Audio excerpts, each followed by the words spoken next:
Everything's running okay. See if everything is gonna be alright today. And now we are live. Although I think we've been live for a few seconds.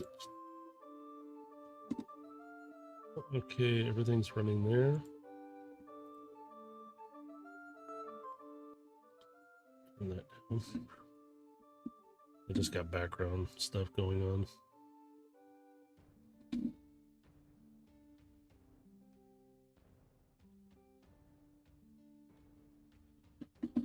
All right, gentlemen, I guess we're ready to start then. Are we ready to start? I got my drink. I've used the bathroom. I'm good. All right, let's get this craziness on the road. So I'm going to switch to the main screen so you can see. Yeah, our icons are showing up. Everything's working today. Oh, and I'm not as sick. So if anybody hears me coughing, sorry. I do have cough drops here to help hold it down a Don't bit. sweat it. Sweating it, Dave. I'm sweating it already. All right. As I'm looking at my my lighting on this map, I'm noticing something here. Yeah, shoot. Oh, shoot. Did I not? The counter. Counter? Oops. Yeah, look how the lighting is blocked with the counter. Like it should actually go like to the back here. Oh, actually, we can. Yeah, because like that counter is we're acting gonna- like a wall here. for the lighting. Everybody can see what we're looking at. If anybody comes in right now, I have the dynamic lighting on, but if it becomes a problem, I will. It's not a problem. It's just an observation Oh, I'm just because seeing here as I'm looking at it. I put it that way because I was testing out with everything. There are literal walls around in here that I put in, which I should be able to. Yeah, just like that. Now you see that right off the bat because I don't have your icon selected. So I have to go down here. Whoops. We're going to go back to objects and tokens. I'm going to go back to select. Now if I control LU now. Yeah. The only reason I put it in also was because the little ones would actually be shorter. So they wouldn't they'd see over, but if they crouch down at all or did anything, they actually can't see on the other side of the counter. But I'm not too worried about them. So they can just jump up on the counter. Yeah, literally. They're like little kids, so they're gonna climb everywhere. So Okay, I keep looking at the stream screen because it's on the other bigger screen, and I gotta remember to look over. So if everybody sees me moving this around a bit, I'm trying to get used to the new dynamic lighting. And again, if you guys feel it's a problem, I'm just gonna turn it off and we'll just go back to the old school way of doing it. It's just trying it out. It's gonna be easy. It'll be fun. But anyway, let's go ahead and get started with, and let me throw on something in the background for some noise here. Some ambient shit noise. Yes. Unless we're starting somewhere else. Nope, you're still on your ship. Oh, excuse me. Where was that one that Oh no, I can't use that one. That one I have something special used. Where is our bridge sound that we usually have that feels like we're on, and I usually have it right. Let's see if it'll play it. I'm gonna turn it down though a little bit. Hopefully that's not too loud. But all right. So we're still on Velocitron, where Gilgamesh and Overload are on board their ship, the Phoenix. The rest of the crew is there as well, along with Timmy, Gunk, and Crux. Oh, I didn't even finish saying his name. And then we got Felix, we got Micron, and then Kevin Blend, and I forgot his other name because I could see it on here if I look, but I'm not worried. The other three bots, Steel, they're currently all in a bit of a charged state right now. They have slept. They're still sleeping. Except for the triplets, they are currently working on a little project. I think they're done with it. And as of current, Gilgamesh has gone off on a little adventure of his own during the night. learning some new things, learning something about his little companion, while Overload is sleeping and charging, as well as Aegis. Carbine is currently sleeping now, recharging after the night's events. We will start off with Overload, who is in a charge state right now, though. Overload, you are currently sleeping, and you start to hear. I'm going to turn that down, that's loud. Shooting, blasts from all around you. You're in space again. You and Rex and your squad has been dwindled down a little bit, but you are fighting through and jumping from spot to spot, shooting back at opposing forces. You're on board a ship. You see Rex just thump, thump, thump, run and jump between two separating parts of a ship as he starts blasting with his shotgun. You follow and still blast away. He turns to you as you land. You doing all right? Running a bit low on energy, but can manage. You need something to pick up, and he's not looking away from where he's shooting at. He's just blasting away again. No, we should be almost done clearing. That's affirmative. Break right, and I'm going to come around straight.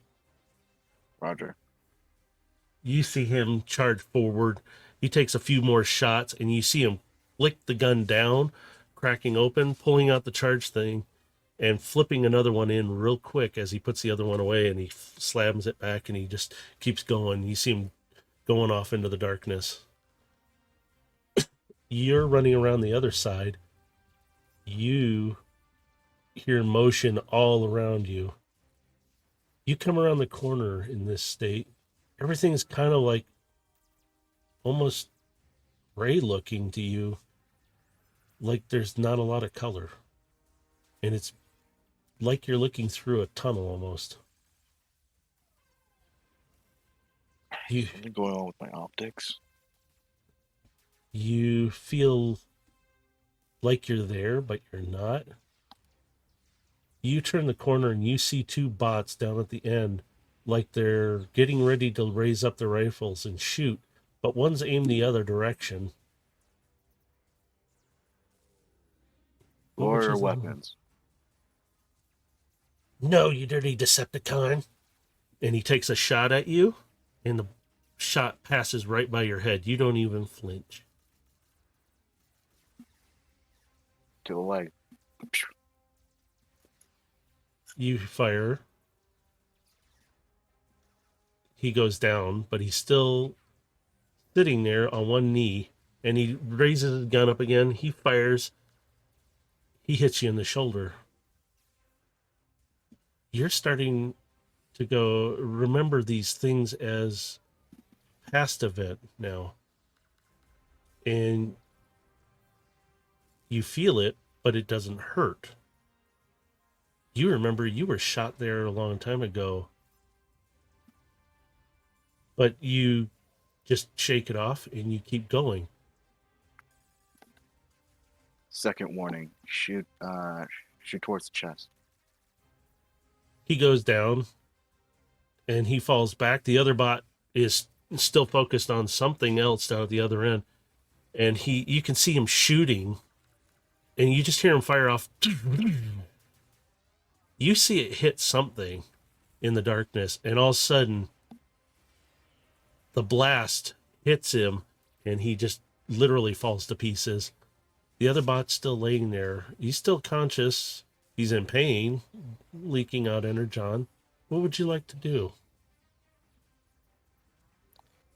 I'll go up towards them, kind of looming over his body, with my gun aimed towards his head. Do I need to give a third warning? as you're looking at him, you don't see any kind of markings. You're starting to kind of remember this bot doesn't have an affiliation. You're all the same. And he tries to raise up his rifle, Blast. and he's down. He's gone. Rex comes out of the darkness. Dirty ones. And just see him reload his shotgun again. And he just, it's like every time he does it, you notice that he has 2 extra that he keeps, and 1 is recharging right now on his side. You can see it slowly coming back up.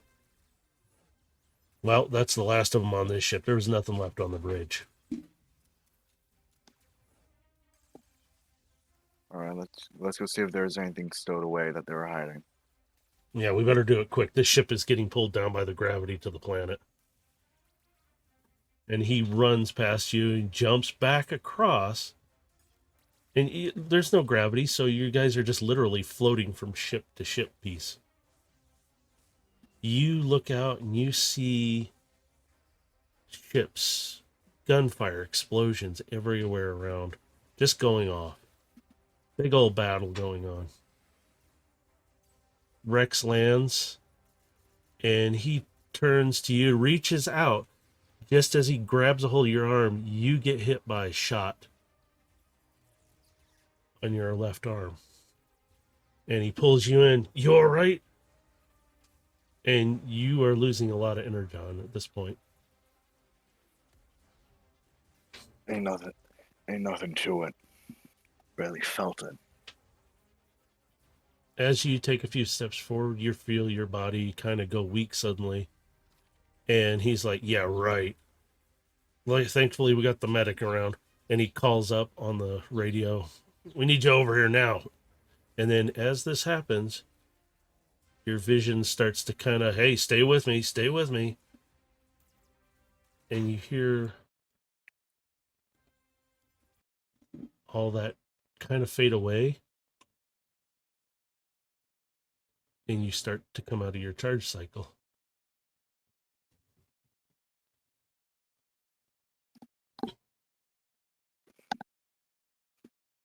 I'll quickly look over the wounds that I did previously have.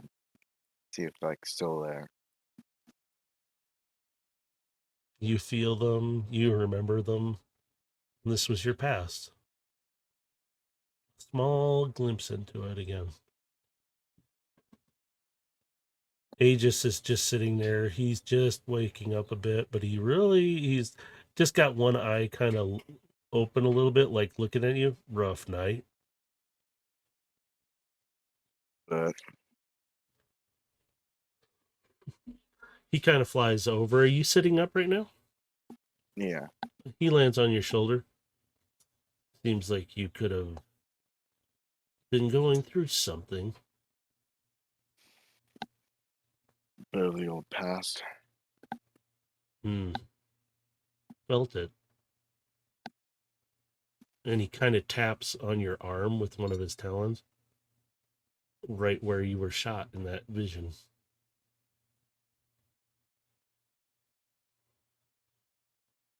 Painful? He's just looking at you. Blink, blink. Only for a second. Definitely had worse. I can tell. What would you like to do now, Overload? Would you like to stay in your quarters and do some stuff, or... If anything, I'm gonna check up on the crew, see how everything's going. All right, while you're getting out of your quarters, we're going to swing over to Gilgamesh. Gilgamesh, you're currently still sitting in the galley, right? Yep, I've been finishing a meal and I've been going over the news bulletins.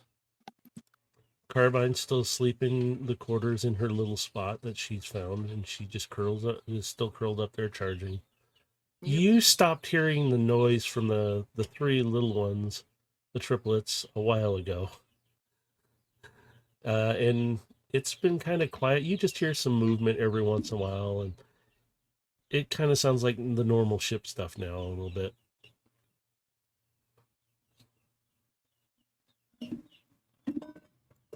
So, Oops. what am I reading in the current news bulletins?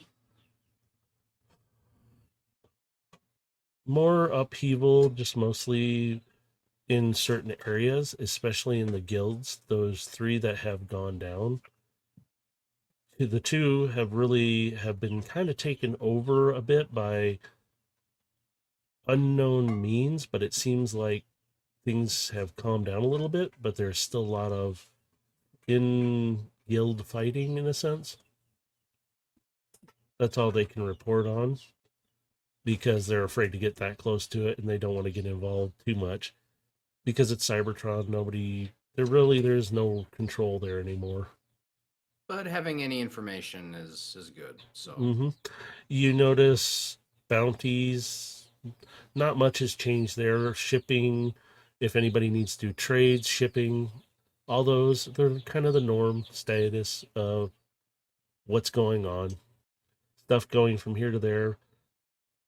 You do notice on the board, though, that Overload's bounty has disappeared.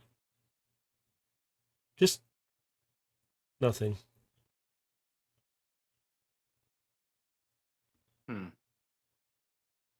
You mostly get now, or after all that, you start reading through, and it's like the propaganda part of things. You start noticing these bots that you've recognized through media and stuff. Some used to be Autobot, used to be Decepticon, back and forth, and how some are collaborating together now and putting out things like it was all a lie. There was no real war. It was nothing. It's starting to be the norm in this universe that a lot are getting tired of both sides. Political speak. They're just getting tired of it all. Is there any update on that unknown creature that was, I guess, snatching people in the junkyards? Top news: ship disappears in the junkyards, losing bot left and right. Creatures of unknown. Wait, back up. An entire Rewind? ship. Yep. An entire ship. Are we talking the physical ship or the entire crew? Both. Okay. It's not a very big ship. It would be not the size of the Phoenix. It would be smaller. A lot of times some of the smaller scrappers will go out there to try and get some valuables like that a are still personnel carrier. Yeah, pretty much. It really doesn't have a lot to it. And yeah, if it does disappear, a lot of times most don't acknowledge.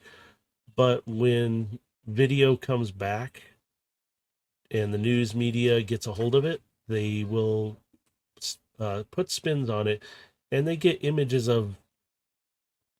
It's dark, but you see images of, again, some tentacle-like things and a hand.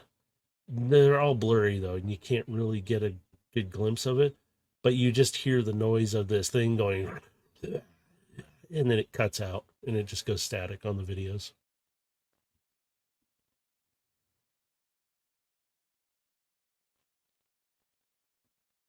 Well. And the crew on those little personnel carriers usually will have about 4 to 6 bots on board.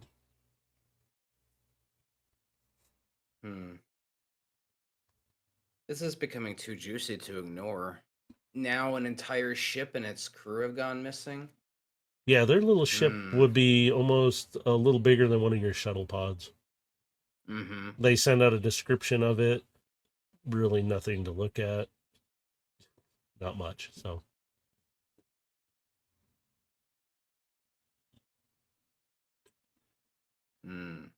Okay. I'm just kind of taking a sip of my drink as I'm reading through this, and on the wrong screen, no wonder. As you're sitting there, you kind of hear down toward the engine room. The 3 little bots are coming up. One of them's wearing Blitzkrieg's head.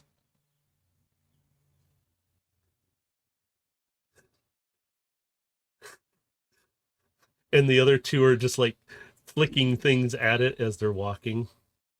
Tink, tink, tink, tink. They all I stop. assume you boys left enough for my request as well.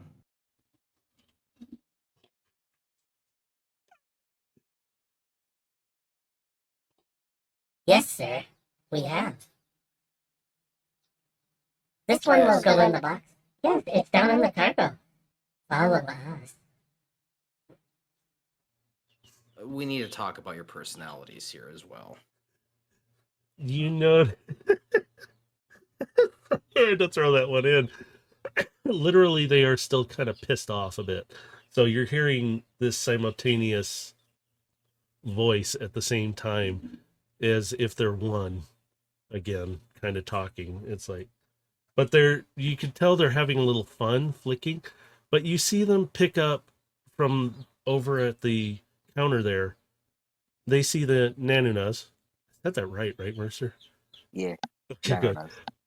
Mercer's word. Nanunas. And then you see them kind of turn, and one of them, then they return to their normal state for a moment. No, this Nanuna is better than that Nanuna. No, this one's better. Look, it's got spots. It's okay to eat. And you hear the other one, they're all three back and forth. They're arguing about which one's the better Nanuna. There's one holding like what would be a fresh ripe one. The other one's holding one that's kind of spotted a little bit. The other one's holding one that's right in between. So they're sitting there back and forth with these Nanunas going back around and forth. It's like, no, this one, and no, this one's better because if you Boys, you can each have your own choice of flavor and how you like it ripe. That's up to you, and it's up to anyone who chooses to eat it. They just look at each and other. We're having this walk and talk conversation down in Yeah. the cargo bay. Yeah, they're just looking, and they're still looking at each other like, fine.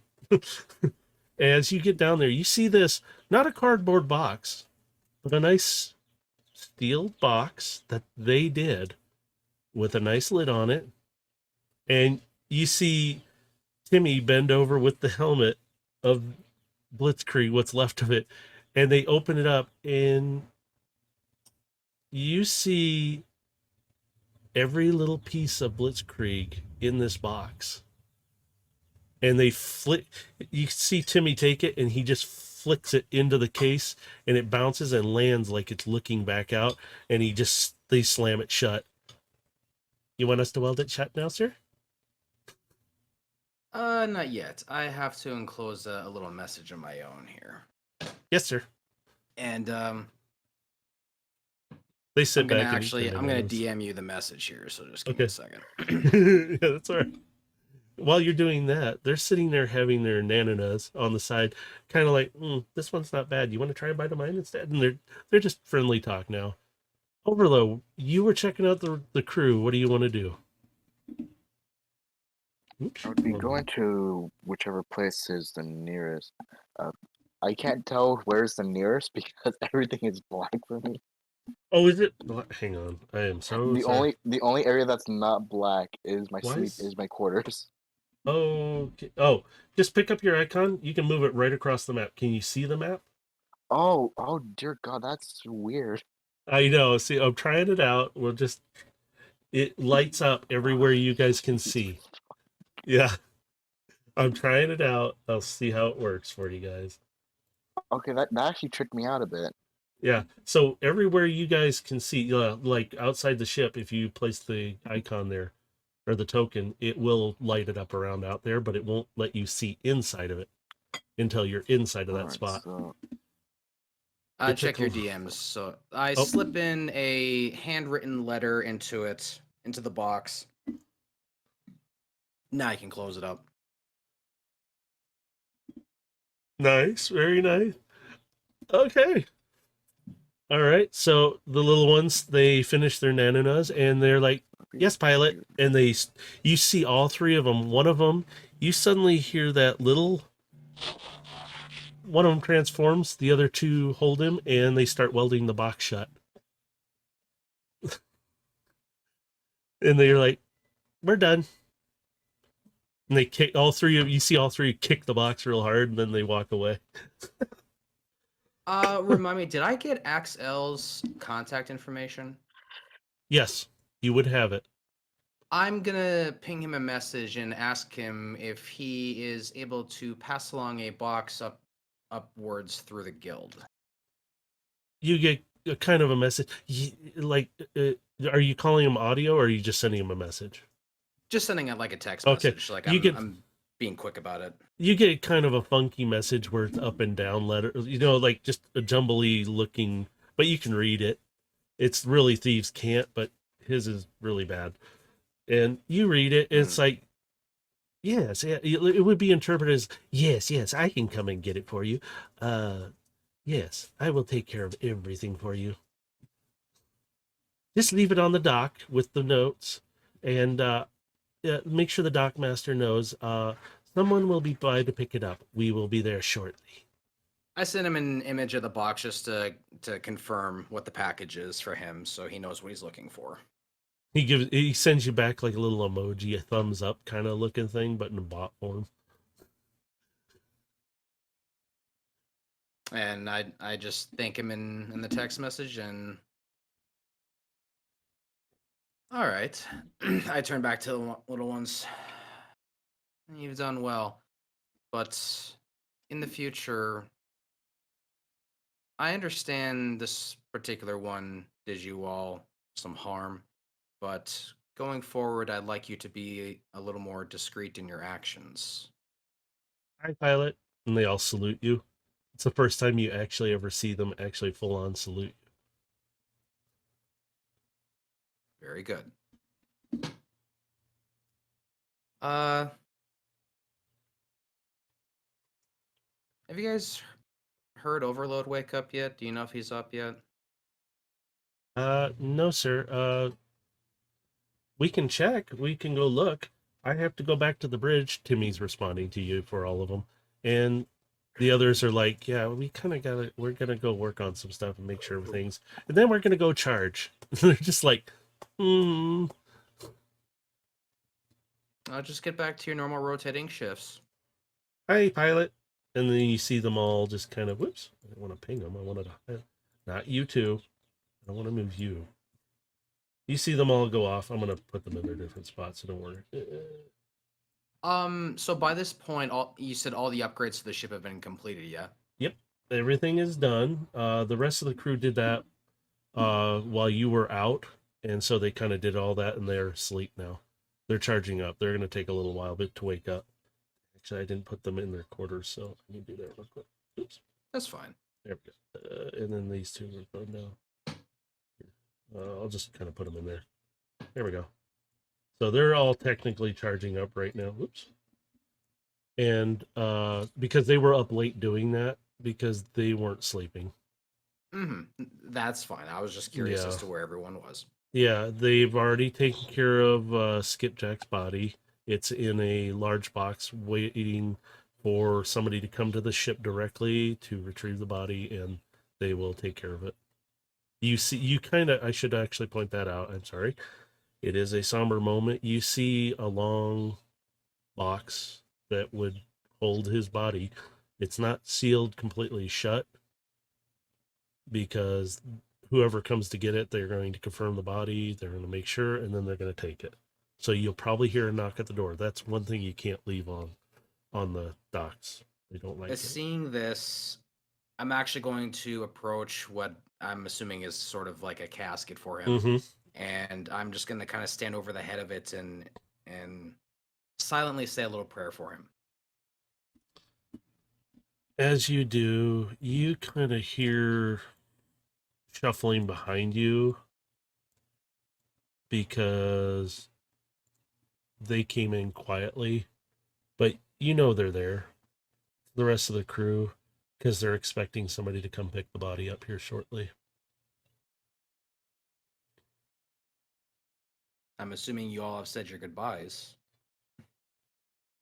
They're kind of looking down at this point. They're not. Felix Micron is standing there. Felix just kind of approaches a little closer. We said our goodbyes a while ago. We just want to send him off properly. I deposited the rest of the Shannix from his into the ship. The rest is yours. We only took what we thought we'd only need. We paid for his expenses. If that's all right, sir. Of course. He deserves as much. And you suddenly hear a tink tink tink on the door of the ship. Because you have the ramp door, but you also have a door. Serenity. Mm-hmm.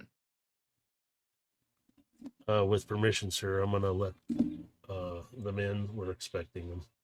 And you see Felix kind of wander around. He goes up to the door. He looks through the hatch first. Security. Never know. He sees a couple bots out there. He opens the door. And you see just in, like, outside the door, you see a very, I guess, in a sense, clean looking bot, but a very, like, they're holding a tablet to their chest. Like, we're here to retrieve Skipjack, his body. And they're being very somber and they're very quiet. We're sorry for your loss. And he just kind of, yeah, come on in. And you see this short bot, kind of a grayish, not silver, but a off. It's not really shiny. And it's mostly gray, blacks here and there. The other two bots are a little bigger, but they're mostly there as the ones to help pick up the body and move it. You see them standing there with their hands kind of intertwined to each their other, and they're just sitting there like, sorry. As she comes up and Felix is walking with her and they look at the casket, this is Skipjack. And she folds down the tablet and she goes, I hate to ask this, but is it possible to make sure to take a picture? And Felix is a little hesitant at first. Is it necessary to do it here? Yes, sir. It's to confirm and also to make sure who we are picking up. If the body is not in that great a shape, we can. Sorry, no disrespect intended. This is part of our job. We're just making sure who it is, who you've asked us to come pick up. She's very amenable to a lot of stuff, but she's just like, we don't have to. Felix is kind of like, it's okay. We'll take care of it. It gives us a moment, and he opens it up. You see just enough that Skipjack is laying in there peacefully. He's all gray right now. No color to his body. His optics are out. The other three stand there. You can hear a little bit of noise from them. Nothing much. Micron is over there. You can tell he's crying. You see the lubricant coming out of his eyes and you hear him. Excuse me.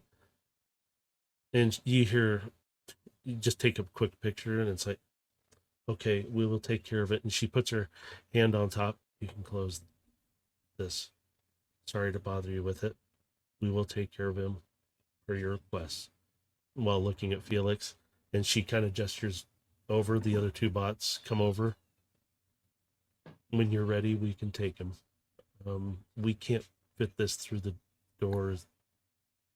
Can we open the door a little bigger? The casket's too big to fit through the normal door. Well, we can open the cargo bay door to let you out. Thank you. And you see the other two bots walk up alongside. You think they're going to pick it up, but they both transform on each side of it. And you just hear and see this, and they wrap around it. And she gestures, okay, let's head back. And we'll take care of him from here. And she puts her hand on Felix's shoulder. We will take care of him. He just nods and he heads Please out. do see he is given a proper burial, as Our- fitting for custom. We already have it set. Would you like to look it over? They will be taking him back immediately, so that way we can prepare him. That won't be necessary. If anything, and she gestures and here's my information, and it's digitally sent over to your console. If you have any questions, any of you, please don't be afraid to ask. And she bows and she leaves quietly. Do you I see? give her a slight bow in response. And she walks out. Felix just walks over to the control, hits the button, the door slowly closes back up, and kind of shrugs a little bit and stands up a little straighter. All right, for the rest of us, we've had our time for a moment. We will deal with this bit by bit. They all stand up straight, and they nod like, yeah, we'll be here for each other when we need kind of looks. Micron's still crying like a little baby a bit, so that's going to be what you hear from him. Let's everybody get, either if you need more charge, let's get some more sleep. We have been up all night mostly, but we got up specifically for this.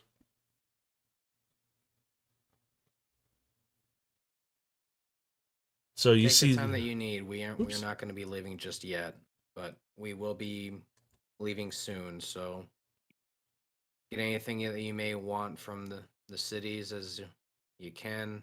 If you need anything, put it on order. We'll take care of you guys. And in the meantime, just go get some rest.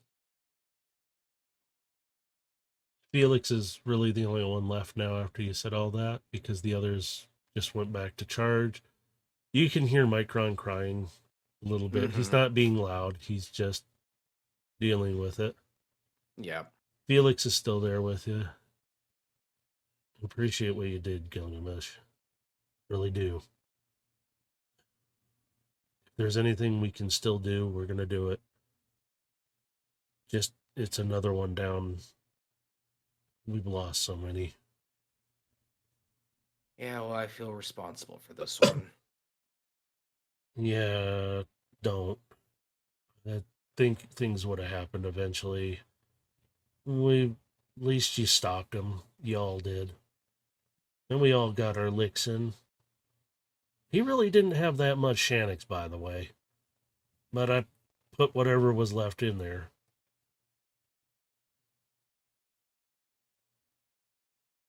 All right.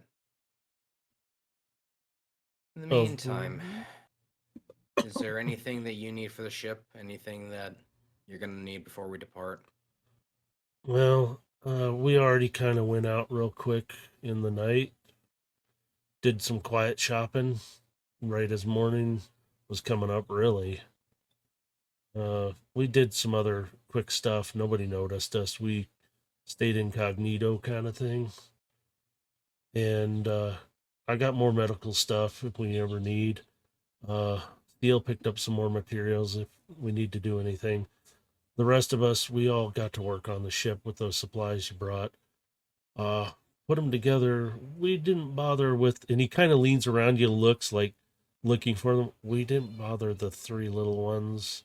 They seemed preoccupied. So we got everything hooked up and ready to go.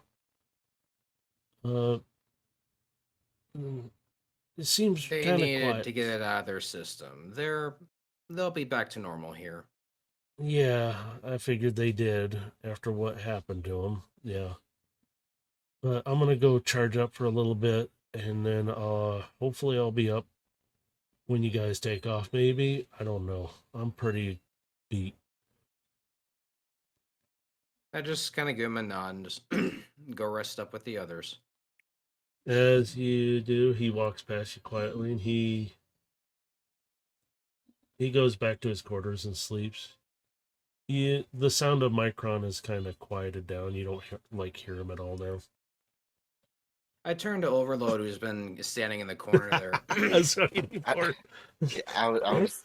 I'm just standing at the staircase. Oh, he's been aware of your presence the whole time. Yeah, it's like if you guys can see the light in there, he can see. You can see each other most of the time. So I made it that way so you could. That's fun. See that everything went well. Everything is, I guess, back in order for now.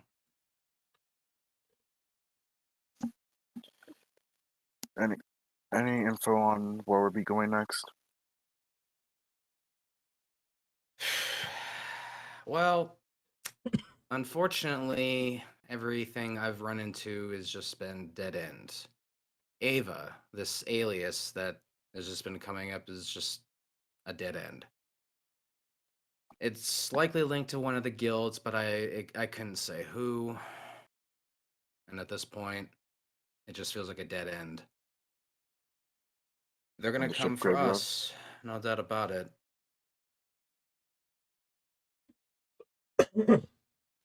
What of the ship graveyard?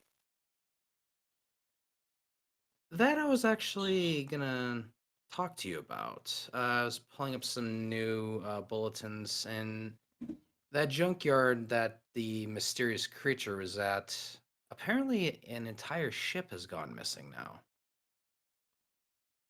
Oh shit. And I'm not just talking the crew, I'm talking a ship no larger than the size of one of our shuttles. Yeah, that's interesting to know. Normally, I wouldn't pay this much mind, but it's becoming too juicy a curiosity to ignore. Hell, this creature of ours might have what we're needing. Perhaps. And either way, it helps line our pockets and get us a little more money. We're gonna need that for an advantage against the guild. Possibly a bit of infamy.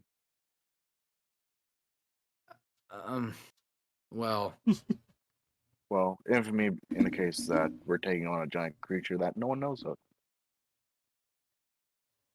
yeah, it's becoming more to my attention. I'm gonna have to get used to infamy. But I think, I mean, after that race, it did feel really good.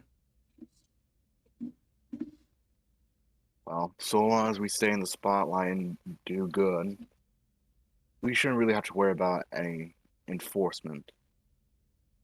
Mm, being in the Well, spotlight's besides, fine, but being in it too long tends to draw too much unwanted attention. yeah, especially with you know who after our backs, or at least were after our backs.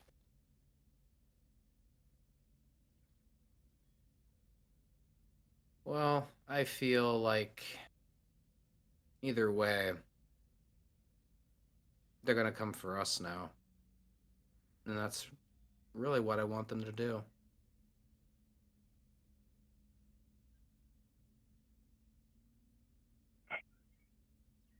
He's just kind of saying this a little bit with a smile on his face, too. Well, either or. Let's get going and let's get this last piece.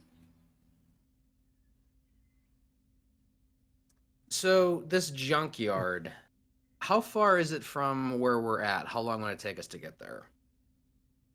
Well, it wouldn't take you too long, but you might be running into some other problems along the way because it's known out that direction to have sometimes pirate like crews or sometimes rogue Decepticons or Autobots even kind of pilfering or trying to attack ships sometimes. So it might take you a couple hours. Overload, actually, you would know this area. The junkyard, it's where that battle occurred. You know the coordinates.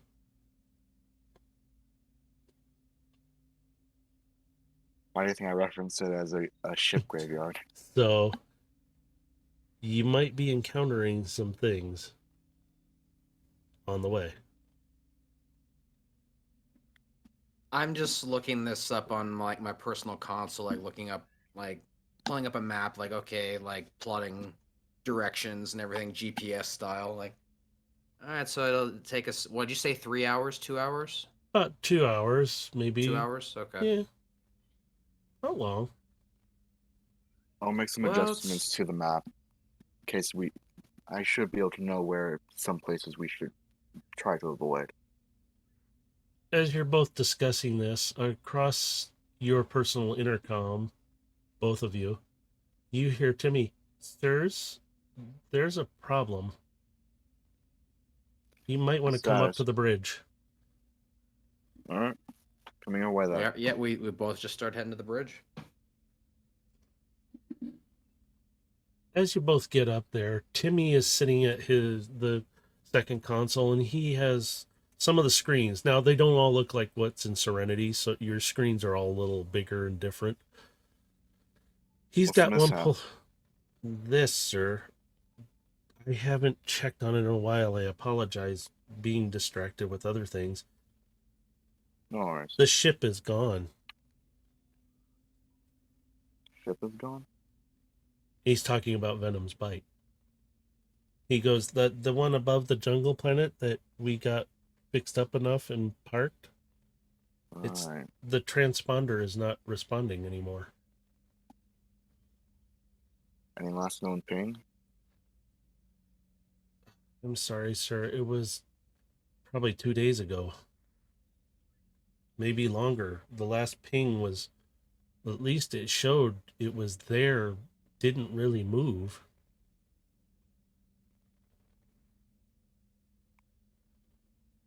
Gilgamesh crosses his arms and he's looking down, kind of in thought.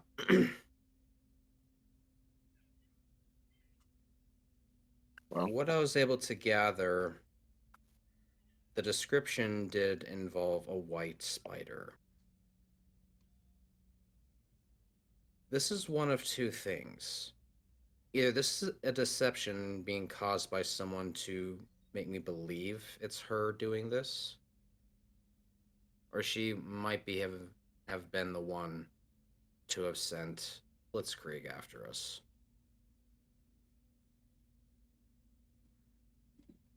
I'm still contending with this implication already. The ship being gone now only proves that she's not only alive, but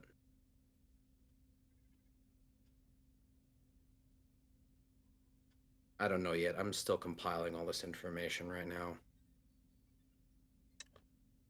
I completely forgot Aegis is with you. well, we can worry about this in a later day. We gotta get this while we still can. We don't know if we'll have to deal with this creature or not, so might as well see if we can avoid him. Yeah, at this point, Gilgamesh just kind of like cracks his neck a little bit. I need to let off a little bit of steam. And I forgot, Aegis has been with you this whole time because he's just been perched on your shoulder. Overload. I forgot he was there. I was like, oh crap. So he's just been watching and listening. Just, he'll be there with you most of the time. He might not respond because he's taking in everything as well. So just to let you know, he might not say anything for quite a while sometimes. He's acting like the bird he is, so. So, Gilgamesh, what do you want to blow steam off with? Or do you guys want to start getting off planet? Because everything else has been done.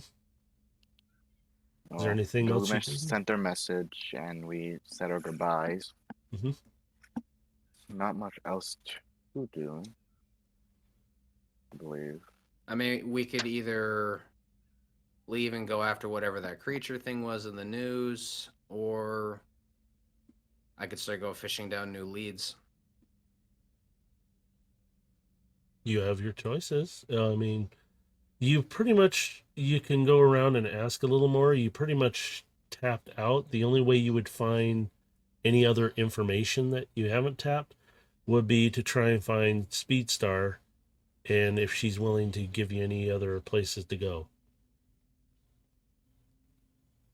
Because she only gave you the one that would give you information. There are other areas that have similar doors that you could access. They just go into different things.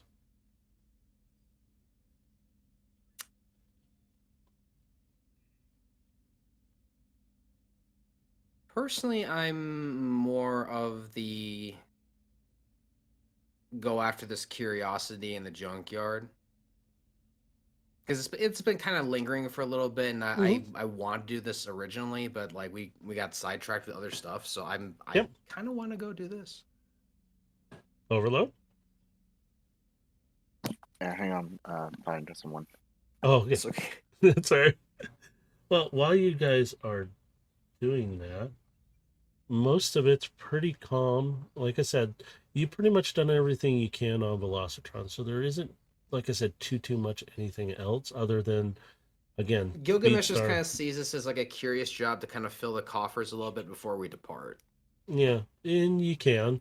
I'll say you've also settled up. If you do leave, I'll say you settled up with the dockmaster. That won't be too hard. Do I need to Anything? subtract anything from my total? You can subtract it from the ship if you want, and I can handle that.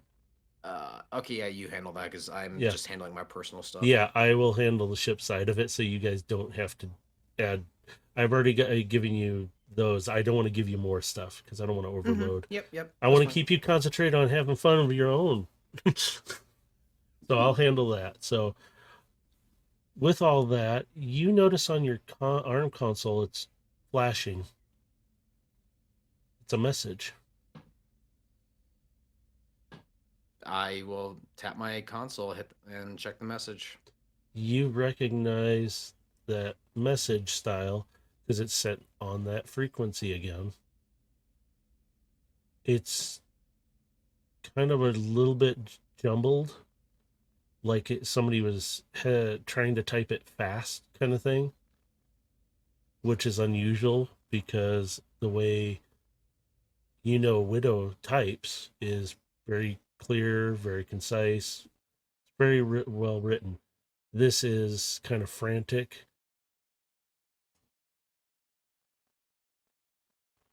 What does it read? Be careful. They're watching. And it's up and it's almost like similar to Axel's, but it's that frantic type still. They're watching. I will try to contact soon. And there's a little symbol at the end that you recognize that Widow would use with you. And it's kind of like the yin yang symbol almost, but it's a Cybertronian style looking one of balance. Sorry.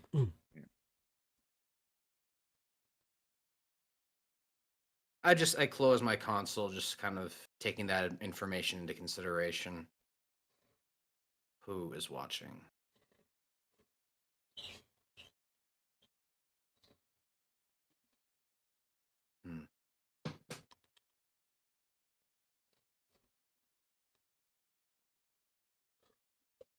So what would you bots like to do?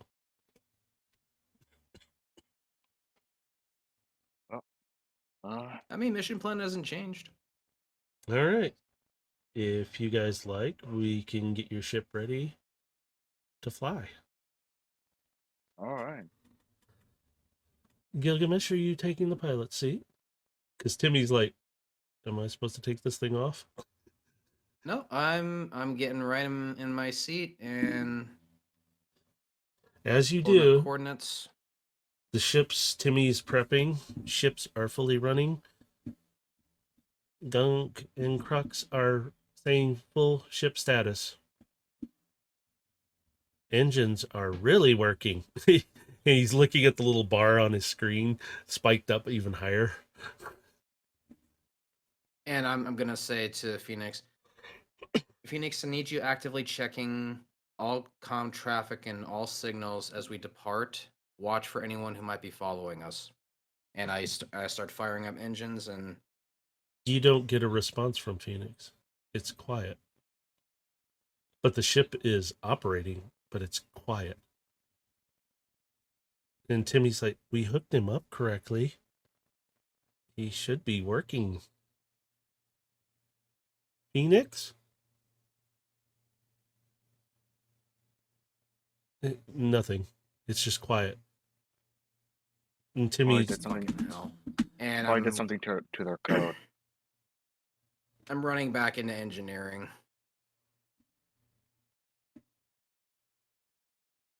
you get down there, you see Gunk and Crux already kind of monitoring, and Gunk is trained looking at where Phoenix normally sits. They improved his mounting, so he's not like how they stuffed him in there. He's in a proper mount, he's hooked up properly, and also he's more secured now. So nobody can just pull him out easily. So he's actually, you can see Gunk has opened the locking hatch and he's up there, and you see him turn, sir, I don't know what's wrong. He's hooked up, everything's running. And you see him with like little probes, like he's checking everything. He goes, I don't know, but the ship is running better, but he's not responding. Is his matrix active? Yes. It's showing here, and he holds up a little analyzer like looking thing with a screen, and he shows, see, it's showing activity, but he's not responding.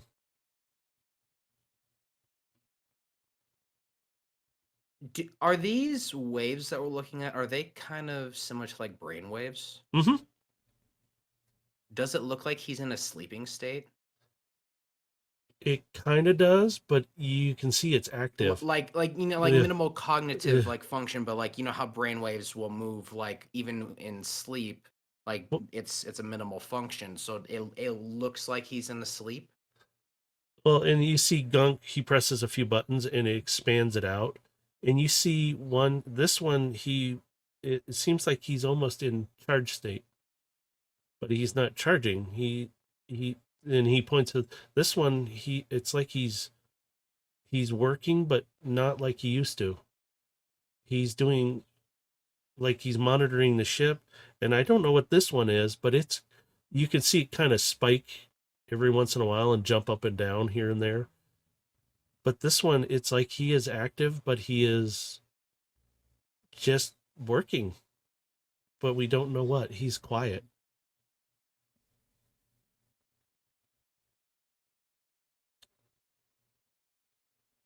You see Gunk kind of hits it with his hand, making sure it's working. And he scans again, and it's the same result. All right, I guess we'll just deal with this while we're on the way then. I will patch this in and so that Timmy can monitor from bridge, maybe. We will see. I will keep checking. We will make sure he's working, hopefully. Alert us if there's any changes. Aye, sir. And you see him kind of close the hatch and he locks it, but he still has the monitor on his in his hand, and he's looking at it.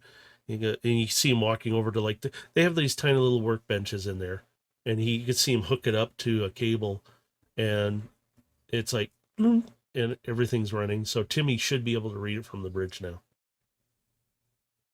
So they're all monitoring him now.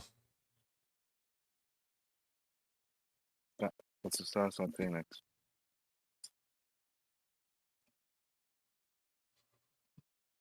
The ship, the AI, or Yeah, AI. yeah, he is the one and the same. You can always change his name if you'd like. I don't think he's gonna notice. Yes. What's the status on the AI? well, it sounds like they're saying he's asleep. Hmm. He's powered. They've secured him in a better chassis, but he's just unresponsive. Looking at the activity there, I would think he's asleep, but the ship doesn't require a charge mode, so I'm not sure why he would go into any kind of sleep mode. Well, remember, he was in the hands of my superior before. They probably did a reset on him or something. I wouldn't rule out some kind of black market modification, but let's see if they can't get him up and running, and maybe we can figure out what exactly was done to him. If need be, they'll probably have to check on the inside.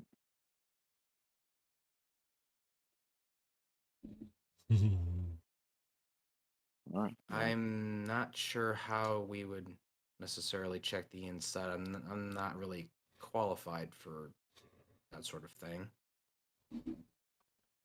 How would you Well, check the inside of an AI?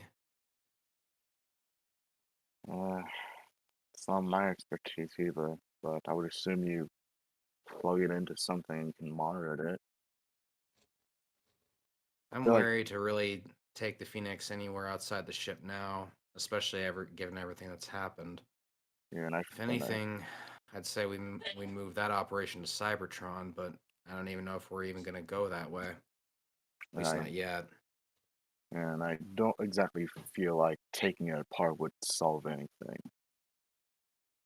No. Physically, we're not going to be able to determine what's wrong with it. Even if there is anything wrong with it, we're not really going to know. Because I don't know what I'm looking at when I see the inside of a circuit board. Do you? Besides something that hurts my head. That's something for someone else to figure out. It's above me. But at this point, I'd say let's just let it ride out. Hopefully the little ones can figure it out, and if worse comes to pass, we'll maybe take a trip to Cybertron and see if we can track down someone who might be able to better understand what we're dealing with. Yeah. In the meantime, let's relax, train if need be. We don't want to get too rusty. No, that's why I say let's keep going on the mission anyway. Even if we can't see, if I can't have the enhanced eyes on us, we at least have some eyes on us. So let's get back up to the bridge.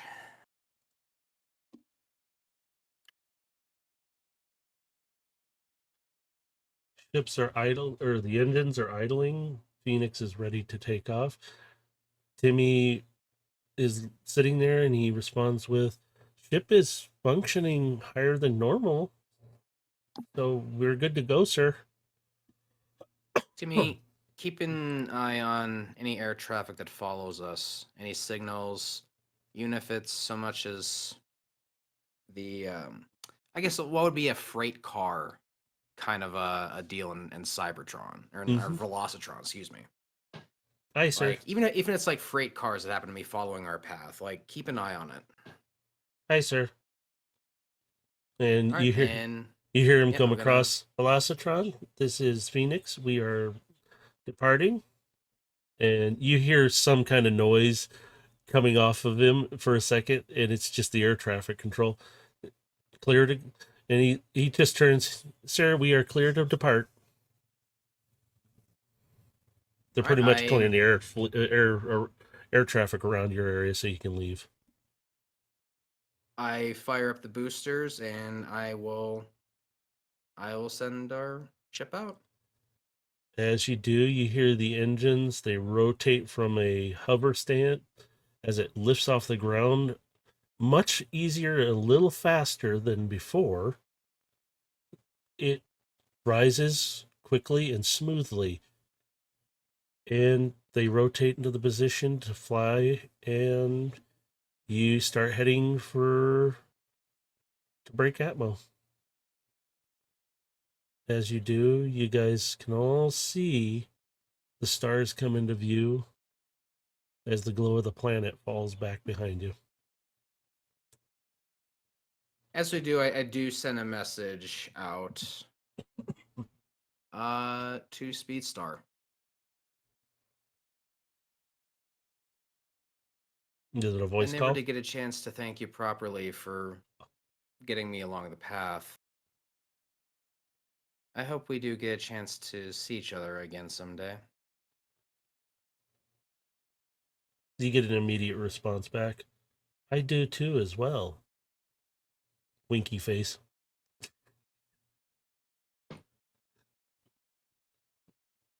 I'm needing to leave the planet for now, but I may return. See you around. You get a response back, a little bit of a giggle sound from it. Be glad to see you again. Maybe we can race again. I give her a little winky emoji, and that's it. And then with that, you're off into space. You're headed toward the junkyards, the old battleground from way back. Timmy's monitoring everything on the ship. It's pretty quiet right now. He does pick up some ships, kind of similar path, but they seem like they're headed toward the other planets out there. They're taking cargo. There's a lot of traffic that's going on around Velocitron, so he's picking up specific ones that you requested. Anything similar to your path and such. So we're going to speed this along a little bit, unless you want to do something in the interim. Outside of that, I don't have anything in mind. okay. I'm keeping an eye on traffic myself too in the pilot seat. The ship is cruising along. Timmy kind of is looking at the screen. You see his head kind of,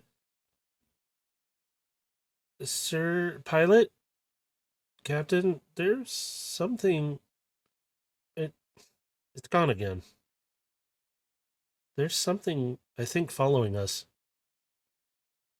Can I pull up the screen that he is looking at on my Oh, console? yeah. Your screens are. You can pull up like like all you have to do is hit a button. Okay. You can pull up his screen as well, so you can both be looking at the same time. He goes, "You see it? Now it's gone again." And he's just like, "Where'd it go?"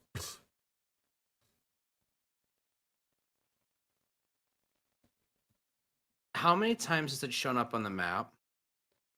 4 now.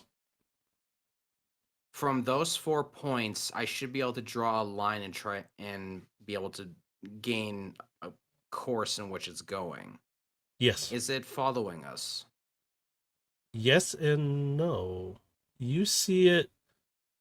It's kind of a cheesy tracking movement that's really bad. It's like doing zigzags, but it's move across your path, kind of follow it, but then move back across your path, follow it, and it kind of does like a funky zigzag to your positioning.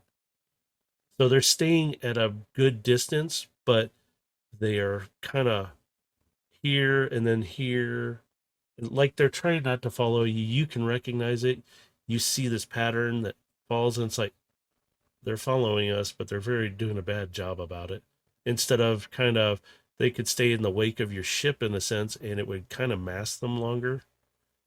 But they're not doing a good job of this at all. You can tell right off the bat. Is there any detectable energon leaks coming around this? Like any like background radiation from their positions where they're showing up? Just a little bit. That's how Timmy's picking them up. They come and go. They show up, and then it's like when they go to turn or do specific maneuvers, it's showing up for some reason.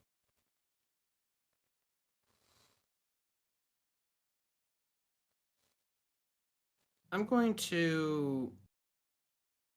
I'm not pushing us at maximum speed right now, am I? No, you are kind of at a medium speed right now. You're just cruising along. I'm gonna just increase the speed, I'd say 10%. So we're going about 60% speed now. Okay. And I'm just keeping an eye on that signal and just looking for its next popping point. All right.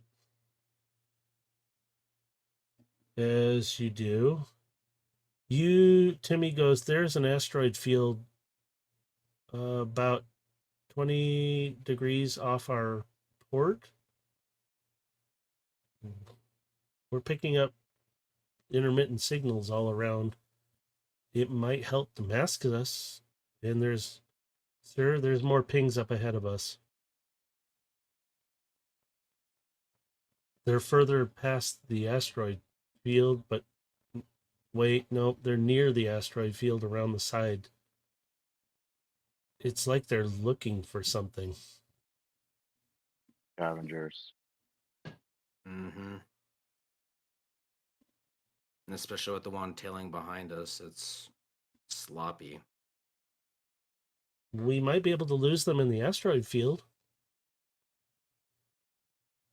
There's a lot of signal in there that's blocking, but it'll inhibit ours a little bit too. I'm trying to think we can also decrease power when we somewhat escape from them. That'll hide our energy a bit better. Yeah, it's a risky maneuver, even flying through an asteroid field with a ship this size, but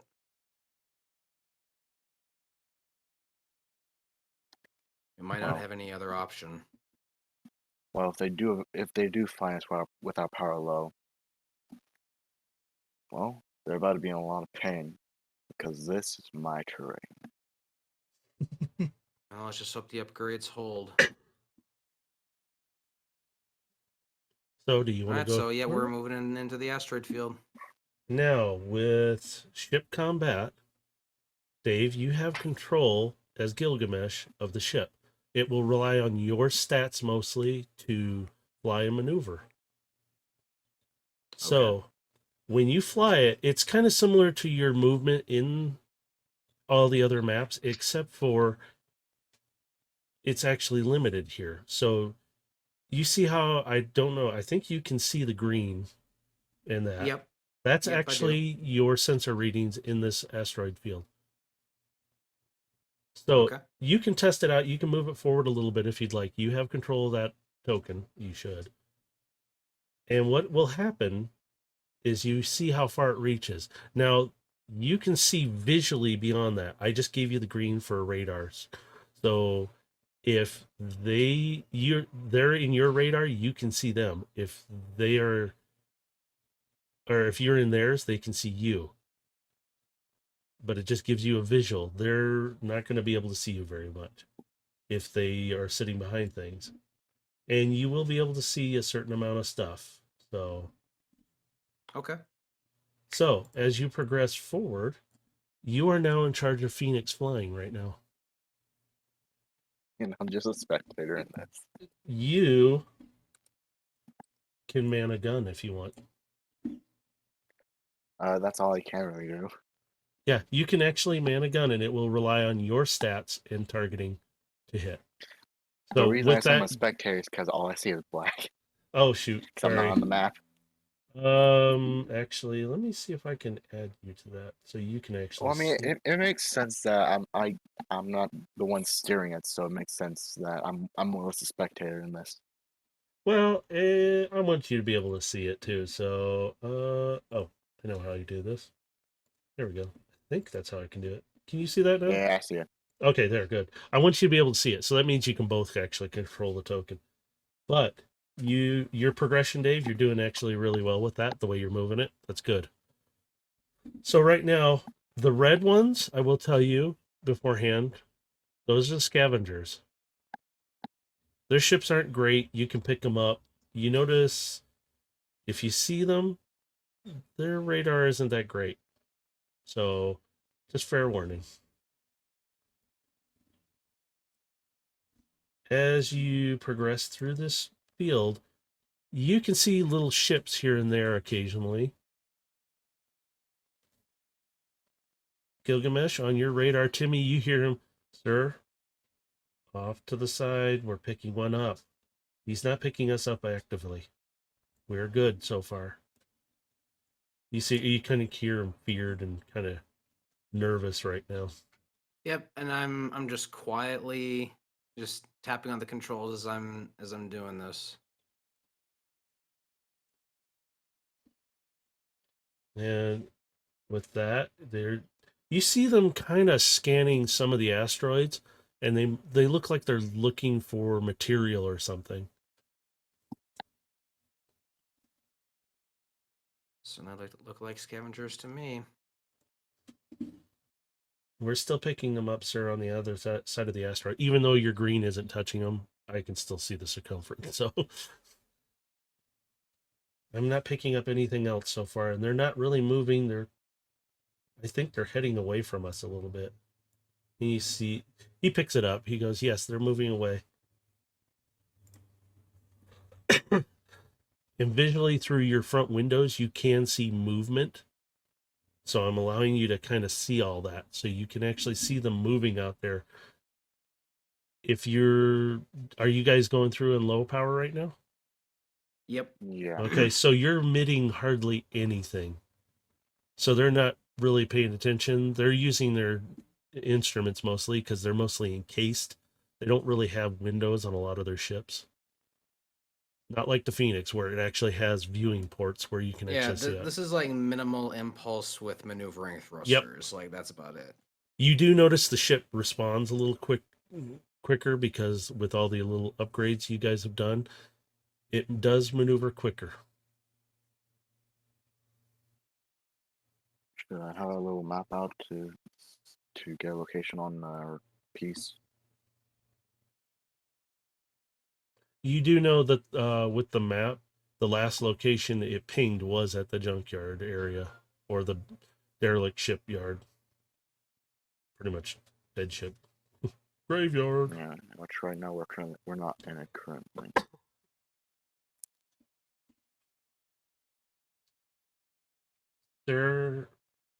I'm picking up some other readings. Timmy's but they're not the same ones from back there. These ones are different. Also, They're uh-oh. And one of the ships that he's picking up kind of flies in between two of the asteroids and is looking directly at you. And he's picking you up. And you get this, sir, they're hailing us. respond. We'll patch it in. What are you doing in this area? This is a restricted access. They're Decepticon. By whose orders? Lord Megatron, of course.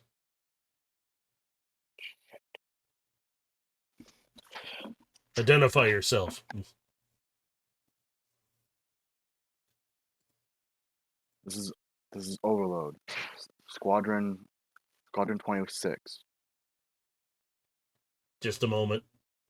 As you guys are sitting there, Timmy's kind of freaking out. Sir, we're getting surrounded. I can handle this. Overload. Ready the engines. Yes, sir. Sorry for the bother. It's been a long time. We've been out here patrolling, well, ever since the fight. We haven't gotten orders in a long time. What were your last orders, if I may ask? These, to patrol this area to make sure nobody gets near. Well, I don't know why we're guarding scrap, but after the battle, we've been here ever since. We have a larger ship nearby, but it's mostly to maintain, well, us. Alright. It is understandable on why to protect this area. It is more or less sacred ground to us. Yeah, but it's been so long, sir. We're the last. And is there even a war going on anymore?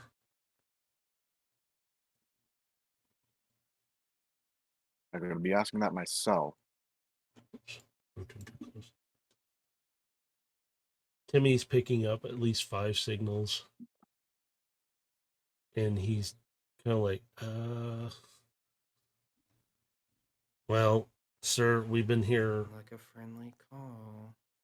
We're kind of wondering Have we been abandoned here?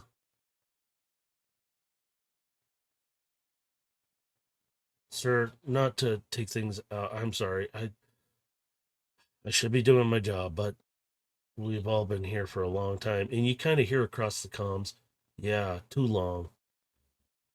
Like, we've been hearing some chatter on the radios. And you hear this one bot, this kind of sounds off from a normal Decepticon. Shut up. Let me talk. We've been here for a long time, sir. We've been getting radio chatter about, well, a lot of things and some information. We're so far out, we get interfered with signals so often that we're not sure if it's even worth fighting anymore. I'm sorry, sir, if I'm out of line. We'll just go on, sir. We've caused you No enough worries. problems. You can speak freely. Well, I don't want to end up as scrap, sir. You don't have to worry about that from me. Tell you what. You say you feel like you're abandoned, yeah? Yes, sir. Well, let's be abandoned together. Go out with us. We're currently on a mission. If you want to partake, you can come with me and leave this scrapyard. Yeah, but we had our orders from Lord Megatron. And you hear one of the other bots, yeah, but he left us here. Didn't even contact us. We haven't been able to do anything else but sit here and do this over and over. Considering you're out of the loop, Lord Megatron's been out for everyone.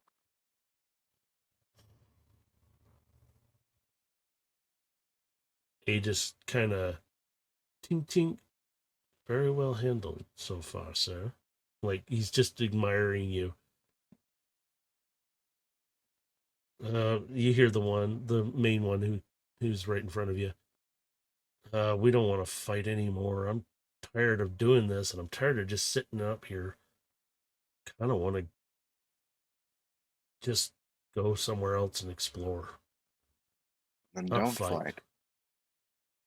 We don't Be a have to. Be a symbol that will help those that need it.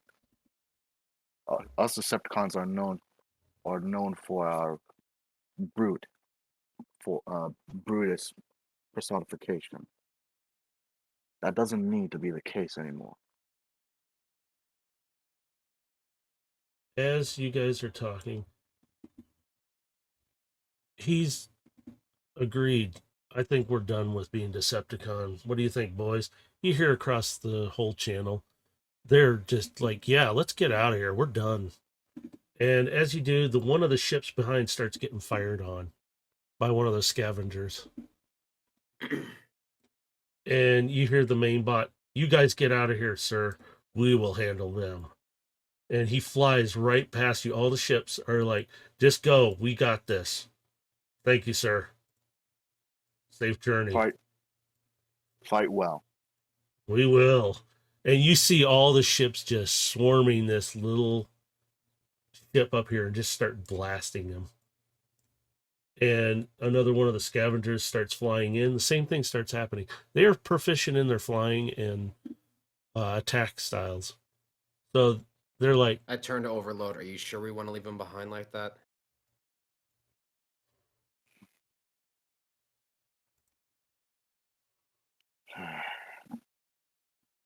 No. Timmy, turn us around. We're fighting alongside. I've got control. oh yeah, We're Gilgamesh is going in. With that, you guys turn around. You don't have to move the icon or anything. You guys come into battle, and he's like, "What are you guys doing? Get out of here. We can handle them." And one of the one ship that was getting hit first is kind of limping along. He's trying to fly, but he's not doing very well. And they're kind of focus firing on him because he is the weak one right now, but the others are trying to protect him. We're What not do you- leaving good soldiers behind. Well, glad to have you in the fight, sir. And you can see them swinging around trying to block some of the shots on that one. And it's like, it's really taking a hit. It's about I'm to go putting down. down supporting fire on the weakest target and I'm coordinating with the rest of the group to single the ship out and attack it. As he's also doing that, I'm gonna signal towards the one that's limping. Tell get behind us. We got you. Hi, sir. And you see him try to limp it up behind, and Aegis is just sitting there. He's not going to make it around. And you see him launch off of your shoulder, and he flies to the back of the ship. You hear the hatch open, and he flies out. What the hell's he doing? Timmy is like, "What, sir? We're picking him up." He grabs. You see in the visuals, Aegis grabs a hold of him like he's nothing and swings him around and brings him up. He's holding on, and a couple of shots hit Aegis, but he's not phased. He just brings him up behind the ship and he holds him there, and that's all you guys got on visual. I've got him. Go take care of them.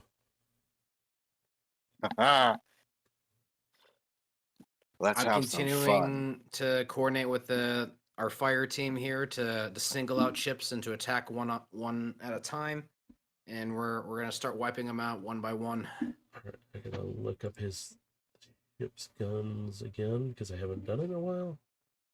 Okay, that's what they are. And it is, oh, okay. As you take shots, ooh, they are pretty weak. You destroy one right off the bat. Let me roll for these guys. They are, actually, they're less. I'm going to do this. They damage one of the other ones. They are taking him out bit by bit. It's your roll again in a sense. I'm rolling for What the am I ship. rolling for attack? I guess it would be more you're- of my attack. Yeah, it would be actually Overload's attack. You're piloting, so your skills are more maneuverability. I just did the first one right off the bat. So Okay. Overload, you would I want you to roll for the ship, since you are controlling one of the cannons right now. You're going to roll a 3d6 and then add 5 to it.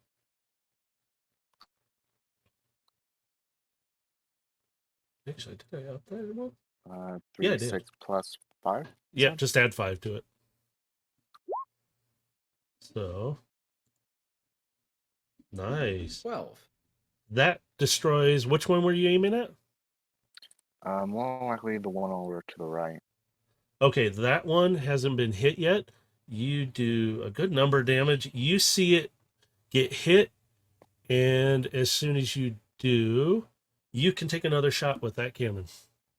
I was gonna say, because would my extra attack take effect here? Yeah, the ship actually has its own attacks to it, so it's okay. Because it does have 2 cannons. Technically, it has 4 shots, but because of each cannon's on each side of it. But you guys are going straight in, so it's like, nope, they're not safe. It's gone. Damn. It just disintegrates from the blast. It tried to run, but it couldn't even turn because I'm like, you hit it hard enough with the first shot. If it was below 10, I would have said, no, he's kind of there and he's able to try and escape, but no, he didn't make it. They're weak scrapper ships. They're not very strong at all. They're very bad shape. Want to go? Yeah, you still got one going. So, with that, Timmy is monitoring. He goes, that last ship is in really bad shape. The other 4 ships, the Decepticons, they're like straight down, like they have come to a position stopped. This ship is just sitting there hurting. And they're like, do you want to surrender now? And you hear over the back away now. They start backing up and they're yelling at you guys, back up, get away. And the ship I'm pulling us back. starts to, in a sense, glow. And Timmy's like, it is emitting a lot. We need to back away. And it explodes, radiating it out. And it may cause a little damage to you guys. I don't know. Where is I guess it would be a DC. It would be a DC save. Yep. But it depends if this blast even contacts with you. Because you guys are just far enough back. let's see, does it even hit the ship? Where'd my sheet go? I lost my ship sheet. Oh, you guys are fine. And surprisingly, all the other little ships are fine, the Decepticons. Because they have, it rolled such a low hit, it didn't even, you guys, it just waved around you. Because you're far enough back. Thanks, Pfizer. Pfizer just subscribed. I'm going to stop for just that moment for tier 1. So with that, the last 4, the other one is being held there. Aegis has let go, and he goes, I'm coming back to the ship now. And he flies up. You kind of hear the hatch again, and it closes. You see him just fly down gracefully, and he comes up and lands on your shoulder. How you It's boys his holding first up? time. Bork, the two of you. I'm gonna. Oh my god. He's subscribing everybody here, it seems. Oh my god. Okay. So with that, Aegis lands on your shoulder, and he's just kind of, you see him ruffle like his feathers and kind of like, that was fun. Let's do that again sometime. But he's Maybe like, next time I'll join you. yeah, his ship is in pretty bad shape, but it should be able to get back to theirs, hopefully. And he just kind of, he settles down, and he's like, good to stretch my wings. And he expands out. He's literally touching each side of the compartment almost, and he stretches them back. And he's like, How you boys holding up? sir, that was great to fight alongside you. But I have a question, sir. And he kind of goes to a private channel with you. Is it true you stopped being a Decepticon? Let's just say you weren't the only one abandoned. Yeah. We're all feeling like that, sir. We know of your fighting prowess, and we admire you. We don't know why we even stuck around here. But I think we're going to go on and try and explore. We used to be more of explorers than fighters. Even though we're good at it, doesn't mean we like it. Well, if you feel like you need a home, you're always welcome to over my ship. Thank you, sir. Maybe one day. Right now, we want to stretch our legs a little bit, get our servos working a little more than just sitting out here. I think we're done. Safe travels, safe flying. Same as you, sir. Good luck out there. And thanks. And with that, you could see 2 of them fly up alongside the injured one and kind of fly with him carefully and just make sure he's getting back to where he's going. And they all fly off, leaving you there in the asteroid field. I will begin to navigate us out, and we will continue on our way. And with that, you have avoided all the other contact. Timmy responds, we have lost whatever was tracking along behind us so far, but I'm keeping monitoring. So far, there isn't anything going on. Well, hopefully our new friends will give whoever was following us some new signals to track and lead them off our trail. And we'll switch this back over to the ship for now. Seem like good soldiers, so they can handle themselves. All right, as you guys fly along, Overload, you can see out through the window. You remember this, but you get kind of flashbacks of what it originally was like during that time. Gleaming ships, firefights going on, blasts, large blasts, explosions. You see it all. Oh my God, he's got PTSD. Yeah, pretty much. You remember all of it. And you just see lots of ships just decaying out there. they're not really decaying, they're just in pieces. It's quiet and eerie.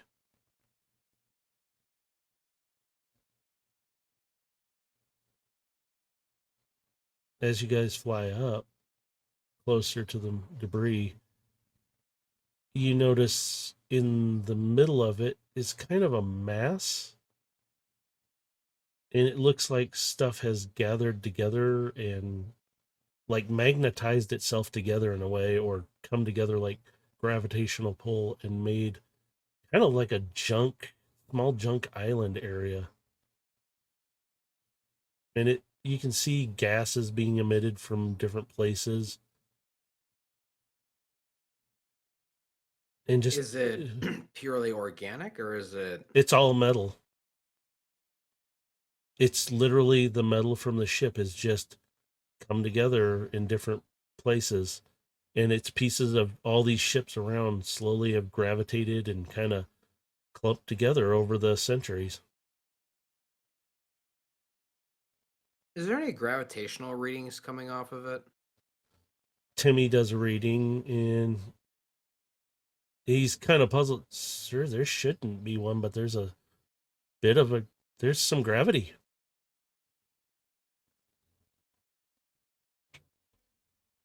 With the amount of ships here, I wouldn't be surprised if there wasn't.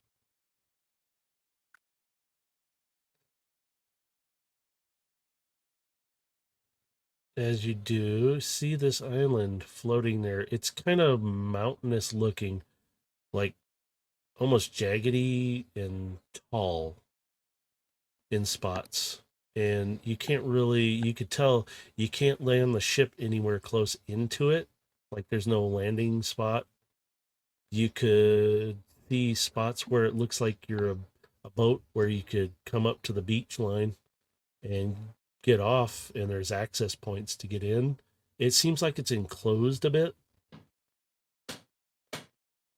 And as you float around it, you you you Gilgamesh, you're having to maneuver around junk and pieces of debris.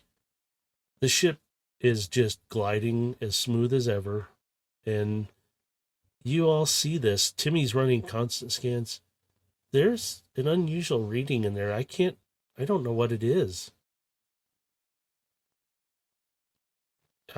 It kind of spikes here and there, and then it goes away a little bit. I can't read it very well. You can see on his screen this wave kind of goes up, and then it just goes flatline, and then it comes back a bit here and there, and it's intermittent.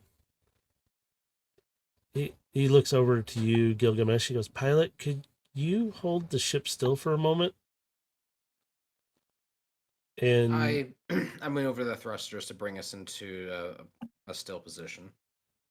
and you notice the island is slowly rotating.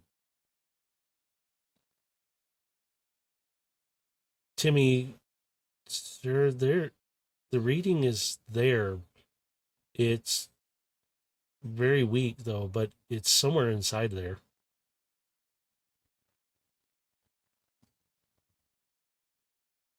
I got a bad feeling about this. Yeah, this stinks of evil lair. But for what, I have no idea.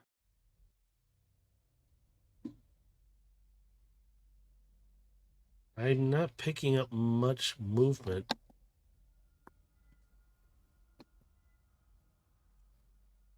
From all the news reports and stuff, you know that something is out there, and this probably might be where it's at. This Timmy's, was that tentacle thing that they were talking about.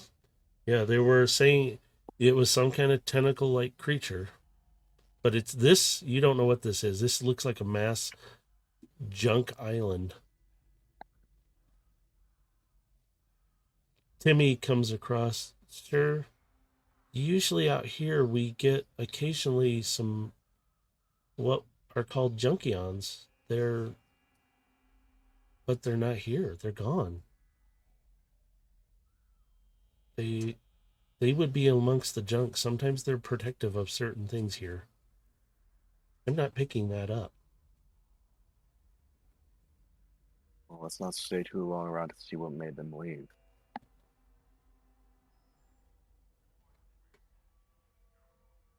Well, did you want to also check your map too? I forgot about that. Yeah, I was gonna say, I was gonna go ahead and like check the map to see on where we have to go.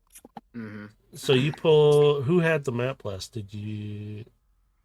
I think it was me, or I mean, I I would thought pass you- it to I know it Overlord. was I know it was in the bridge. I know that. Okay, Yeah. so we'll just say you have it overload now. You punch in So, the code because okay. you and Gilgamesh are the only two who know it.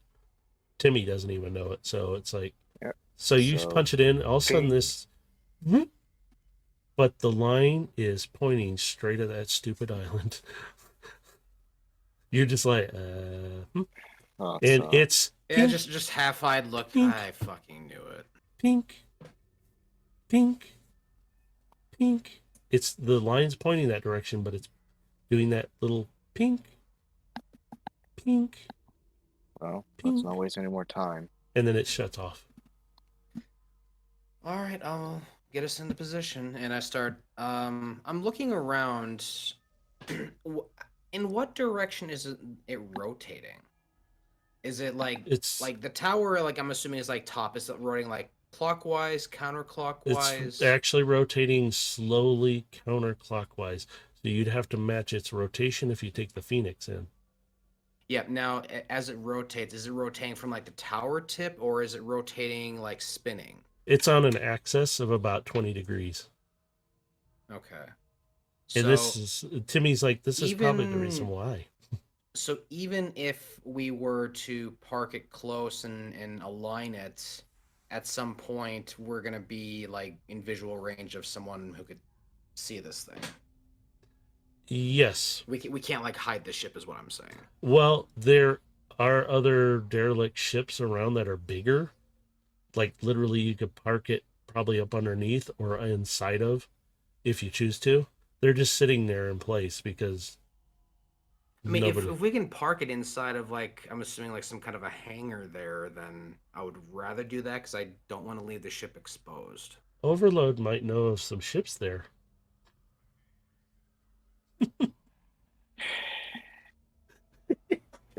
Just having mini panic attacks. It's all right.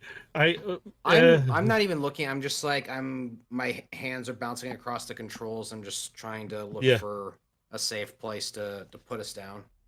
I'll do this. I'm not even gonna make you roll for it, Overload, because you're a very old bot. You've been there before. You're like, that ship over there, that's got a big enough space in it that we could actually park as long as the hangar is still intact. You would know that because it's a large ship. Yeah, I think I boarded that ship twice. Yep. So Timmy's I'm flicking through different screens, just looking for an access point. Timmy pops one up for you. Sir, this one over here looks good. It's got enough space for Phoenix to fit in, and we can just sit. And I can scan. It'll block some of my sensors, but I can still scan. Oh, that looks like the safest option. What do you Yeah, think? And I turn to overload. That area works, and if anything, we can make it small indent, and that would probably help with your signal. That would be fine. I would be okay. All right, bring us in, and I'll make an indent in that ship, get better signal. All right, I will move us into position. As you turn back, Gilgamesh, you see Carbine sitting on the console, kind of up in front of you. Enjoy your nap. She cocks her head, and you don't see her mouth move. Yes, I did. Thank you. I see we're somewhere. You see her kind of walk nimbly across and around, and just sit back down and looking out the front. I'm just saying to her telepathically, we're on the move right now. We're going after another piece of this puzzle of ours. You see her head her body does not shift. Her head does though, and looks back. The map? Mm-hmm. So he looks back forward. Okay. Doesn't say anything else. Just sits there and watches. I just kind of smile lightly. So as you maneuver the ship around, you bring it up under and into this space, which was an old hangar, but it's kind of tore apart a bit, but you can easily hide the ship in there. Yeah, I will position us in there so we will have access to open the doors and if we need to make an escape. So, what do you want to do? Do you want to take your shuttle or do you want to try and jump over? That's a big risk. I'd It's say for you. we're gonna take a shuttle. I was gonna say, please take the shuttle. I don't want to have you roll for like dexterity and athletics. I'm not risking getting lost in the vacuum of space for a space jump. I will tell you this: Aegis will just sit there and laugh at you as he pulls you back. I have rocket jets. I can Yeah. handle it. Get your I'm ass not on floating. the. No, I'm we're not not floating endlessly this One of time. us could handle it. Yeah, Aegis I'm would not just flo- be like, I'm not. he's I'm gonna not floating miss. aimlessly this time around. Aegis kind of comes across to you, Overload. I can fly out and a bit ahead. I'm a smaller target if anything tries to fire at us, and I can scout around. I want a bit of fun too. I'm just gonna. Just You will angrily get go your to the fun. shuttle. Shut up. Just gonna go to the shuttle angrily. Pouting.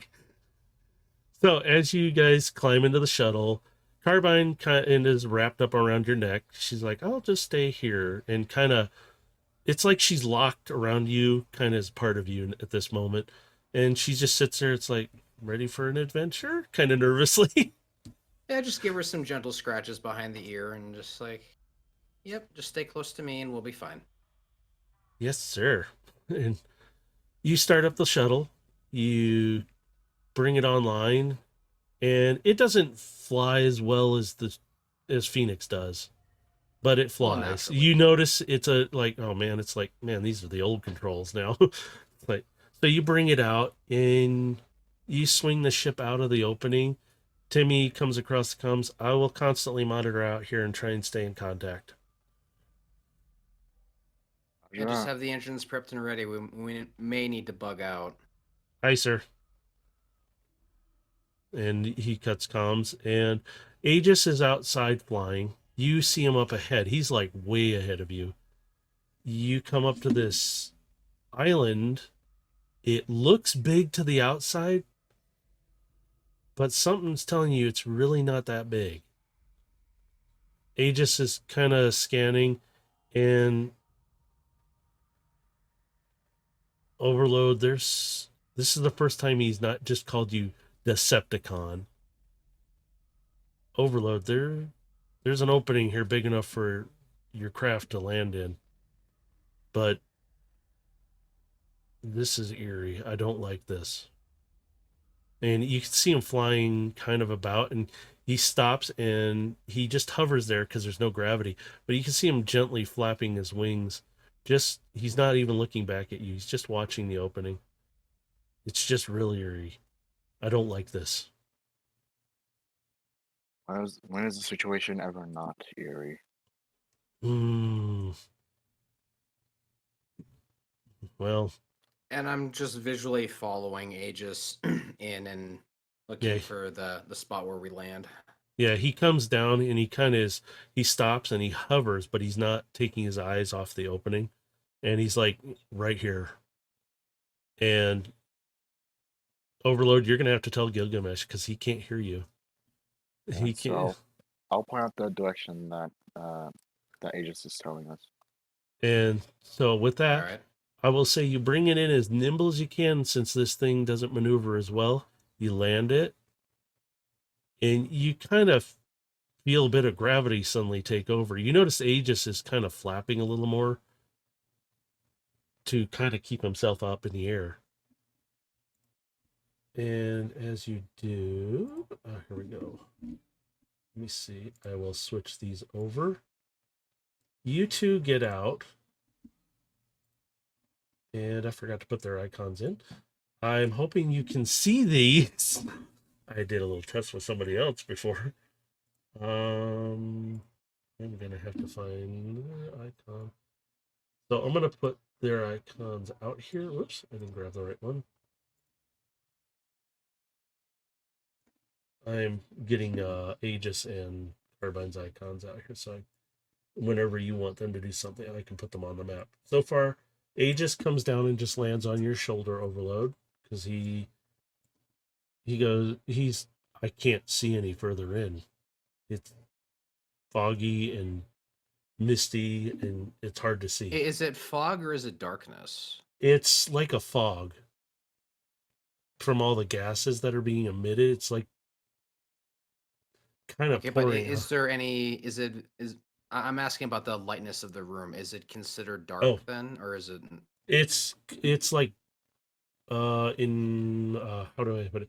Inhibited by a fog, and you can't see very far. Neither of you can. Overload's lights only reach maybe 15 feet, maybe 20, and your night vision is getting interfered with by the fog because it's making it thick, but you can still see in the dark.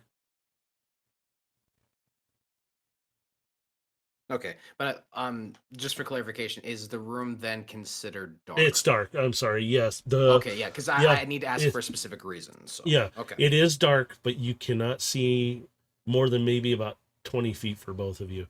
It can vary at very moments because the fog is thicker or lighter. Right now, it's 20 feet because you're at the opening. Okay, yeah. Because I'm just asking for certain conditions for certain things. So. Yeah, that's why your eyes are like that, because that's your night vision. So you see that. So you guys are standing at this opening.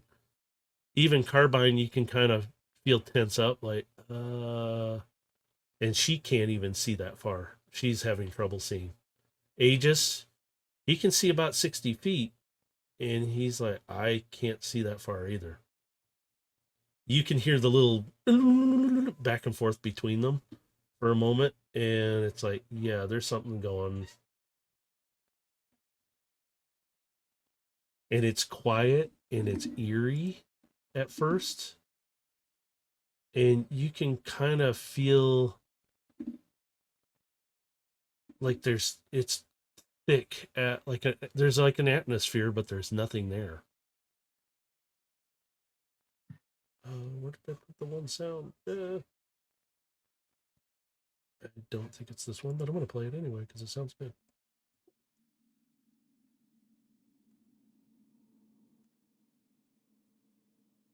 You do hear occasionally a few like metal falling or scrape sound.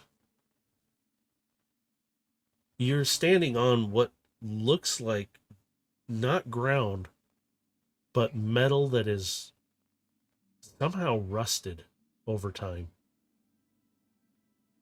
And that could be from whatever is being emitted around, could be causing the rust. So as we're looking around, I want to do a thing. Oops. I'm going to use prestidigitation, and I'm just going to create a little puff of wind, and I'm just going to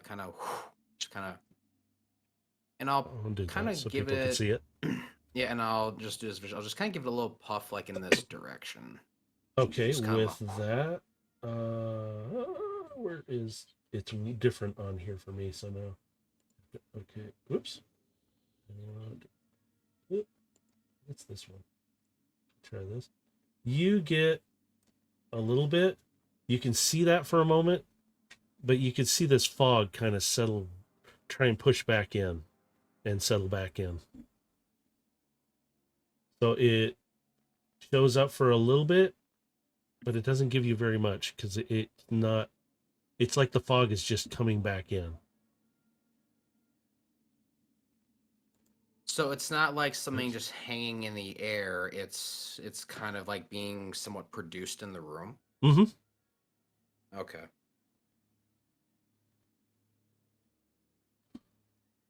Aegis is like, I'm not going to be very helpful. I can't fly in this. He's just sitting there on your shoulder, like, I can't do anything with this. Well, I'm just saying to Carbine too.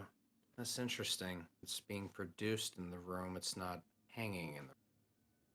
So it's not something that lingers. It's something that's being produced.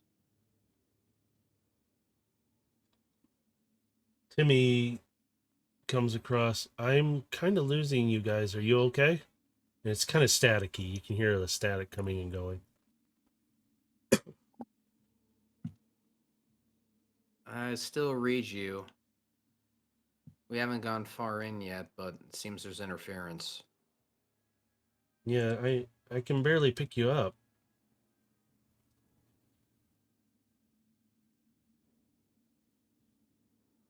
try and stay in contact. Hi, sir. All right. Aegis, are you able to see farther than me? Not by much. Carbine and I can only see so far.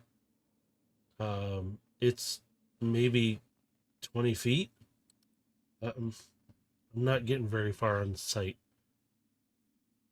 I'll just say out to Overload. The fog isn't hanging. It's being produced. So someone's making it. Mm-hmm. Carbine tells you, Gilgamesh, this might be a production from some of the ship's resources that they had on board when they were attacked. They could be combining to make this fog.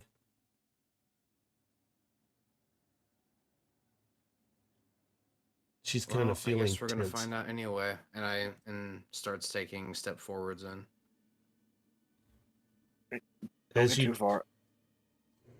you I'm not- still yeah, have I'm your not light. going very far. Yeah, you still have your light, Overload. I hope you still have your light. Yeah, but it's not by much. No, and it's pretty much the same for all of you, because that fog is inhibiting your distance to see because it's so thick.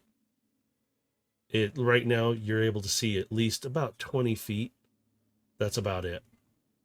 So Gilgamesh can see your light. He and everything. You can't see his because his is night vision. All the other three are night vision, so you're not going to be able to see them unless they choose to turn on a light. Yeah, that's why So I'm it's- like, don't leave me behind. Yeah, I can't see you yeah. that well. Yeah, so it's like, oh crap. So right Yeah, now, no, I'm moving slow enough to where you stay with me. Like, yeah, and so far, right now, I've on the stream, I have Gilgamesh is selected, and I just have it so you guys can see what he's going to see for the moment, and I can switch to Overload too. So in his case, if I click, I'm going to do this for you guys and show you Overloads. I think his is much more eerie. All right, so as you walk forward, it looks like ground, but you just hear metal under your feet. So you're tink, tink, tink, tink. And that's all you hear, but it's rusted metal. It looks like dirt almost. And you can feel the air around is still and calm, but it's this thick fog that's all around you. I see one of these junkies like this kind of thing, I guess. You see a blast area, and you can see what looks like fresh fighting because it's shiny metal where things have been shot at. And as you come around that corner, you both spot. Sure, I got this selected. Right here. On Oops. something. Right there. A body. Shredded. Arm torn off. Leg torn off. It looks like something ripped through it. It's still somewhat intact, but it looks like something went right through it. Is this one of these junkies? No. You see it, Overload. This isn't one of those. This looks like one of the ones that went missing. That was talked about in the news broadcasts because it's a looks like a junk bot, but not a junkion, like one of the scrappers that comes out. I'm more making an assumption because I didn't see the news. Oh, that's right. You didn't.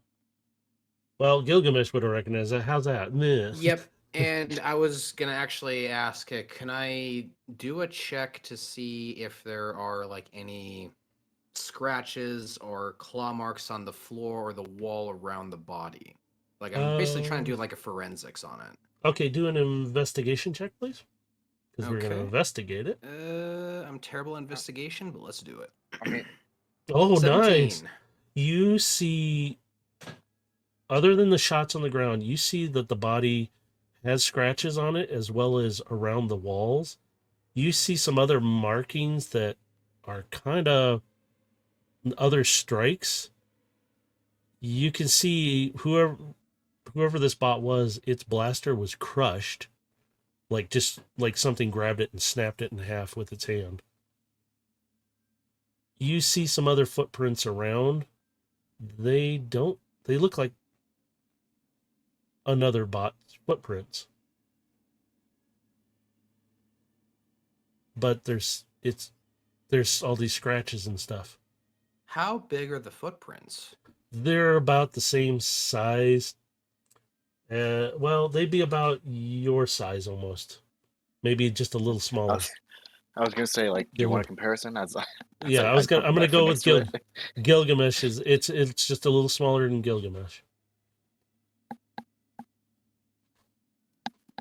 Your investigation was so high. I'm giving you that because I'm like, dang, yeah.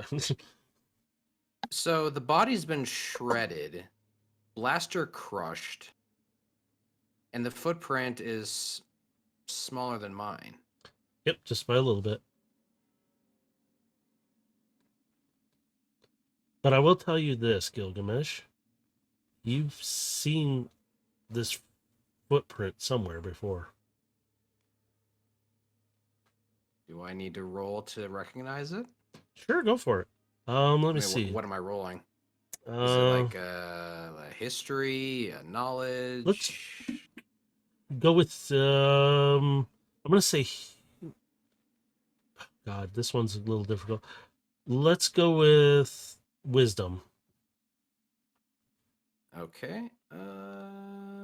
Taking a stab at it on this one Just, because this one's just a wisdom check or a wisdom saving throw? do wisdom check because Okay. you're really not having to save for anything too much on this 6. one. You recognize the foot, but you don't know where you remember it from. You know it's something familiar. It's there in the back of your circuit board memory.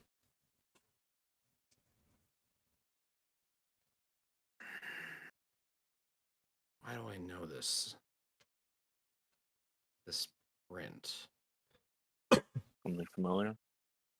You can see more of those prints a little bit around, but then you don't see any more. It's like where do the prints lead to? What direction? They kind of lead more off in one direction or the other, but mostly down this way.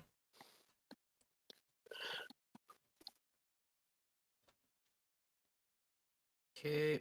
God dang it! I'm trying to. There we go. Yeah, if that's a problem, like I said, I'll just make it a circle. No, it's fine. I'm slowly following those tracks. You see, and I'm being observant of what's happening around me, seeing if there's any movement or anything as I'm walking down, following the tracks. as you do, you see the tracks disappear kind of here and there. And you, with your investigation within that vicinity, you can see scratch marks or like claw marks along the walls and everything.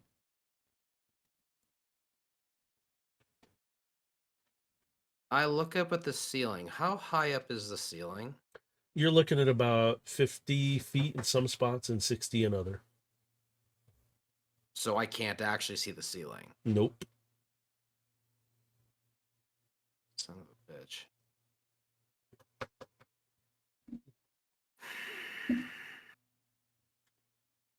Want me to see how tall it is?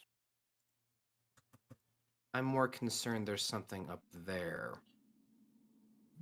You see how the tracks disappear like this? Well, if something is up there, as I'm just gonna double thrust my fist.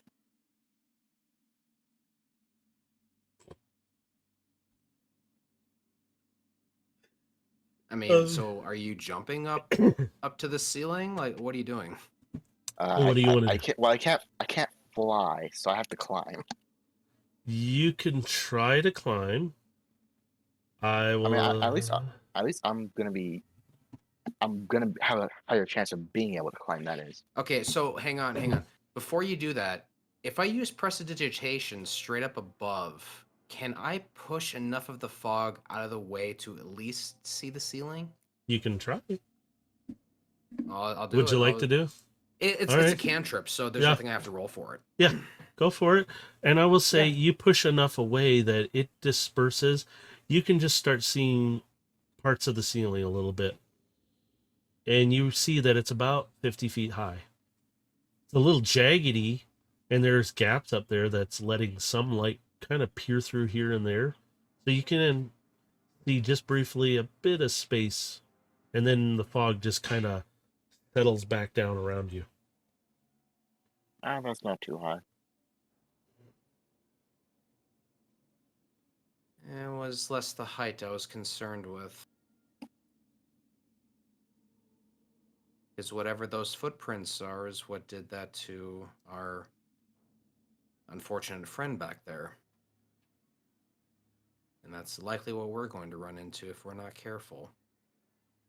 As you're Well, if we- both standing there, the whole island shakes for just a moment. And you hear and you see pieces falling down around you. Just some scrape sounds. I'm radioing to Timmy. Timmy, can you still hear us? All you get is static.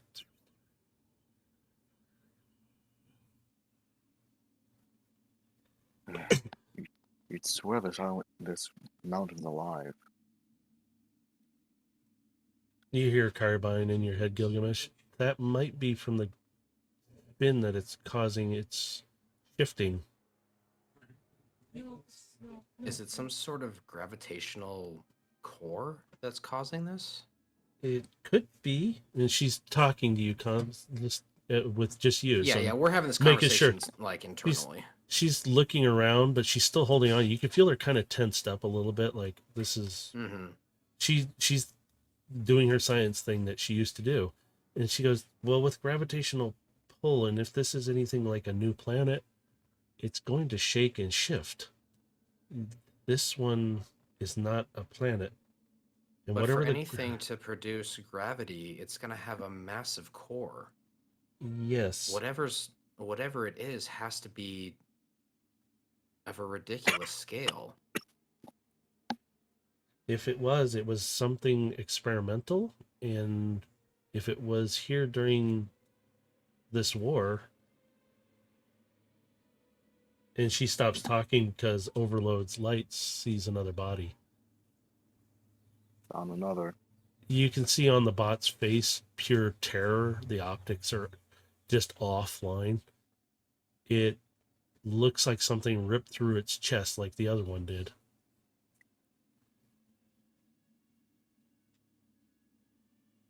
You can see around its arms what look like scratches and scrapes. Same with its legs. And you just hear Carbine, oh my God, what did this? Something with really dangerous claws.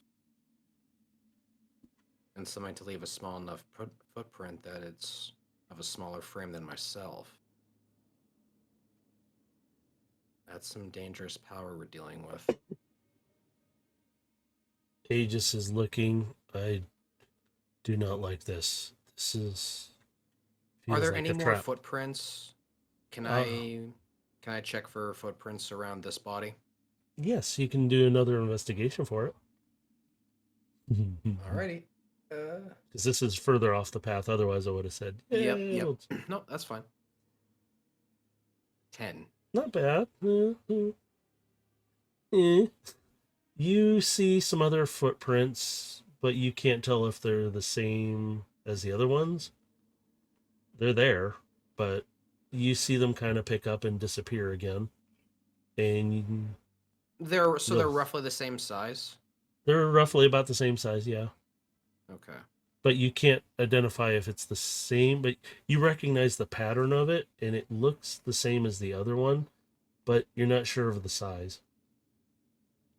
Can I roll a perception to check the walls around the room Sure. and just see if there's any scratches? Okay. I like that. Yeah, go for it.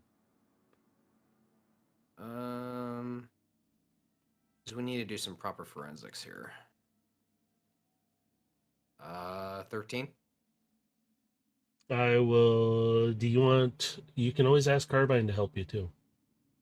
I mean, And if she can help me get advantage, then yeah, Yeah. I'll do that. So with her eyesight as well, she can see about the same distance right now as you can, but she hops down, and you can see her kind of walk over to the walls, and she's gesturing up, like looking. There's one over here. There's deep scratch marks, and they're kind of heading the direction you guys are going.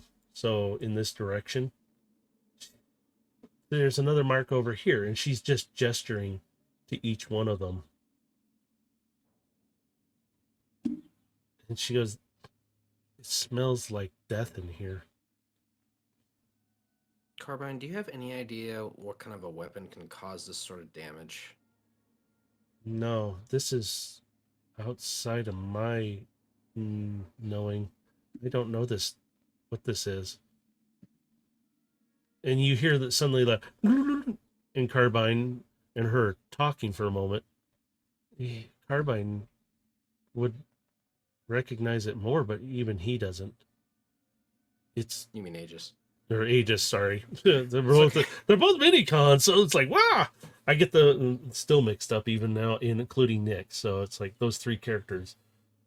But Aegis is sitting there and he's looking, and she's like, yeah, he's seen sharp weapons, but this is different. And you can see her put her paw kind of like on one, like she's touching it to feel it. That's deep and very sharp. I kind of gesture for her to come up back onto my shoulder, and I She hops up your arm and just, and she's like, yeah, definitely. yeah, and I just Curls let her crawl around. back up. And she kind of like locks around you again, like, I don't think I want to leave here right now. You know, I kind of had a thought. Would divine sense be able to like somewhat help in this situation? At least with knowing if something's around. How does it work again? I gotta remember. So as an action, I can open up my awareness to detect forces such as celestial, fiend, or undead. But I guess in this case, it would be transformer based. So I would. So what would be classified as like celestial, fiend, or undead? Okay. And as long as it's not behind total cover, I can at least sense it within 60 feet.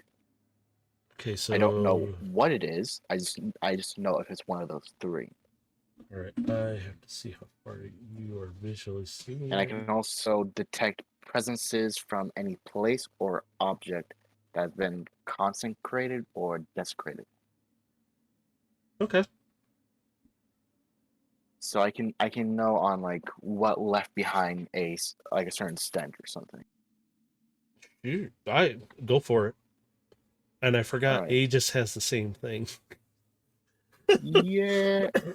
So he can help if you need to in a situation with it. It's like I forgot he has it too. Sense. Yeah. So he can do the same thing. So I can somewhat see again. Okay. Sometimes equals your charisma modifier when you finish and all expended users. Okay. Yeah. So I have So it's kind of like Like detect good and evil. Yeah. That's a what I was sense, yeah. wondering. I'm like, okay, this works. Okay. Which Perfect. I have 3 charges of it. Okay, so Aegis isn't going to use his. He'll let you use yours first. And if you want, you can ask him, hey, can you do this time? Or something, and he'll do it for you too. Because he has something similar. I still need to add a few things to each of them. But not a big deal right Yeah. now. Though Right now. of course this is limited, so I only have a Okay. small time frame to use it. Okay, so you don't. It'll detect all the way up to here. I'm gonna just say it's wrapping around so you can detect. You don't feel or sense anything. You can see the body behind you has been there, but you really don't feel anything wait. else. Since technically that body was desecrated, would I know on what specifically killed it, in a sense? You Like if it was hmm. like a Predacon or something like that. Let me see. What I'd have to have you roll for it because yours would probably be Well, because history that's why I said or knowledge. would divine sense like have an effect here. It will help on detecting. I don't. This one, no, I don't think it will. It will help you Yeah, detect if because it's it's a. not. It doesn't mention like reading anything residual. Like you're only going to be Yeah, able to detect the creature itself. but with So your I hmm. don't think it would. Well, But with that's why I said hmm. would it technically work as because it does sense the presence of a place or object, and Yeah, but these guys they were just massacred by something. You don't know what it was unless you wanted to do kind of from what they've given you, you can do your own history or knowledge on uh, the scratches and marks. I would say do I'll that. yeah I'll do a history just in case. Yeah, or something. I would do something along with that because you're older, you've seen a lot more. I mean, Wow, not bad. I was gonna say another thing. Would I technically have advantage since I at least know what a Dinobot is with Yeah, because Rex? you've dealt with Rex. He looks similar to me. He's similar like looking to Grimlock, but he's patterned a little different in my head. So I'm like So Rex is Rex. He's cool. But so no, with this, hey, you look at the claws. I'm gonna say because you guys are here, you're looking at this. You've gotten the knowledge from Gilgamesh and Carbine, and you're looking at these and you're going, they're not a familiar scratch or cut or some of the scrapes look like something rubbed or was wrapped around his arms at one point, and even the walls show it where they've contacted. It almost looks like a cable or something.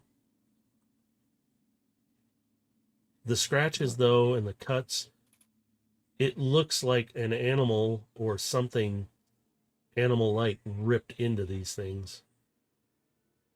and considering the expression on at least on this one's face, you can tell that was taken by surprise, which could be a It's stealthy just, one. yeah, it's just sheer terror on its face. All right, so I could probably deduce that we're dealing with some form of feline bot.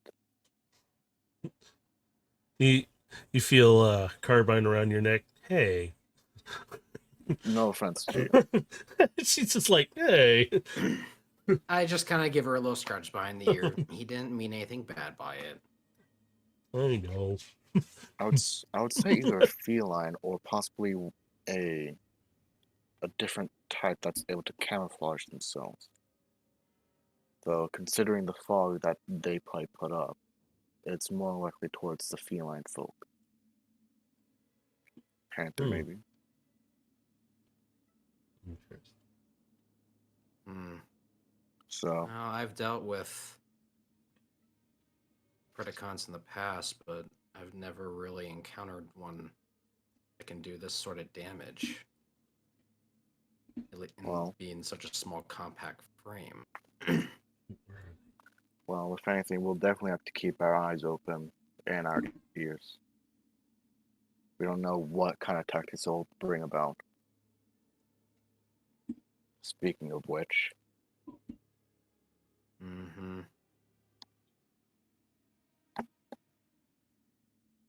Do we learn anything differently from this one? This body Or is is it similar. the same thing? This body's similar to the last one. You can see there was some kind of little hand blaster that is literally just. You guys can identify it's a blaster, sort of, by the grip. Whether it was one is another question. The body is similar. Ripped through the chest again. Fear terror on its face. this one really like going for the chest, it seems. Based on the 3 that we've seen, can we tell if is it going for the spark or is it going for the energon inside the body? I will tell you there, because you're visually seeing it, you see Energon on the ground. So, Right, but I'm uh, asking, based on the damage we've seen to all 3 bodies and my personal knowledge of Cybertronian anatomy, could I tell if it's going for the spark? Yes, I will say yes. I'm trying not to laugh because I was just like, oh god. Like, Yeah. I'm trying to be subtle in what I'm saying here, Yeah. but you know what I'm saying. Mm-hmm. Yes, you notice that is in each one of the bodies so far, that has been where the spark is. And Overload it. I'll just say that out loud. It's going for the spark each time. hmm.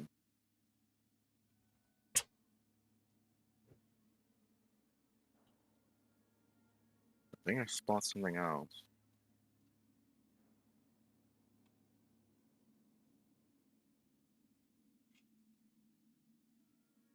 Outside of that, you see another body up ahead, Overload. That's the one you caught sight of. It's in the same state. This time, one of its arms is missing, and the chest has been ripped out, and you just see the energon pooled around them. I forgot to say that on the other ones. That's my bad. The other ones do have energon around them as well. So far, all the bodies you've seen is energon. Where you two are standing at right now, though, you kind of see this greenish purple mist ahead of you. That's like the fog, but it's greenish purple.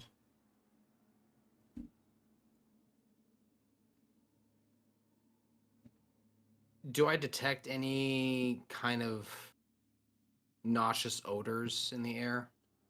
You smell like it's kind of like a decaying smell almost, but this is not. This is a different kind of smell. It's kind of a softer but also pungent smell. Even Carbine's like, whew, that stinks. It smells familiar.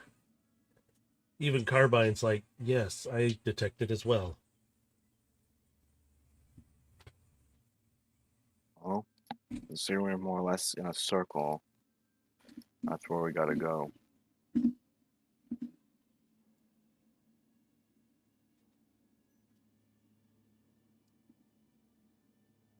And you guys see this purpley green cloud. It looks like it's in a passageway or something.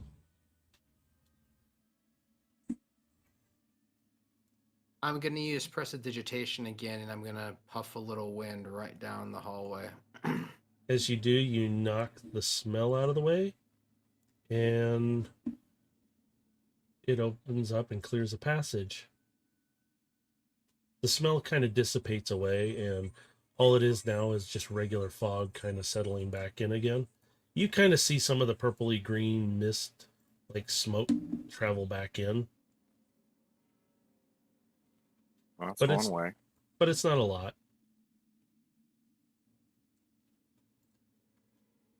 Well, we got 2 ways from here. I don't think splitting up is a good idea, especially in this situation. So, Yeah, we could easily get ambushed. mm-hmm. You hear that echo through the whole place.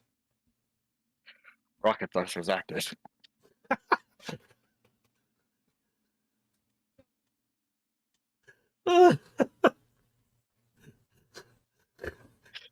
Know how to set him off. Okay, so I know it's a cave, so I'm probably gonna have disadvantage, but can I roll to determine the direction of that Yeah. roar? Holy crap. Okay. Wait. God damn it, I can't see shit. Well, Or unless you're Even- gonna give me just a normal roll. I'm giving you a normal roll anyway, because Okay. even Carbine's like tensed up right now.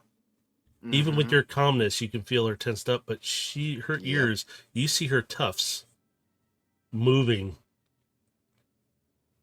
She's like, it came from, and she starts stuttering a bit, straight ahead.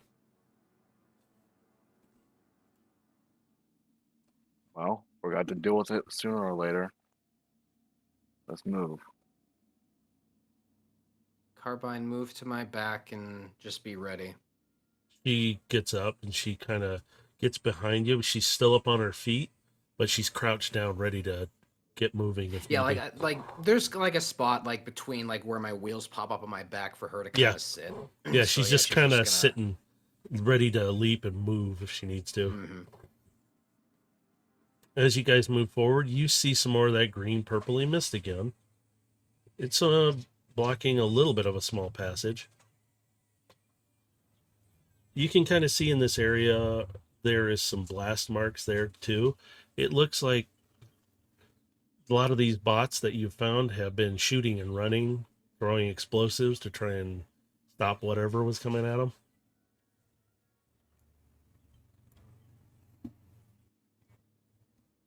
I don't Do really have they any- sort of lead into this little tunnel? Like any of these blaster marks? Not really, but you can't tell where they really came from on this side. Excuse me.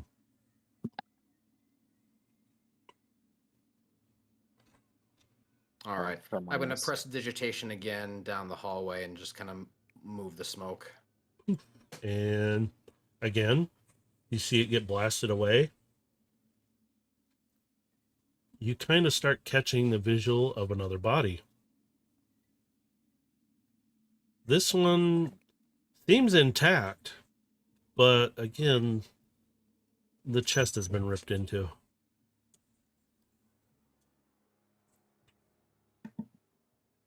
You can Another see some body. more of that purpley mist, but you're getting in here a little more, and I am going to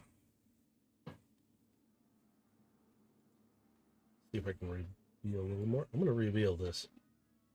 You can see some blaster marks and another body there.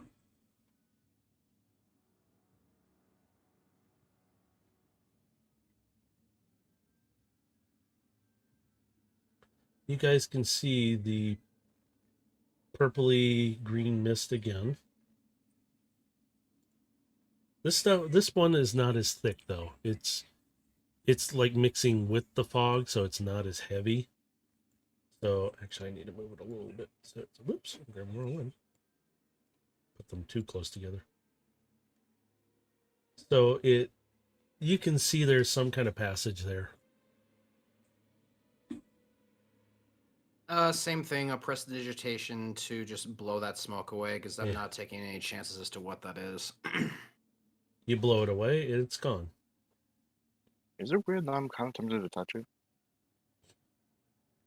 Sorry? Is it weird that I'm kind of tempted to touch it? Like You want to touch the mist? I mean, I don't know if that's a good idea. The temptation. Yes, but for all you know, it's acidic. you come up on another body, kind of trying to play up. I can replace a finger or two. Oh my god. Yeah, but it's gonna melt whatever it is you're gonna touch it with. Do you really think that's a good idea? This is payback, isn't it? I'm just gonna touch it. All right. You see the other body. This one looks like possibly a captain, like somebody more in charge. But the same thing. His chest has been ripped open again. But he's missing his head. It's next to the body.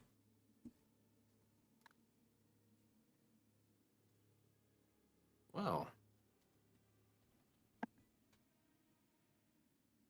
this is certainly appetizing.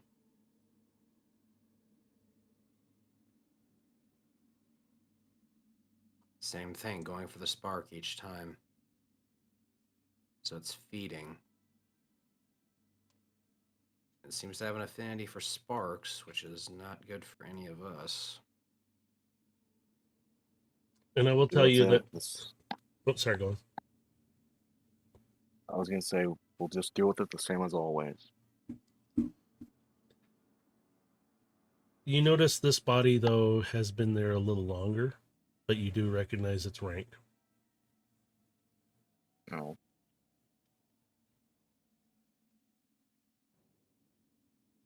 Let's see what rank it was. Gilgamesh, you see more blast marks, like a large explosion at this opening.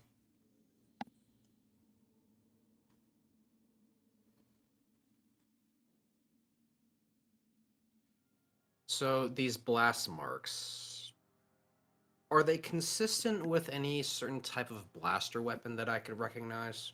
This one was done by some kind of grenade that's pretty regular in just usage. It's not uncommon one. Standard issue stuff. Yep. Okay. Yep, pretty much. Just a standard, nothing fancy about them. It looked, excuse me, looks like it was used to blow up something.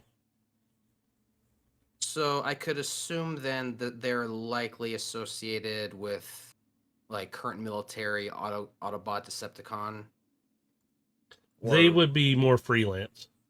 Scrappers Okay. usually don't affiliate with a lot of people or groups. Well, I didn't know if these guys were scrappers or if they were of a certain affiliation. So You would recognize them as kind of like just a scrapper right off the bat, because they're a lot of people have shunned away from being Decepticon or Autobot because of the history.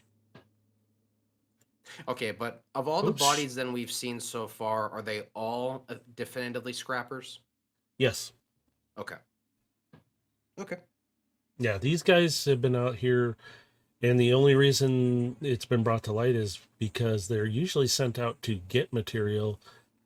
When they don't come back after a point and they've been asked to by their bosses, things kind of go crazy. And also when somebody returns who's half alive and screaming, "Oh my God, we saw this," that's how they know. And then they take attention to it because it's media.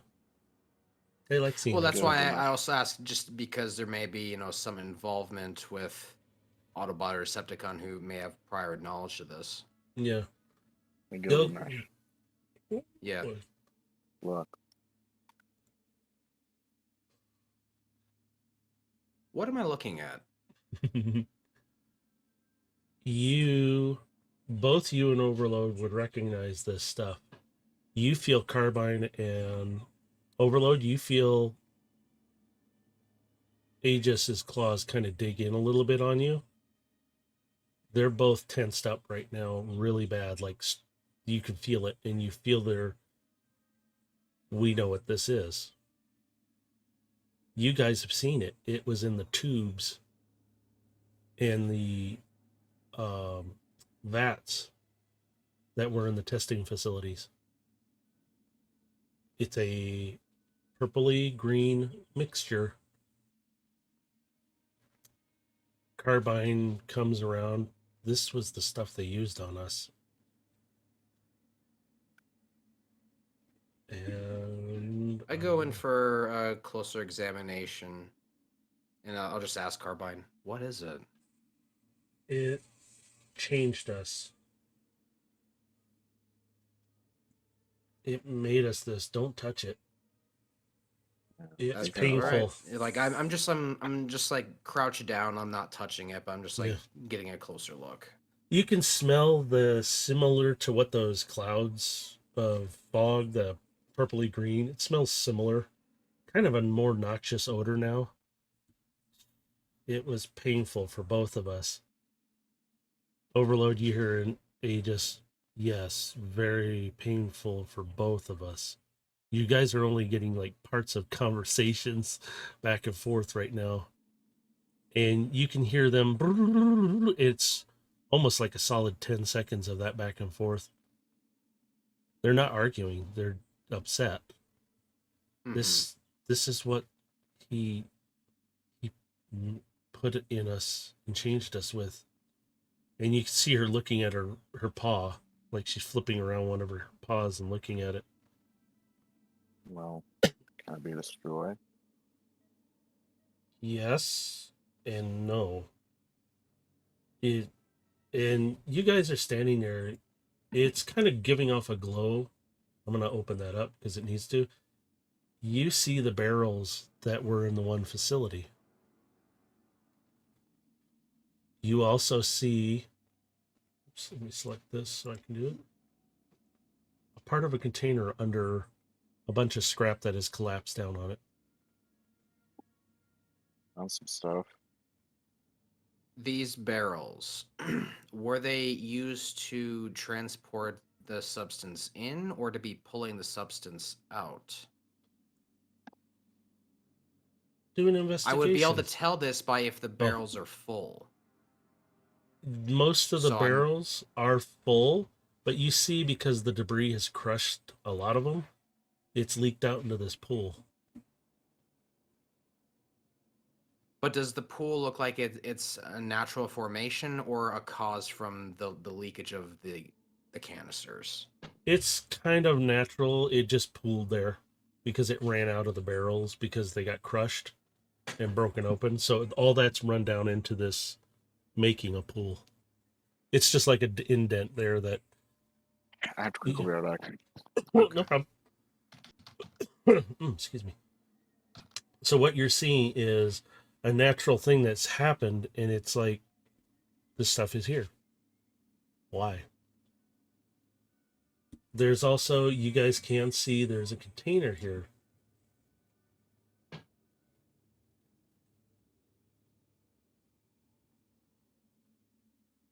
This container, does it look like it's holding more of the substance in it? No. It's What kind of cracked. container am I looking at? How about you do, why don't you do an investigation Perception? on that one? Or actually, yeah, do a perception on it. Okay. I'm thinking in my head what would be better. 5. It sure is a box. Yeah, I guess what I'm going to say is it's pretty badly crushed, so you can't identify it. So it's hard to tell what it was, what was in it. But it's pretty Sure badly looks like crushed. a box. Yep, that's it. You can just tell it's been badly crushed box. That's it. Ooh. Ugh. All right. Dang. This green line I'm looking at, is this like a stream going into the pool, or is the Mhm. stream coming out of the pool? No, it's going to it. You can see Going the in, barrels. okay. It's running down into that pool. Okay.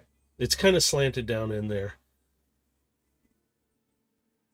And you can see how it's kind of, it gives off a glow. I couldn't put a glow on it because Yeah, no, that's fine. ignore the torch. That's just to give it light. I don't know if you can see that. I actually cannot, no. Yes. Okay, good. Sorry. There, it's the only way I could give it light. So so as you're standing there, you can see and feel Carbine kind of, this is same stuff. I remember waking up during, and she trails off with that. She just, and just kind of, you can tell she's feeling memory, like she's going back to a painful memory, because it's all she can feel right now is just, it was painful. I just kind of gently like pat the top of her head, and like I'm reaching back behind me and just kind of like patting her head, just like, hey, relax. It's Nothing's just, gonna hurt you here.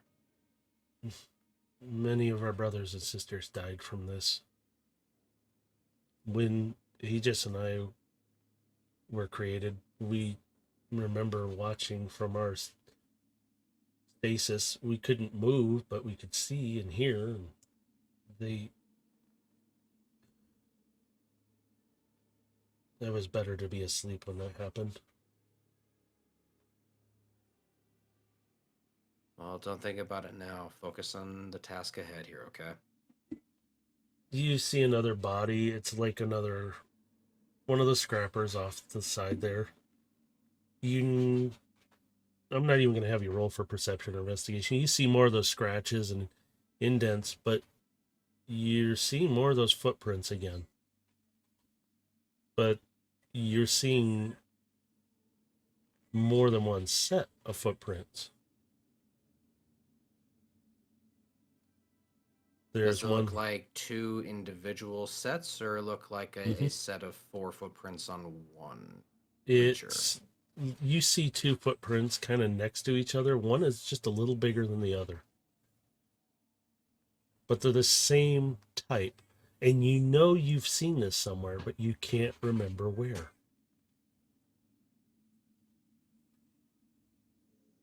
This just kind of frustrates him a little bit internally. Just like, why do I know these? I should know what this is. Let's see. Do you want to try and do another? Let's see. I mean, I'll roll for it again. Let's do. How about? Oh God, I'm thinking investigation, but I almost want to tell you to do history, or even something to do with wisdom. Let's do investigation. Okay. Okay. 4. Ah!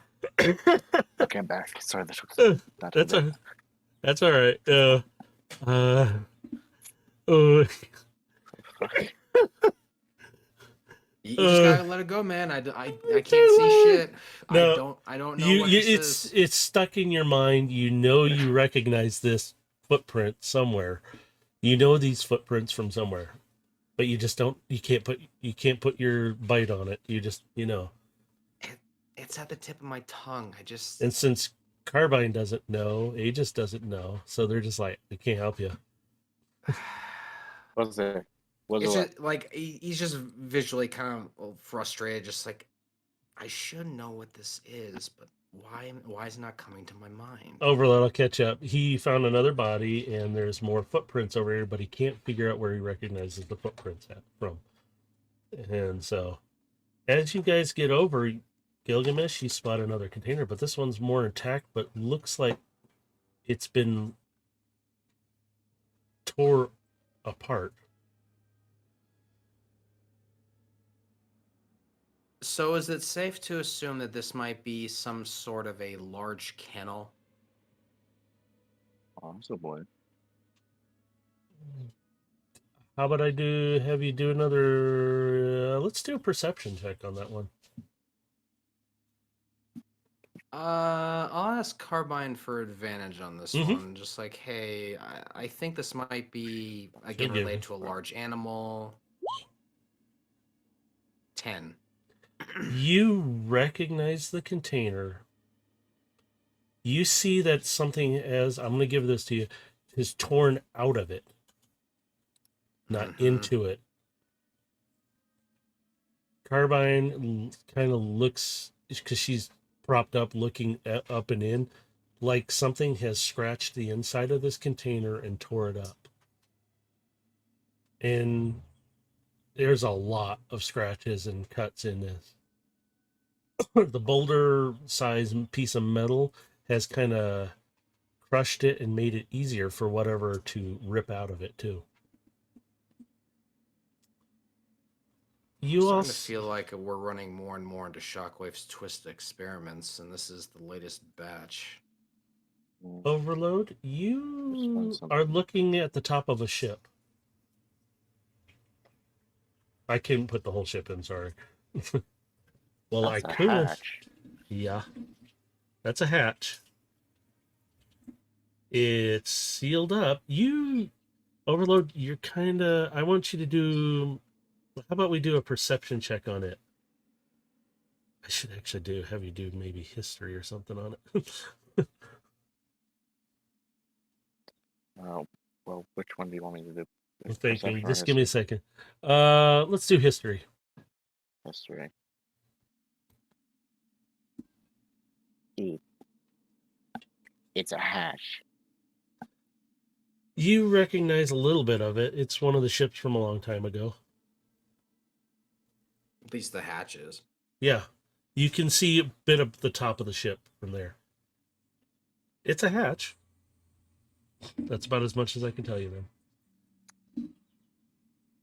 You want to try and open it? Hatch. I'm going to first examine the hatch for traps.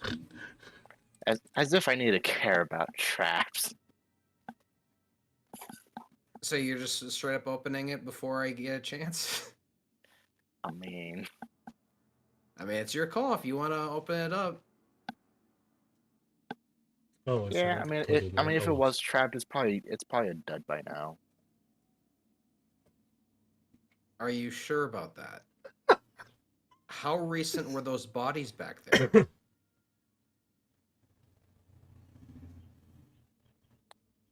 Good question.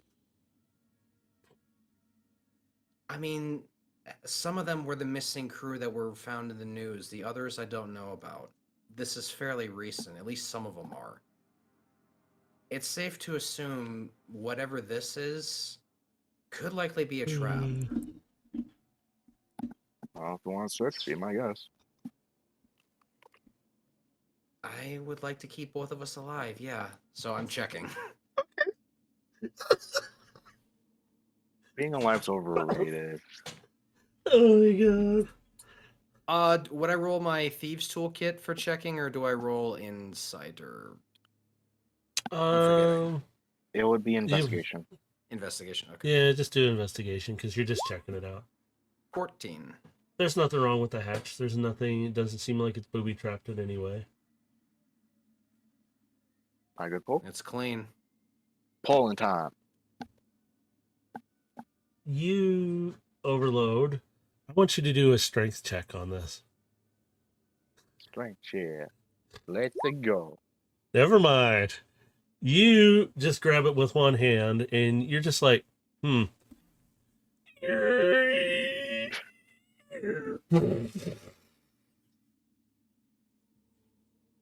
looking around to see if anything is reacting to this loud door opening. Just see, nothing wrong as I get pounced on. Yep, I'm like looking all around. Echoes come around. You hear something loud. You and Carbine and Aegis are like, we might want to get this done fast. Yeah, I'm just gonna do the whole ping thing with the map to see. Is Overlord big enough to go into the hatch? Mm-hmm. Well, I was gonna say if I'm not, I'm gonna make it. No, you can fit down the hatch. The ships are large enough for you. I was gonna say, please don't make it. We've already made enough noise. It already knows we're here and it's pissed. It's gonna be a lot more pissed when it meets me. Okay. Do you guys want to try and go down the hatch? Because what you see is a ladder down the hill. I'll stealth down the hole. All right. So what I'm gonna do is I'm gonna grab your token. Okay, and oops. I'm gonna... Oh, hang on. I gotta grab the right thing. I'm grabbing the wrong thing. I might have to have you move your token out because I can't grab your token for some reason. Can you move your token out, please, Dave? Thank you. There. You climb down. You're inside of a ship. Not a very big ship, but it's very nicely done. Overload, are you following him down? Yeah, just I guess kind of grab onto the hatch door and like kind of swing myself down it. All right, are you gonna pull the hatch down a bit, or are you just leaving it open? I didn't know if that's what you were doing with it or not. What I meant like was like the door the hatch like door frame. Mm-hmm. The hatch frame. Like, Yeah, you're just grabbing there. hold on to that and like somewhat swing down, but not really touching the ground like immediately. I will tell you there's a ladder there, so it's okay. You can climb down. Why now? But Are you just trying to be Style. fancy, aren't you? Yeah, I see. I Style. knew it. All right, you swing down. You're tall enough that you just kind of and you just land without any trouble because it's not very far. Gilgamesh, And- you're looking around. You see kind of this is a lavish opening area. Like it's very nicely set up. You're looking around. You see what looks like to be the doors are open to certain compartments.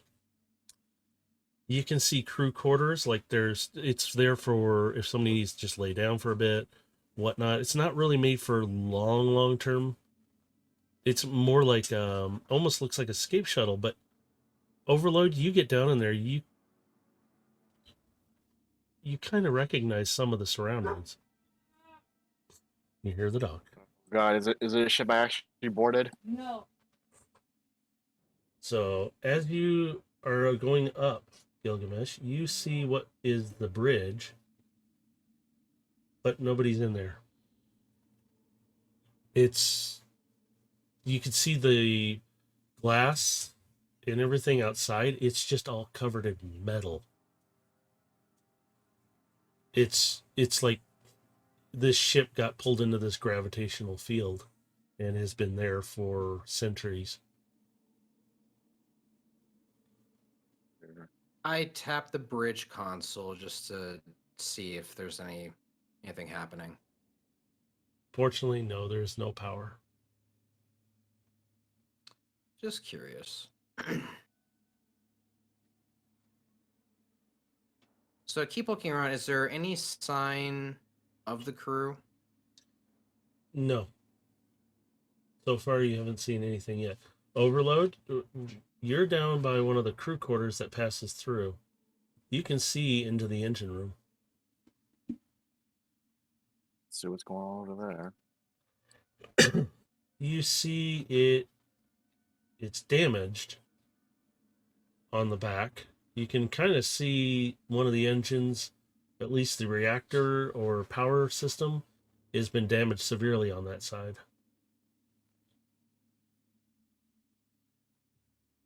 Sabotage, maybe.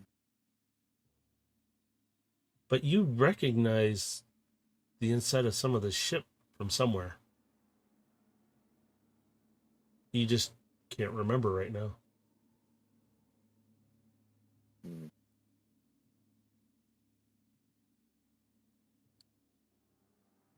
Oh, down over to where? Yep, so I've met up with you at this point, just walking in. Small crew shuttle.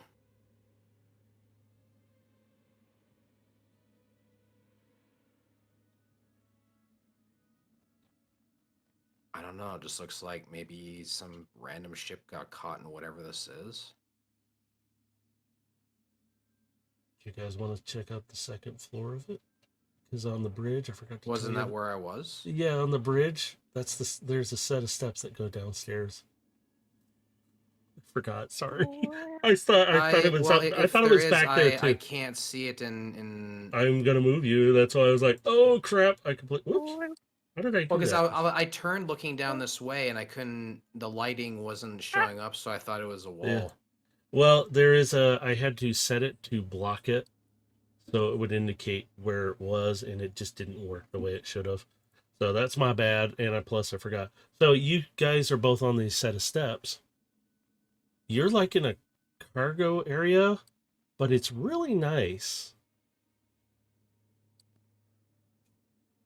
Like really nice. And I'm sorry, I need to highlight that because you guys can see in here there is no fog in there. I'm dumb. I had to do it for the entire map. So this is what you guys have seen. Oh, I stuck. Yep. Oh, okay, give me a second. Transformer stuck in wall. What do? Okay. Fist in wall. What do? All right, I'll get you. Here, let's see. Try that now. I'm free. Okay, good. Sorry about that. I don't know why I did that, but no, I was stuck in a wall. you guys are lighting this up. I forgot the fog is not down here, so there is no limitation. So you see everything. Overload, you see the inside of this ship. I'm not even going to have you guys roll for perception for this because it's the way it is. You remember that shuttle in one of your visions, in your dreams, that launched, that was really nice looking. It's actually very nicely set up the same way. You're starting to recognize this ship as that shuttle that escaped from the one ship that you and Rex were on. Oh, there And you now, guys were. and now you remember the damage that was caused on that side was from a blast that hit it as it was trying to escape.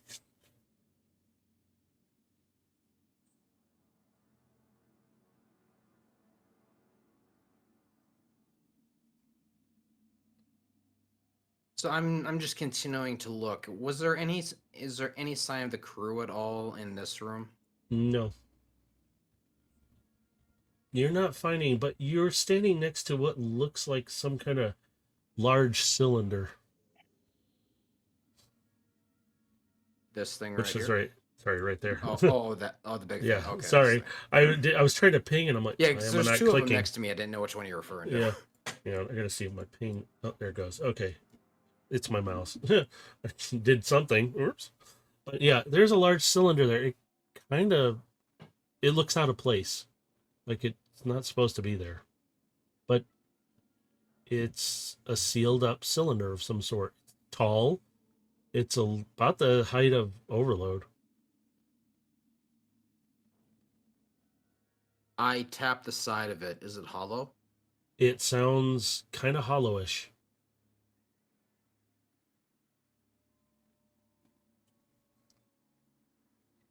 I'll need to climb up, I guess, to reach the top of it. So, Well, if you want to, you can do an investigation on it to check it out first. well, yeah, but I was just saying, like, as far as like positioning, like, Oh, because yeah. it's bigger than I am. I'll need to do some trickery here. Carbine, can you help me look for this? Yes, I can. She kind of hops down, but she's up on top of it. And she's walking around. Interesting design. Interesting. This is very old. You see her claws kind of fascinating. Any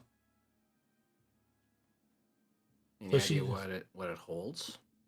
I believe It's I do.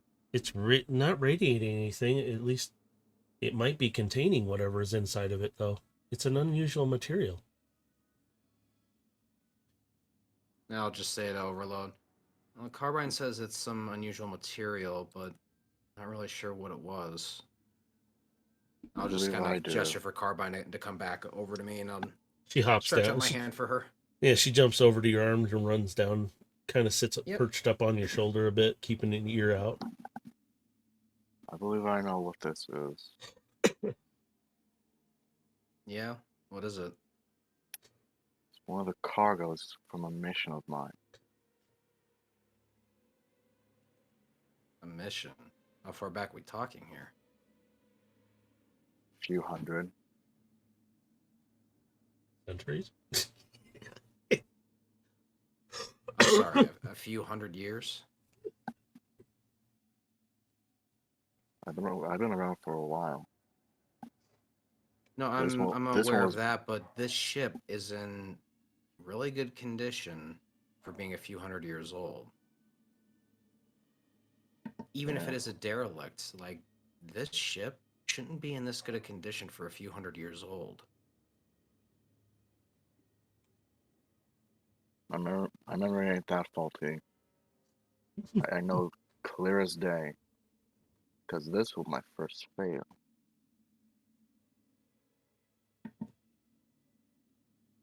He just Wow. chimes, kind of talks to you, Overload. If this thing has been here as long as you are as old, and it's been encased in all this metal, it's probably gonna look brand new. And he's just like, this is impressive, but Yeah, this thing's old. I had a mission to take back a mysterious cargo that was taken.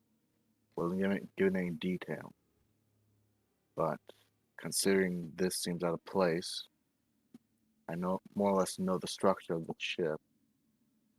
This was the cargo.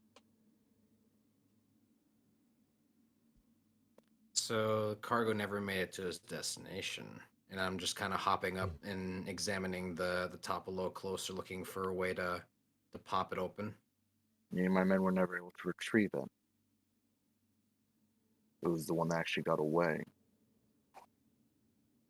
And yeah, it somehow found its way here. Wonder Oh, why. Overload. Aegis notices.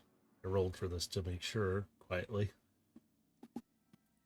There's a seam in the front. His eagle eyes can see this, or hawk eyes can see this. There's a seam in the front, straight up and down.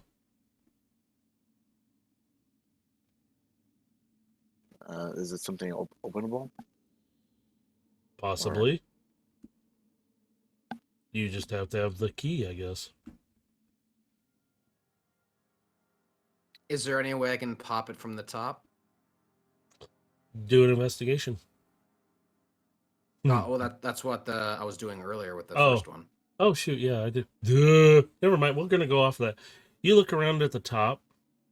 With that, it's just the top of it, really. But you notice there's a bit of a panel down lower. From your angle, it doesn't show up straight on. But from above, you can see the light reflect from Overload's headlights, shining a different panel down there now. I'll drop down and I'll get a closer look at that panel. Even Carbine's like, that's awfully small. I'm kind of running my finger along it, looking for like a seam in which like it might pop out. You come across it. You can see it with his headlights, just this light seam. But you barely feel anything. It's like so smooth. And you suddenly see Carbine do her paw out. Sink! Need hand or claw. She's being cute. It's like, oh, okay. Sure. And I'm chuckling internally, just sure. Go ahead. And I'll extend my hand out so she can kind of sit in my hand as she does this.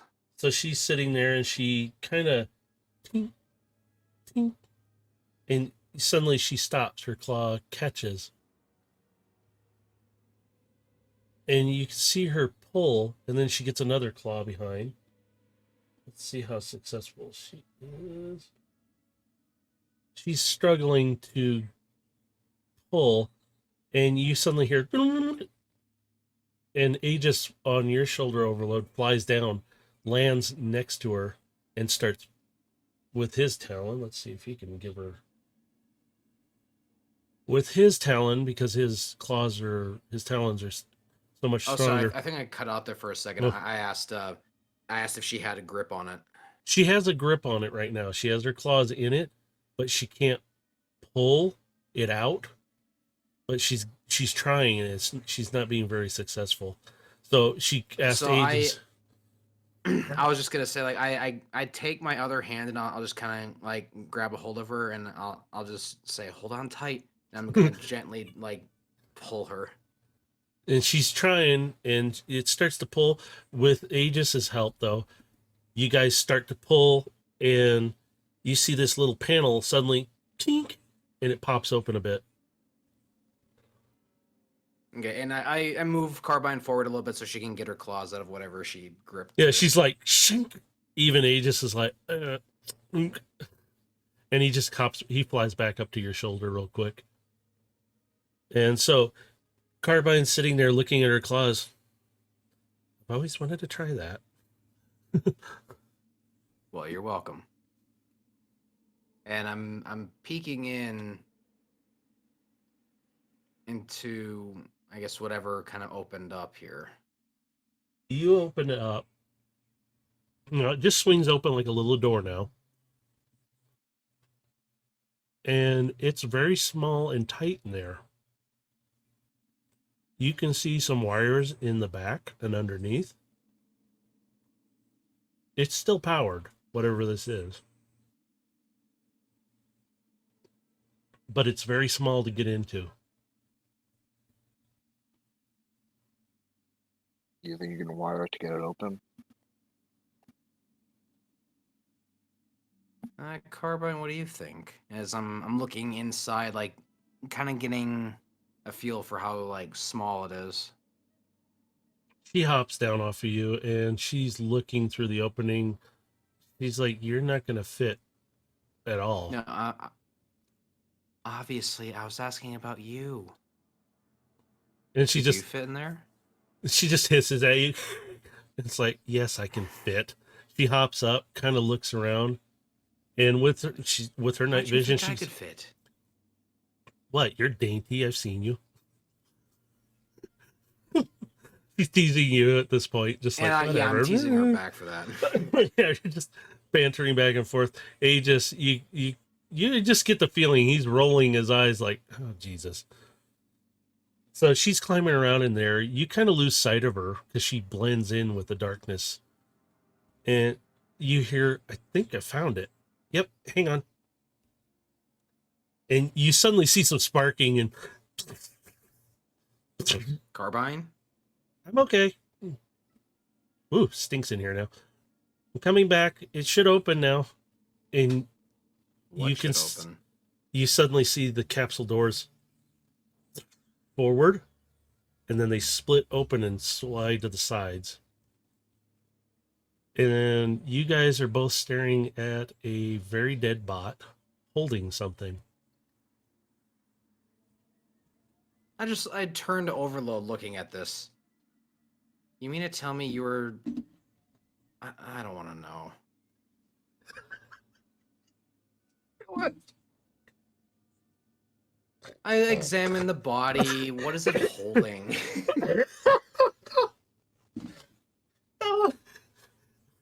That caught me. Okay. You realize this bot is a very old bot, and Overload, you would recognize it as one of the ones that ran into the ship. At least the same look and everything, like one of the guards that was on that ship. The body's not the cargo. Check what he's holding. That's what I was doing. Yep, I'm checking his hand. What is he holding? His hands are stiff and in a place, kind of like rigor mortis, but in this case, bottom mortis. It just can't move. And you pry his steely fingers open, and you pull out the last masterpiece.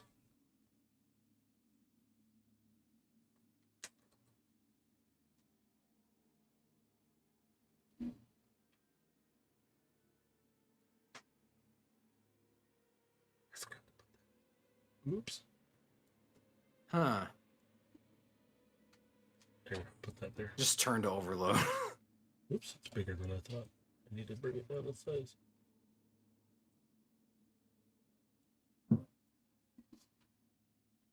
Wait, is that right? I'll use it. Huh. Good thing. The thing I was looking for in the past, or the thing we're looking for now. A relic from time gone past. Just shows up where you were a few hundred years ago.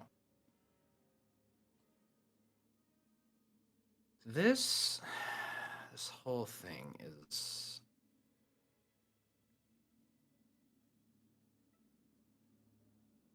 Are you both kind of just looking at each other at the moment? Yeah, kind of. Just like... Okay. Well, we've found the map last... Well, I'm assuming this is just the next map piece, but we don't know it's the last one yet. Nope. Well, we got it. Let's get the hell out of here. Yep, I reach in and grab it. As you do, the body starts to move. I I like slowly pin, turn I my pin its head. arm down. And you can see the optics are completely blacked out. There's nothing there. I'm And pinning its hand down so it can't move. you start to hear it. What the hell is this? Sorry, Carbine? friendo. I'm just And gonna rocket punch the head. Wait. it starts to struggle against you. Carbine. What is this? I don't know. She's just behind your head, like not even curled around, but she's hiding behind. I don't know. I've never seen anything like this. Even Aegis is the same way. He doesn't know what it is. He's never seen this before. Can I crush it? I want to examine it quickly. And I'll roll for this here, so let me do this.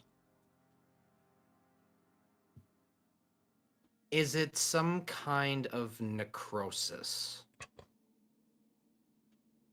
Yes. But Crush it. something is As soon as influencing it. As soon as I can recognize that it's some form of necrosis, I just immediately tell him, crush it. Rocket fist. Boom. To the head? Yeah. All right. Do you let go? I mean, I let go and I Yeah. move in just in the time to Yeah. avoid his punch. All right. After you punch it, you kind of see its body. The arms kind of fall to the side a bit. And the head is completely gone at this point. just like stare at my fist. Ew. Yeah, I rip that last map piece out of his hand. as you do, you see the body start to reanimate and move. It Oh. starts reaching out for you guys. That usually finishes them Okay, off. I'm going. Better idea. I'm going to sever his hand that's holding this map piece, and I'm gonna take the hand. Okay. I'm gonna use my energy on rapier, and I'm just gonna cut off its hand. Okay. Just see if you can. So take a swing with it. Just attack it. See what happens. 23. Nice. You slice it clean off. You get the hand and the map piece. That usually finishes them off.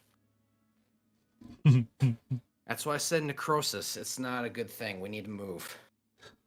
The hand isn't moving in yours, so don't worry. So with that, you start kind of hearing some noises all around you. We gotta go. You want to get out of the ship now? So wait, we're all hearing it?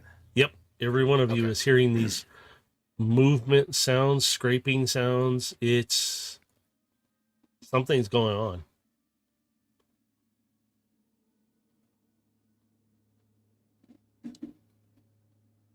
I will take I that can off get the us map. out of this quietly, assuming you actually want to take this quietly. I want to take this fast. Fast is something we can also do quietly.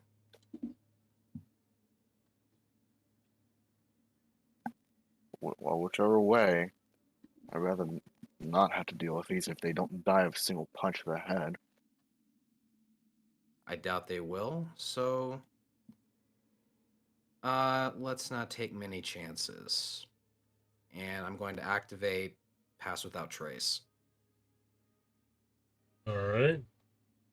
So long as he stays within 30 feet of me, he's going to have a +10 to his stealth checks. Okay. And I kind of want to say as a safe measure as well. Aegis, Divine Sense. He is picking up multiple things. 3 really strong ones.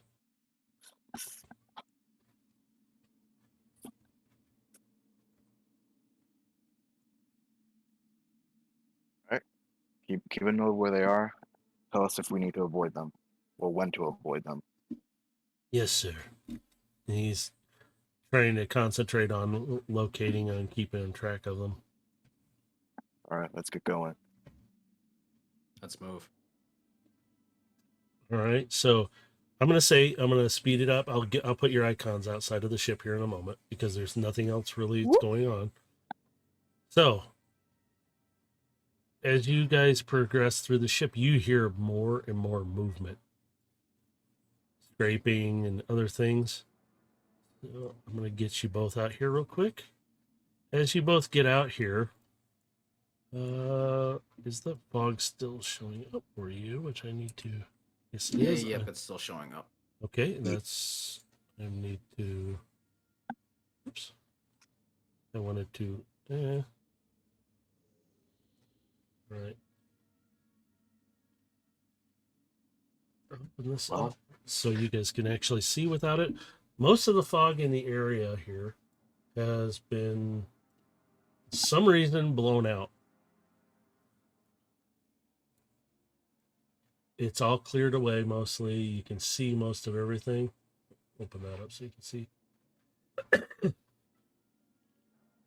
But, oops, I need to grab that icon, not do that. You both see where you guys came in. A creature none of you have ever seen before. You see white eyes, jaw hanging agape. Gilgamesh, you already know what this is. You've seen it in the camera feeds from Shockwave's experiments.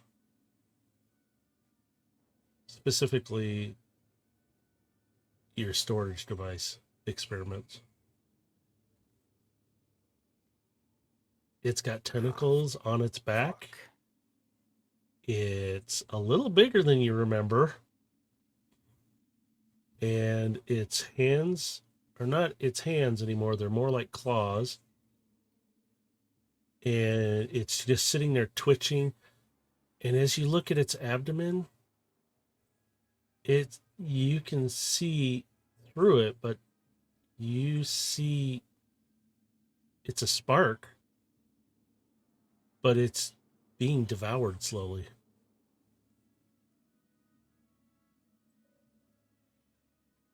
Yeah, shockwave. Done.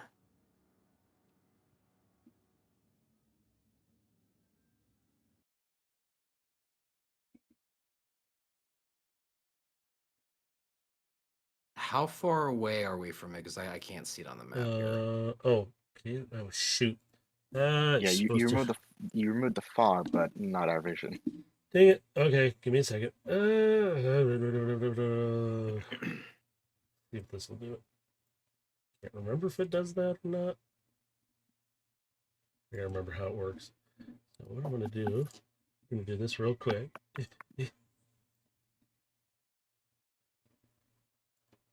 Oops, I need to turn that off real quick. These guys aren't supposed to be up there. I'm really quickly fixing it.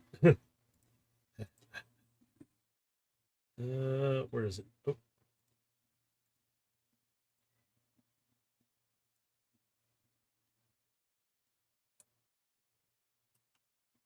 Okay.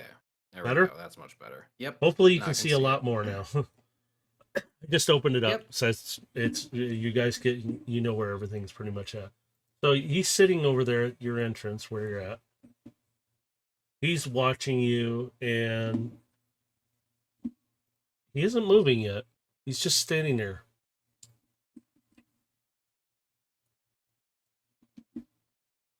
I'm going to slowly pull my Energon rapier from its holster.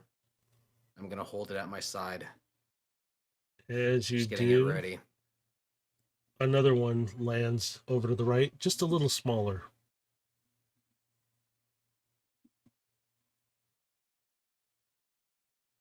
I'm just And like, I'm gonna tap Well, Gilgamesh's shoulder. Remember, quiet and quickly.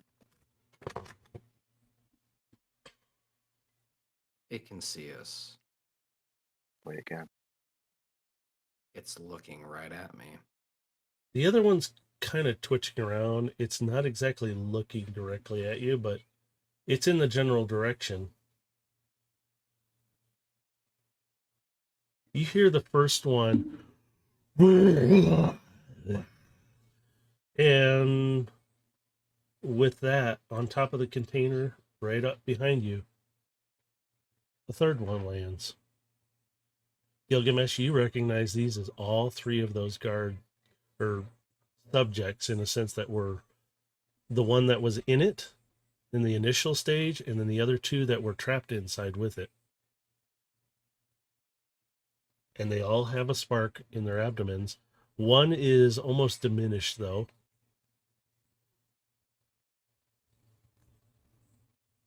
So they're hungry. Well, we're cleaning up another one of Shockwave's messes again.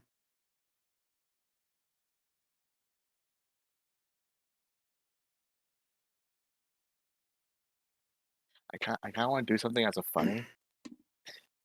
I'm going to. Sorry. I'm going to tap on my chest, and a blue translucent light starts to form around my body. I activate Mage Armor. All right. Oh, nice. Okay. So let's roll for initiative, boys. Damn. Okay, so it does. Yes. Damn. I wanted to do something funny. Yep. No, I was very serious when I said it sees us. Like that when Man. it's looking right at me, I knew. Man, I was hoping you'd do something funny. Holy shit, 20. Okay. 17. Nice. Not bad. All right. So, Dave, you got first move. What would you like to do? All right. Since I don't have a grid, the big one who's looking at me here, how far away is that? That is, where are you? I gotta zoom in because I can't see it very well. Yeah, because I don't have a grid to tell. So I believe I know the grid 50, layout. 60. He's It's like, actually just about 70 feet out, or 80 if you count where he's actually at. Technically, each one of the squares is 10 feet. Oh, each square is 10 feet. Oh, I was Yeah, going I by adjusted. 5. I changed it to 10 because you guys, this is Transformers, plus I wanted a little adjustment to it so that would be easy. yeah, scale to size. I follow you. So, this one over here on the box is the closest to us, yeah. Yep.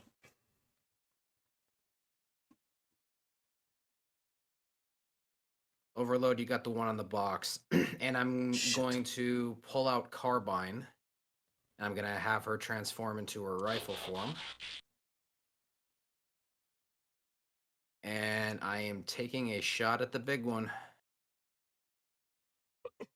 So the one furthest away, right? You can hit him with that. This one right here. Yep. Okay. Oh crap. Okay. Damn. You hit him for sure. Oh, did I set up the damage? So what I roll for damage? Oh Does this do it? shit. Oh yeah, that there we does go. do it right there. Holy shit. Okay. Yep. So smack him for 29 piercing. Okay. Gotta keep track of it. By the way, are we getting some music? Oh shoot! Thank you. I had it flipped over and I was doing something, and I was just like, "Hey man, like we should have This is some a fight. combat music right now." yeah, I had some picked out too, and now I lost it because I was excited for the other parts, and I was like, eh! Okay, no, I'm like a little kid here going nuts. I don't want that one. Rest. Where did it go? I had a perfect one set out, and I set it at the top. But that's a good shot though too, on the same side of things. So it's like, yes. Where did it go? I had a perfect one for you. I don't think it's that. It's not that one. Well, please tell me I didn't just delete it. I was so excited doing this stuff, and I was like, ooh. You forgot to save it. I don't think that's it. Oh, this one? If it'll play it. No. There. Here we Let's go. go with this one. Baba Yaga. All right. So that's from hers. Okay, so you get another shot with her if you want, or unless you want to use Oh something. yeah, Your own. we're gonna two Oops. for this. I gotta switch back. 15. That does not hit. It passes by it. You're just pissing it off, really. Well, I smacked it for 29, so Yeah, you're just pissing it off. But no, that shot just shoots past its head, and you can kind of hear Carbine. Sorry, I'm nervous. All right, so all right. she's so- taking her 2 right now. Can you do anything else? Bonus actions? Anything fun? Although it is fun. I'm going to save them because I have some stuff I can use later if things get hairy. So that'll be my turn. Okay, so now it is up to the Spark Eater who you hit. He has a movement of... Where did I put his sheet? Up here somewhere. Okay, he will only get to... Wait a minute. Yeah, he'll get to about here. His tentacles... he's just... I'm going to say he's out of range of you to use his tentacles. He just roars at you because he can't reach you. These guys are more close combat. They don't have any melee or distance weapons. So you just hear him roar at you. He really doesn't have any other action right now to do. If I did make him move, it would just not be pretty because it's stupid. I put something in that I didn't like, so don't worry about it. So with that, he's kind of done right now because he's used his full movement. Overload, it's up to you now. Alright, so each square is 10 feet, yeah? Mm-hmm. So I'd be able to move up to here then. Oh, yeah.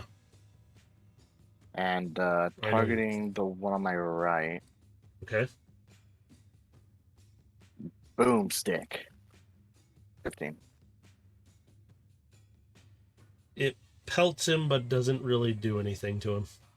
He's just staring at you. Stare at this. He takes a tiny bit of damage from that. There we go. God. Is there anything else you can do, Overload? Jesus Christ. Boomstick. Okay, Yeah. that hit. Dang, nice. So that cost And him. boom. Let's see, 4, 5. Ooh, nice. You did a hell of a lot of damage on him too. I do have a bonus action. Got any? Do you have anything else, like a bonus or anything? I forgot what you. Currently checking. That doesn't really help in the situation. Wait, what is? Did I put the range shorter or longer for them? Okay, yeah, I don't really have anything else that would help in this situation. Okay. So that would be my turn. Okay, yeah, these guys can't do anything until they're within. Yeah, they can't do anything until they're within like 10 feet almost. I wanted to make sure I had that written right. Something I could do is shoot a fate. One bonus action, 60 feet.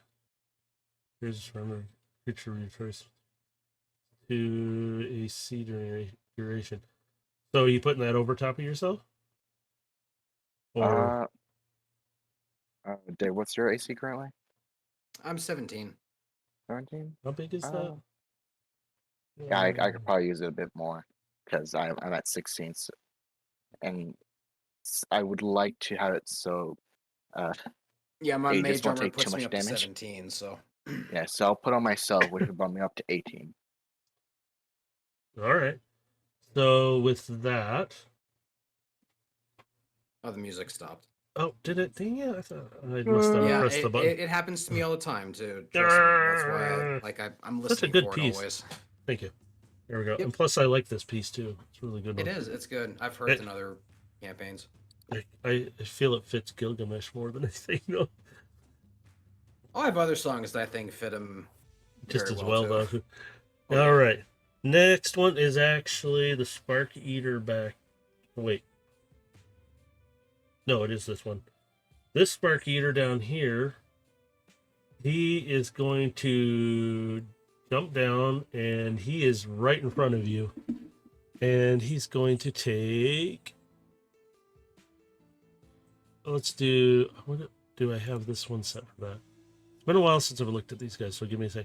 He's going to try and take a swing at you. So he's going to pretty much try and slash at you. So let me see what he gets for that real quick. What do I have it as for his?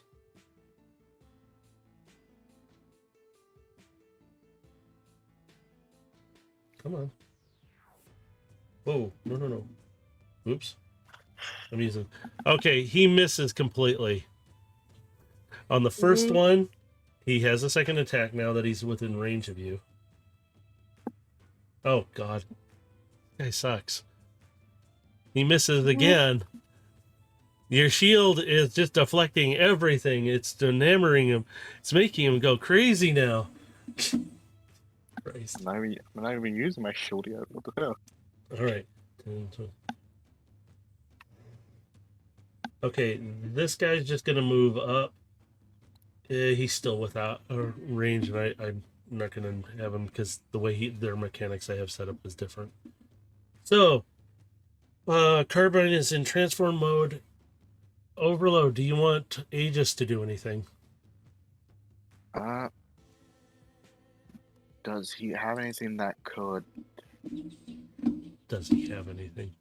Oh wait, he more or less has the same abilities as I do. Yeah. He has a lot of the same abilities, but he has his talons and beak as well when he's in his alt mode. Then could he possibly cast hold person onto this one?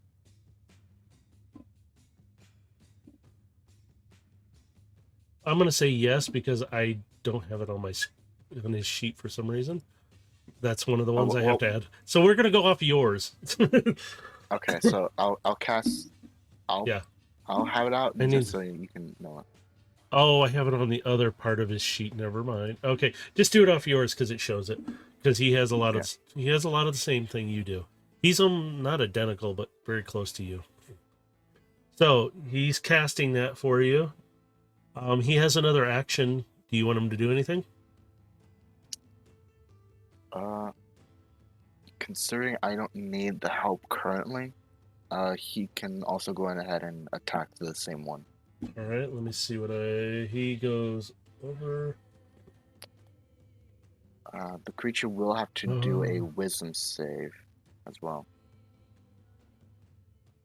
Okay, whatever. All right, let's see what is your stuff. They ain't bright, so. It wouldn't be going off of my wisdom either way. Oh my God! I don't think you need to worry. It failed. Oh God! Did it ever? Does a nat 1 do anything for it? Jesus Christ! Woo, paralyzation. It's literally stuck in place because it's confused on what it's supposed to do. There we go. So I have Aegis. I was gonna have him. Oh shoot! Well, you got one free Okay. target, Gilgamesh. Aegis is going to take a swipe at him with his. Let's see, what shall we use? Beak or Talon? Talons are fucking nasty. I'd say Talon because he probably doesn't want to get that gunk in his mouth. Oh, true. Yeah. No. All right, let me do this. It is. He does it for 14 damage on that one. So I need to do math. God bless him. Stuff. Making me do math. I don't like it. All right. So with that, Aegis is pretty much done now. With his turn, he's flying around right now and out of reach because he can. Let's see. It is back up to you, Gilgamesh. You going to do mean stuff?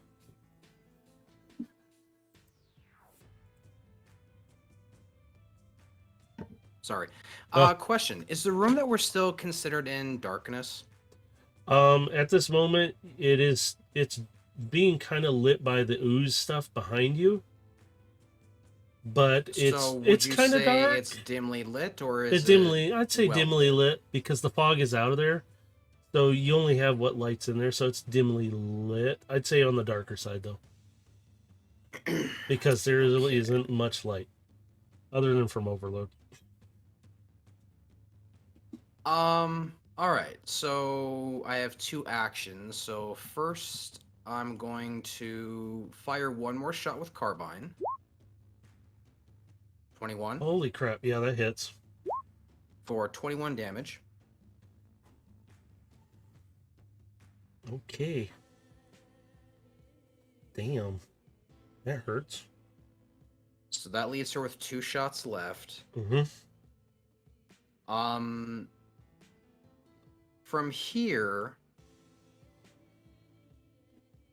and I'm gonna bring this up here as well. I'm going to use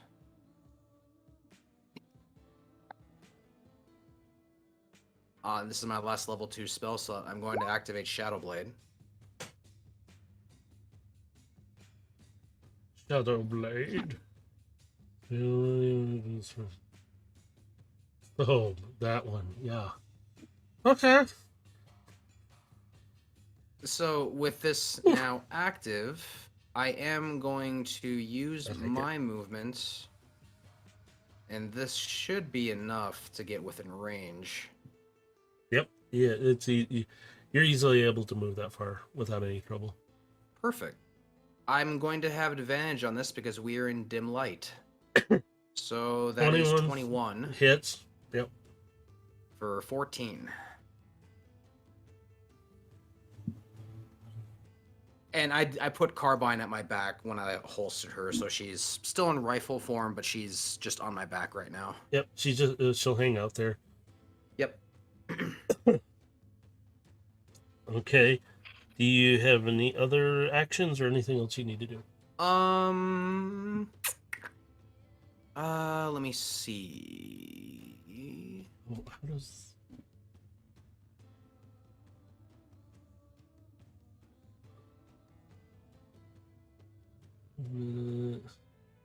I'm going to activate my cantrip Booming Blade. Okay. Hello. Brandish this weapon, use this spell. Ooh. So just for the swing for the attack on the spell, I'm gonna roll with my Shadow Blade because that's what I have in my hand. Oh, yeah, so that's 23. Mm-hmm. So the target suffers the weapon attack's normal effects and then becomes sheathed into booming energy on the next turn. So they take the damage, which is gonna be 10 psychic, and then on the next turn when they attempt to move, if they attempt to move, they're gonna be subject to 1d8 thunder damage. Oh, that one ain't moving though. Not yet. It's paralyzed. For a moment, yeah. And that's gonna be my turn. Okay, he is paralyzed. Do I do a saving throw still for him on this? Yes. If it's his turn, then yep, you roll the saving Yeah, throw to see if he what breaks was- out of it. What was that for? Wisdom. Had to make sure. I was like, wait a minute, I forgot what it was already. And which I my believe, God, he's even if it stupid as a does make frickin'- it does still cost the action, so they won't be able to do anything besides Oops. move if they do break free. And when they attempt to move, you get a little shock. It wouldn't matter. Holy crap. Whoa, still paralyzed! Yeah, he's still paralyzed. He ain't moving. He's stunned in fear. There we go. Yeah, right. He just cannot move. He is stuck there. It's almost like he's just resisting everything, but he can't move. So Overload, it's your turn. I'm stuck. 19. That one hits. Bop, bop. All right. Guys are beating up my bots.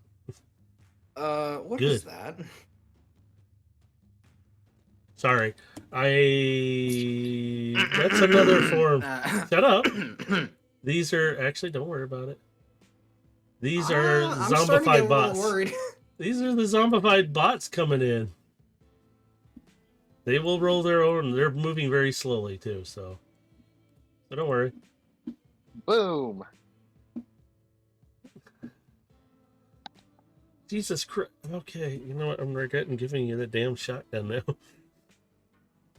Hey, at least I'm not using the sword anymore. Just keep track of how many rounds you got, because you're gonna have to I reload. spent 4 rounds. I Yeah, look at it. spent 4 He's rounds already now. got. Yeah, he's like, oh, I already Yep. got this. No, I'm good. Oh God, I have to do And math. I just I hate you all. wasted another 4 auto rounds as well. Holy crap!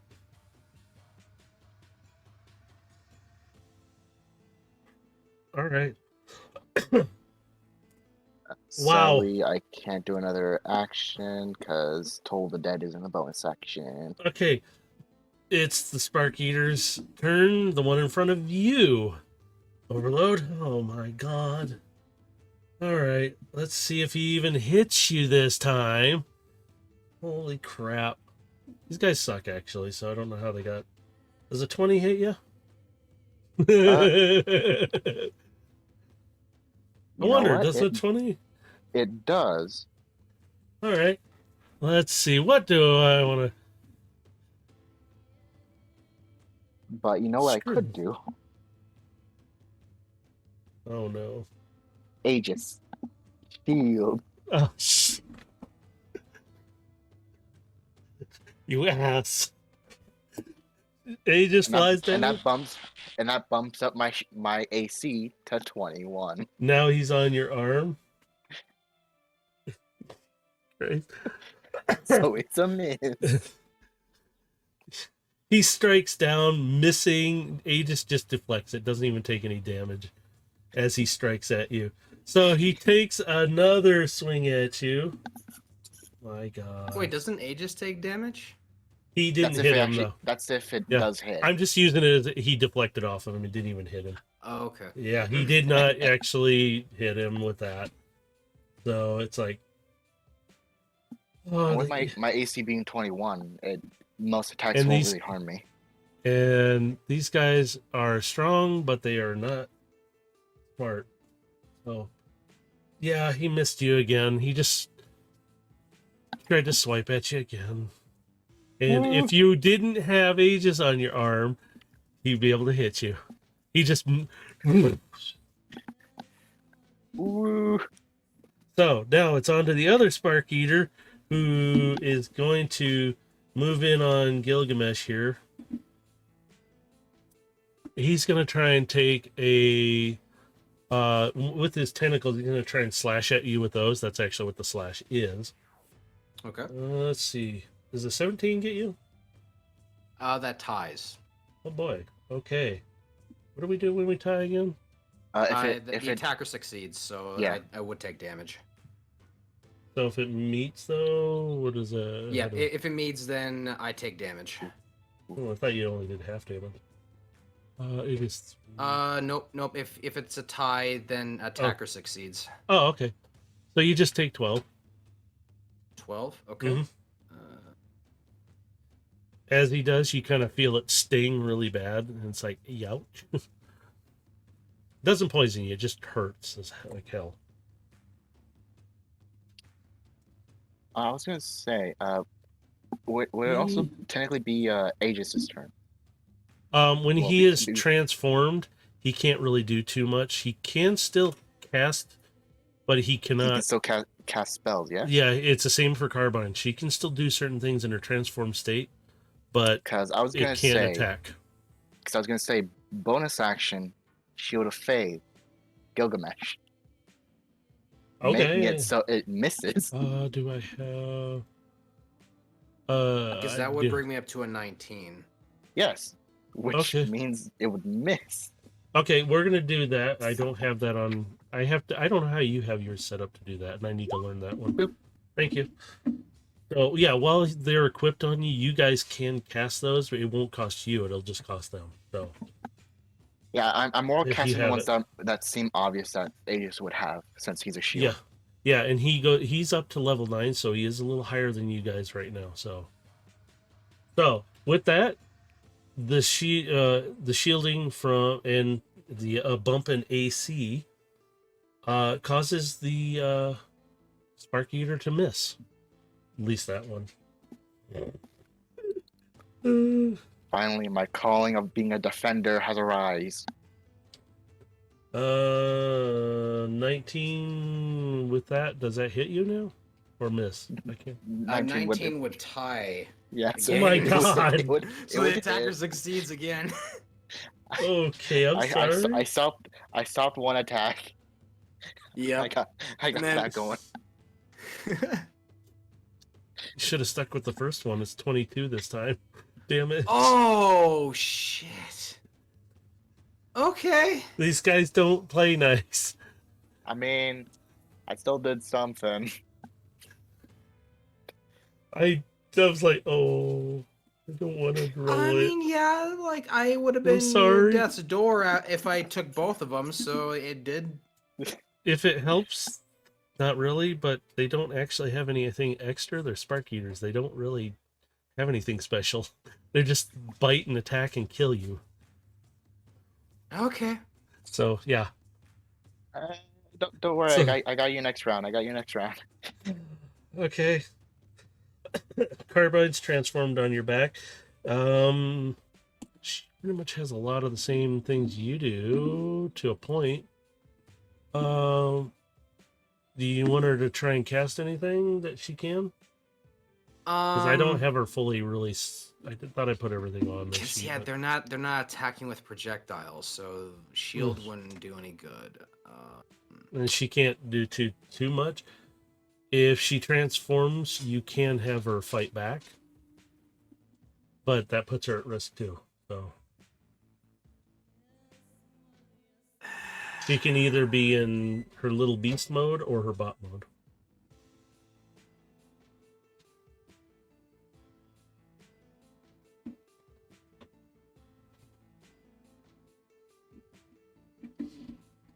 I'm thinking. He's on the ropes. Yeah. No, he's not. Think a machine on the ropes.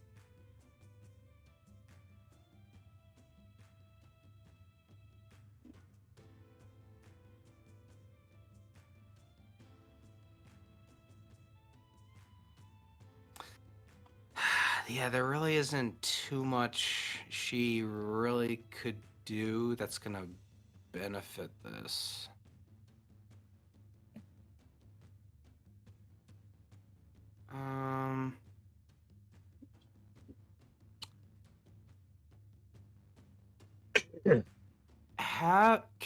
Does she have access to my cantrips?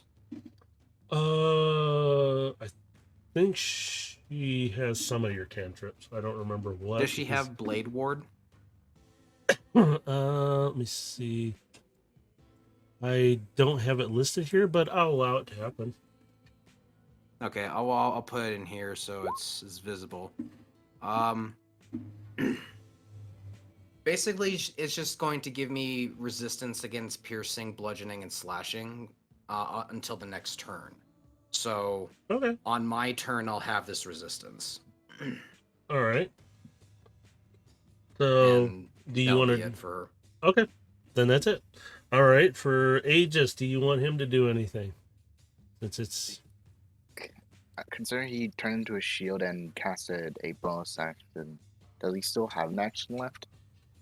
he technically would have one action left. He would have one action left. Mhm. Okay.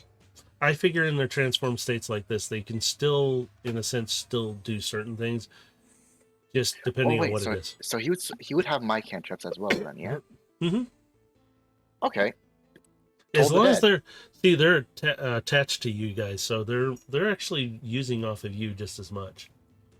Then Toll the Dead on this one. All right, how does that work? What it does is that they point at a creature that they can see. The target must succeed a Wisdom saving throw, or take 1d8 necrotic damage. But if the target's already missing health, it's a 1d12 instead.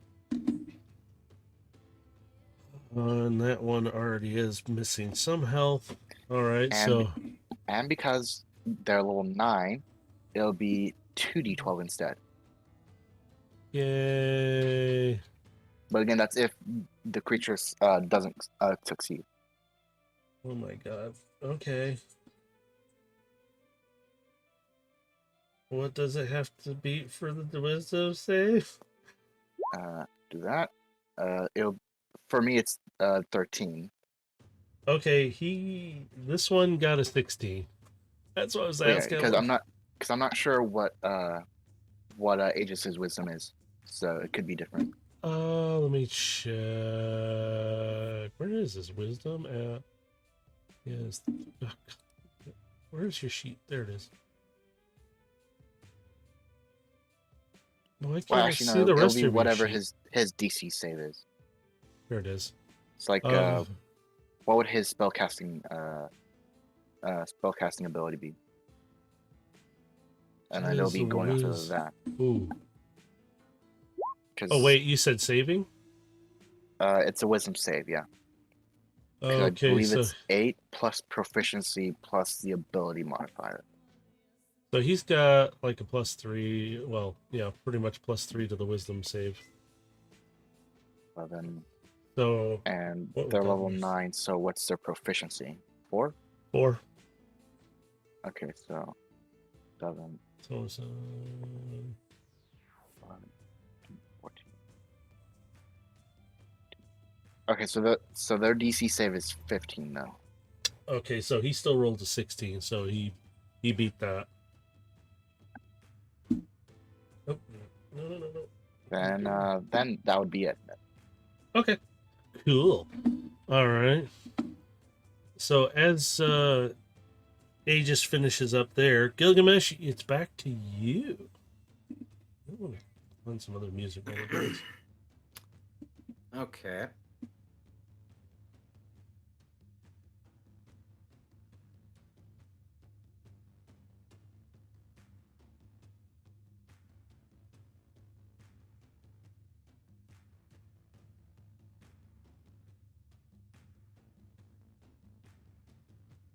All right, so to open the round, I'm going to activate Green Flame Blade.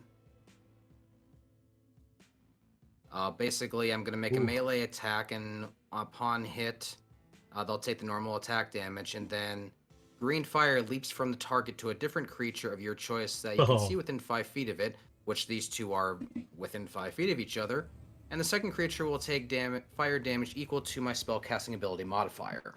So, first, we're going to open up with the attack. Fuck. 9. That'll miss him. Not going to hit. That'll miss him. All right.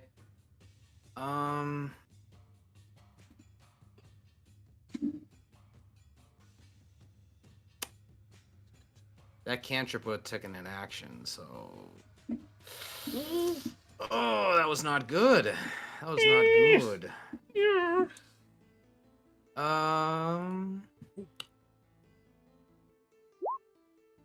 Oops, I didn't mean to hit that again.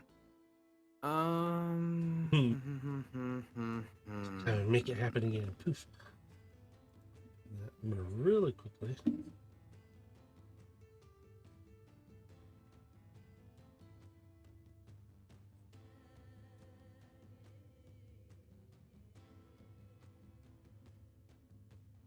That takes an action.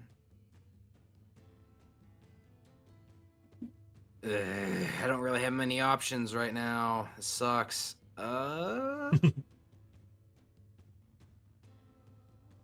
just know that you're still protected for a good. Yep, but it's just trying to start on the Oops. offense, and I was kind of counting on that booming blade. And not the booming blade, but the green flame blade. Fuck, that's gonna be it for me. I really don't have any other moves. All right. With that, it goes on to. I gotta try and see if he can save himself out of that paralyzing thing. God, these guys suck.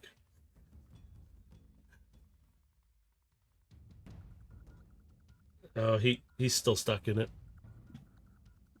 so he can't do nothing. Yeah, especially So- since it's not my hold person that they need to beat.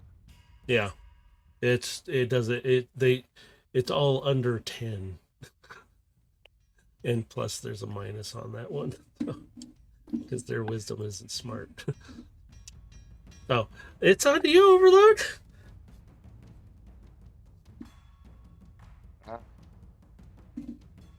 If I'm correct on this enemy type, I'm going to do a Rocket Fist plus Divine Smite level 1. Okay. Oh, So that hit. there's that. And with Divine Smite, I take away one of my spell slots for an additional 2d8. And if it's undead, it increases by 1 more d8. Yeah, it does. Go ahead. Alright, so it does count. Alright. Because they are technically undead. Or dead. 17, right there. Mm. And also auto turns. God damn it. Damn auto turns. Damn the auto turns. And since that's one of my rocket punches, that's -1 right there. Holy crap. Okay. Alright. Anything else you like to do? Considering I still have one more action. Oh wait, no, fuck! I just realized no, that won't work because it's undead. Fuck. Wait, it's undead? Considering my since it proc the Divine Smite, it's undead. Yeah. These things are technically not alive, but alive. So They're weird. wouldn't healing hurt them?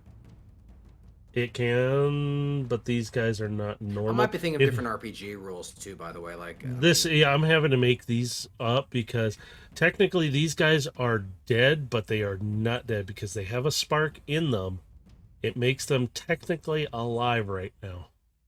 Without that Undead. spark in them, they will die. But they are technically a zombie still. Yes. So you could they're hurt the undead. spark if you're trying to save the spark, but that's up to you. The other one, that one that you fought in the ship, that you head smashed and it was coming to life, that is dead. That's zombie. You can do whatever you want to them, and you could heal them, and it'd probably kill them. Plus, they're weak as shit. So I can't really do the action I want to do. So I guess I'm just gonna boomstick. Oh, Wow. hits. Look at the fucking roll for the 8. It's all nat ones for damage. Yeah. And then also turrets. Okay. So that's 14 damage there. And that's it. I got nothing else. All right. Okay. Okay. Let's see. All right. Spark Eater by Gilgamesh there. Okay. Okay. Oh my god. How in the hell am I doing that? I got a natural 20 on him. Oh, Uh-oh.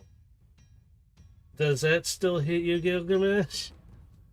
it doesn't matter if it hits or not. Oh, It's a that's nat right. 20. It's a Jesus natural Christ. 20. Yeah, okay. My brain's just checking it. Okay. And So- not just that, it Mm. doubles damage. Mm-hmm. Mm, Wait, but it's negated because of the blade ward. It's gonna be halved. Yeah, so it's gonna be normal damage. So yeah, it'll be normal damage then. Because it hasn't gone back to Oops. Yeah, because carbine it's string yet. still slashing damage, so 13. Well, not just that. It didn't go back to carbine string yet. Okay, so you took 13 damage. All right. Well, it's half of that. Take half of that if you did half, right? so it'd be 7. I just do Well, 'cause you would- 6. Do 6? Okay. Let's do 6. I'm being nice. Sure, be nice to them. I'm being nice because I feel bad. But I want you guys to. It's for me, the roll like that. To me, it would go technically because you do have something there that is causing it to come down. So I'm just swinging it downward. I know it's normally go up, but I'm just making a judgment call on it. Okay. Having fun with it. Okay. That's 1. Oh, hang on. I screwed that up. Get back here. Okay, that one completely misses you because I know a 10 does not even come close. So he takes a swipe at you and nothing. So with that's Spark Eater's turn. Let's see. Carbine. Do you want her to do anything?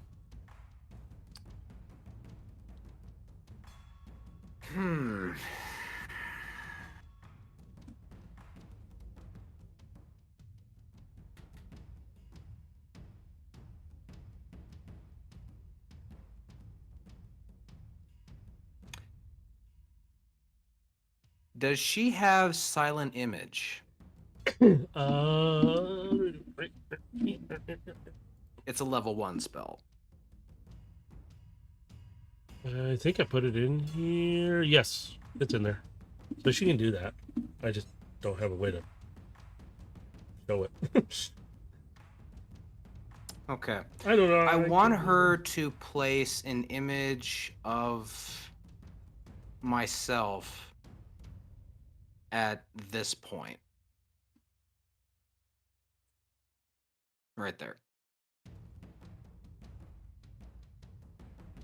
So now there are 2 of you. And she has 2 actions, yeah, or no? Mhm, she has 1 more. She can do. Because Okay. it's taking it. It'll take it out of her a little bit more every time. So it's like both of your mini cons act like you these, guys. these are using up spell slots, I know. Yeah. So. But they're using up hers right now, not yours so much. So, Mm-hmm. which kind of makes it easier for all of you. So, oh, get back here! I did everything so it makes it quiet. Except for the dog's squeaky toy. The Spark Eaters is playing with a squeaky toy. Oh.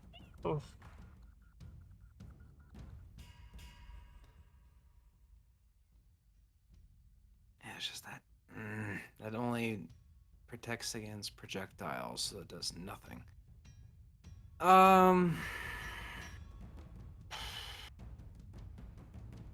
I don't want to blow my advantage either, so that's gonna be it for her. Okay. She's just hanging out on your back still as your rifle Yep. form. So with that, Aegis is up. Do you want him to do anything over there? I'm gonna send him over to Gilgamesh and have him use cure wounds. All right. He's going to. You'll have to hop off your arm and transform then if you're going to send him over. And I'll have him cast it at 3rd level. All right. You can cast that yourself, and it will reflect through him if you want. The reason I'm Oh, saying that's right. cast it at 3rd level is because I don't have Yeah. 3rd level yet. Oh, that's right. Shoot. I'm only I up to don't- 2nd level. Yeah, But I it's have to find it now. I don't have it it would listed in be- this thing yet. it'll be at level 1 it's 1d8 plus spellcasting ability modifier. So since he's casting it at 3rd level, it'll be 3d8 plus whatever his spellcasting ability is. Okay, it's 3, and his is. Crap, where is it? Do the math real quick.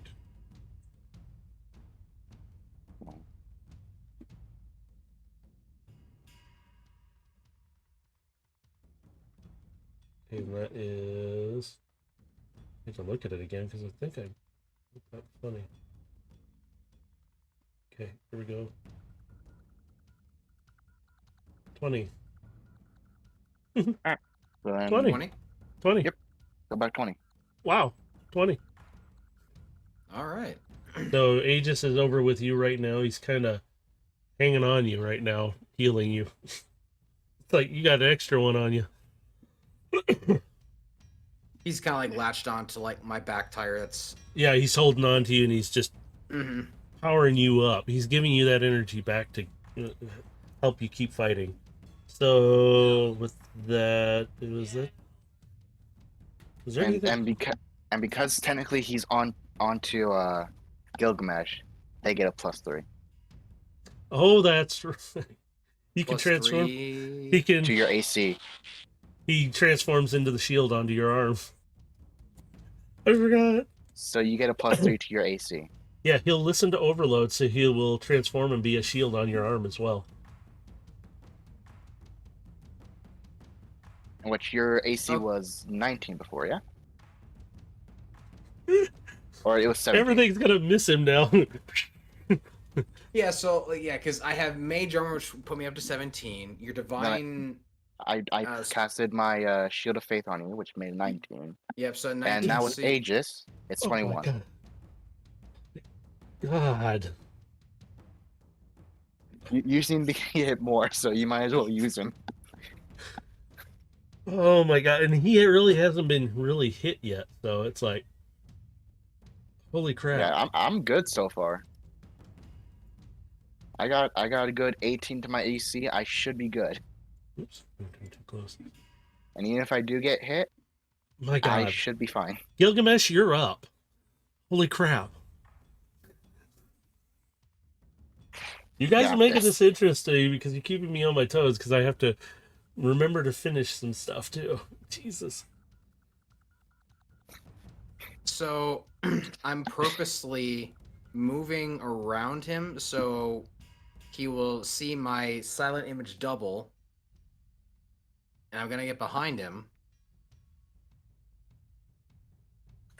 And at this point, he's really confused because he's looking at this other image. So with that, I'm gonna get sneak attack, yeah? Oh, excuse me. 25, Oh, boy. 15, Mm. and Plus sneak attack. plus sneak attack.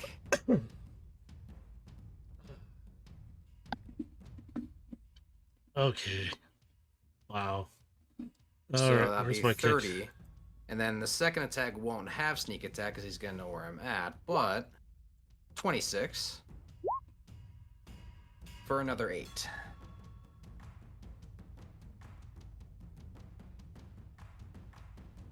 Holy shit. How did you guys do? Okay, I'm not going to ask how you pulled that off. I am a defender. I Just- am the sword. I'm not doing the math wrong. I'm using a freaking calculator for this because I'm not that good. No, I just. That's 38 damage. Uh-huh. Yeah, it just put the numbers very similar to each other on both the two that are getting hit the most. Jesus, how the hell do you pull that off? Just throws me off, that's all. Okay, is there anything else you can do? Oh my god. um.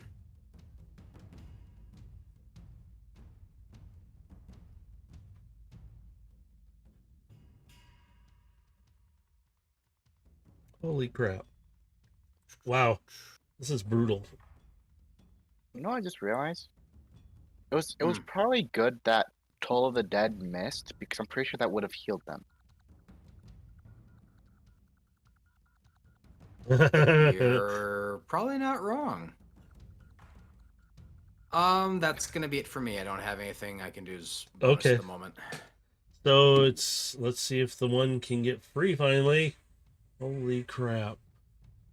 Where is your I think it's I remember what it is. What am I looking at the sheet for? I shouldn't look at it. I already know what it is. Never mind. Holy crap. Could you make it okay, come on.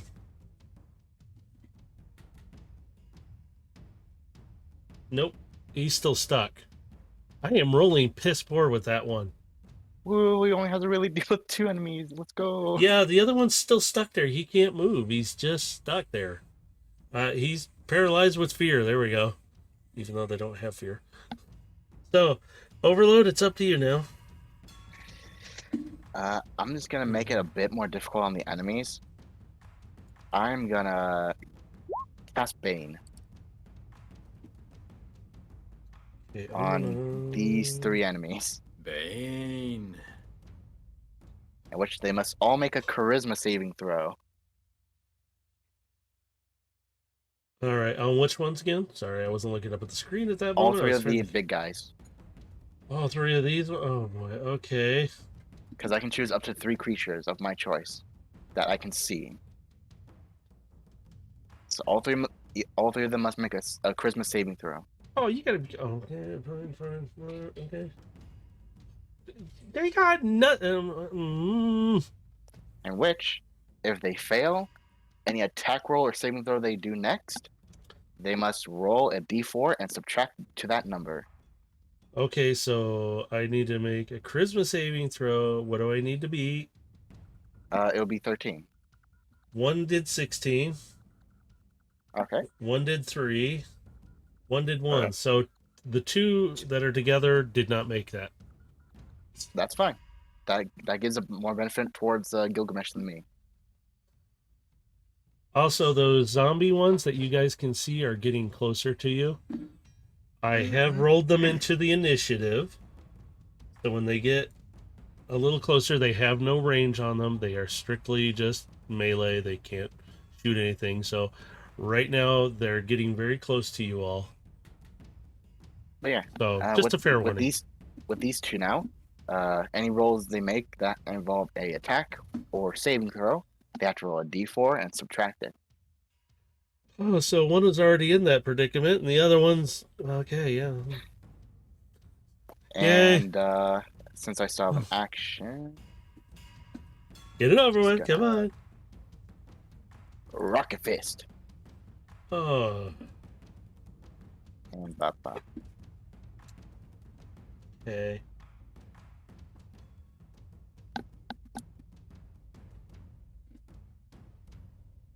Ouch. Just And ouch. don't have any more actions currently, so that'll Oh be it. my god. Yeah. Okay. All right. With that, it is over to. Wait a minute. Which? This one? I thought I looked them. Nope. It's this one. Oh god. They're not. Oh my god. Even if I do any of them, I know it's not going to be good pretty. So, the one that's. Oh, Jesus. The one that's closest to you, Gilgamesh, is going to try and take a swipe at you. Okay. Wait, is it? Yeah, okay. I think. 17 misses, right? That you got all misses. the. Okay. Gonna try and take. How the hell do you do that? Okay. I rolled another 17. I don't know how the hell I pulled that one. Alright, the other one that's trying to hug overload. 13 does not hit you, right? Yeah, it doesn't. Even adding that is still there's nothing to add really because they're so dumb. They miss again. Oh my god. Okay. Carbine, what would you like to do?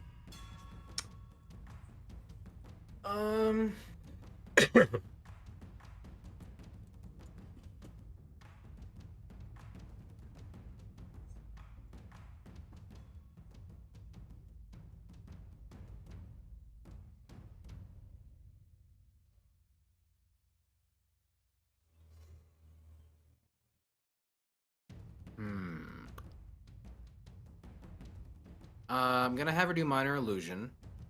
Oh god, okay. What'd you like? So the silent image isn't gonna be affected until someone contacts it. Mm-hmm. And it's gonna be similar to the minor illusion as well. But I'm going to create an image that's going to move. It's basically a mirror copy of myself. I'm gonna send it right down, right in between here. So it's gonna go 1, 2, 3. About 30 feet. Yep. So that it would end up like somewhere over here. So that Okay, so about 40. ideally should distract Mm. these 3 over here and see it running up this way. So you want to create another illusion?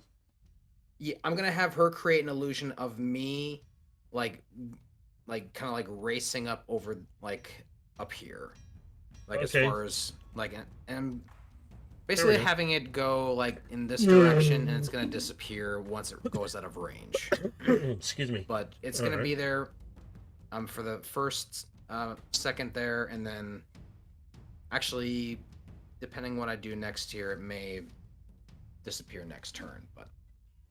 Okay. So that's one action. Second action.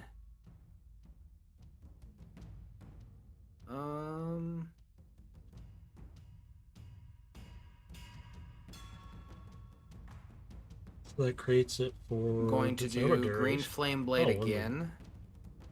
Okay, so that lasts for a minute. All right, I'll need to just keep track of that. Yep. I'm keeping track of that stuff too. Oh, I forgot. To remove this So one. with that, I'm going to make the attack.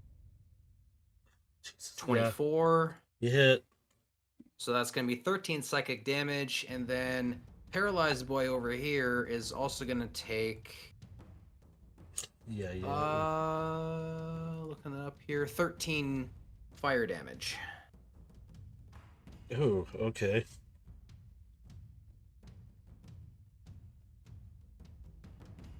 And that will be Alright. it for me. Okay. Aegis? He's on Gilgamesh's arm still, so.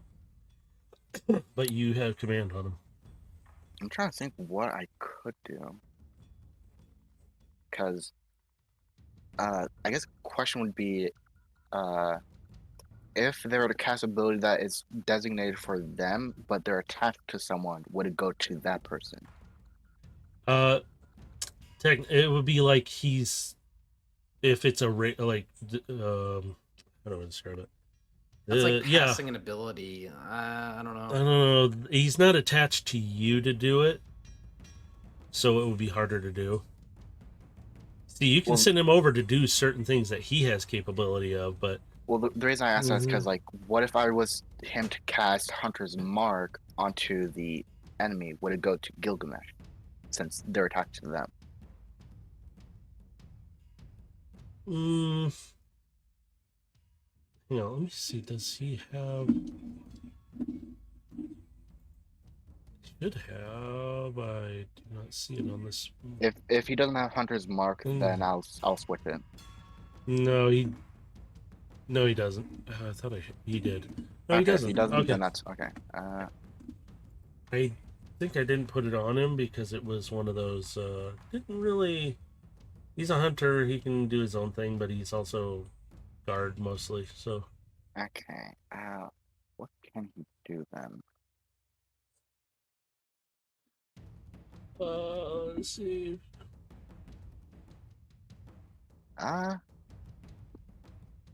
mean, Oh, you should be fine on the defensive part of combat, yeah, Dave? Yeah, it should be good. All right, because if anything, I'll have him come back to me, and then have him cast Hunter's Mark off of me. So Okay. it'd be using my slot. So he'll transform and fly back to you now? Yeah, he'll come back to me, and he, as a bonus action, he'll use my Hunter's Mark, which would then spend up my last first slot. Okay. So he's gonna cast that. You're casting on the one. Which one are you The casting one on? I'm fighting, yeah. Oh, okay. I thought it was the other one. for So some reason. what it will do is just I would gain an additional 1d6 of damage, Oh, that's right. That one. Okay. Yeah. and as long as that it's marked, I have better chances of trying to find it. Though it's not gonna really get far. So Yeah, maybe not. But that's Aegis's turn. So yeah, because Gilgamesh. It's Gilgamesh's turn. It's time to kill something. So let's see. These two are getting distracted. This one hasn't really noticed and is just kind of slumbering along.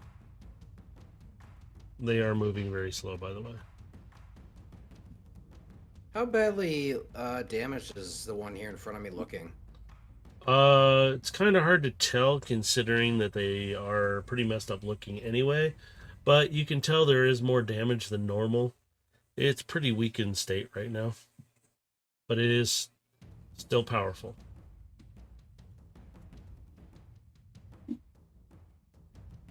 Okay. I'm going to move to its back. And so this image is going to disappear. Because I'm out of range now.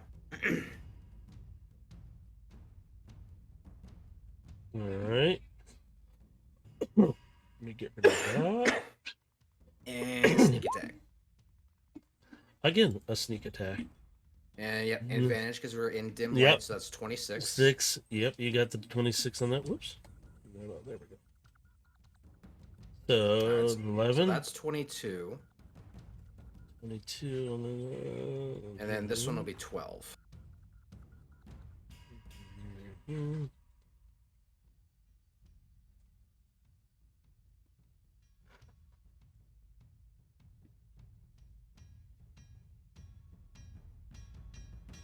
Alright, it's looking pretty messed up.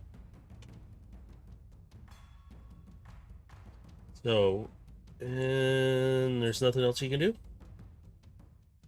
Or anything else you can do, I should say. I'll just, as my bonus action, I'm just gonna call out to Overload. We may need to get out of here fast. And that'll be my turn. Alright. That goes over to...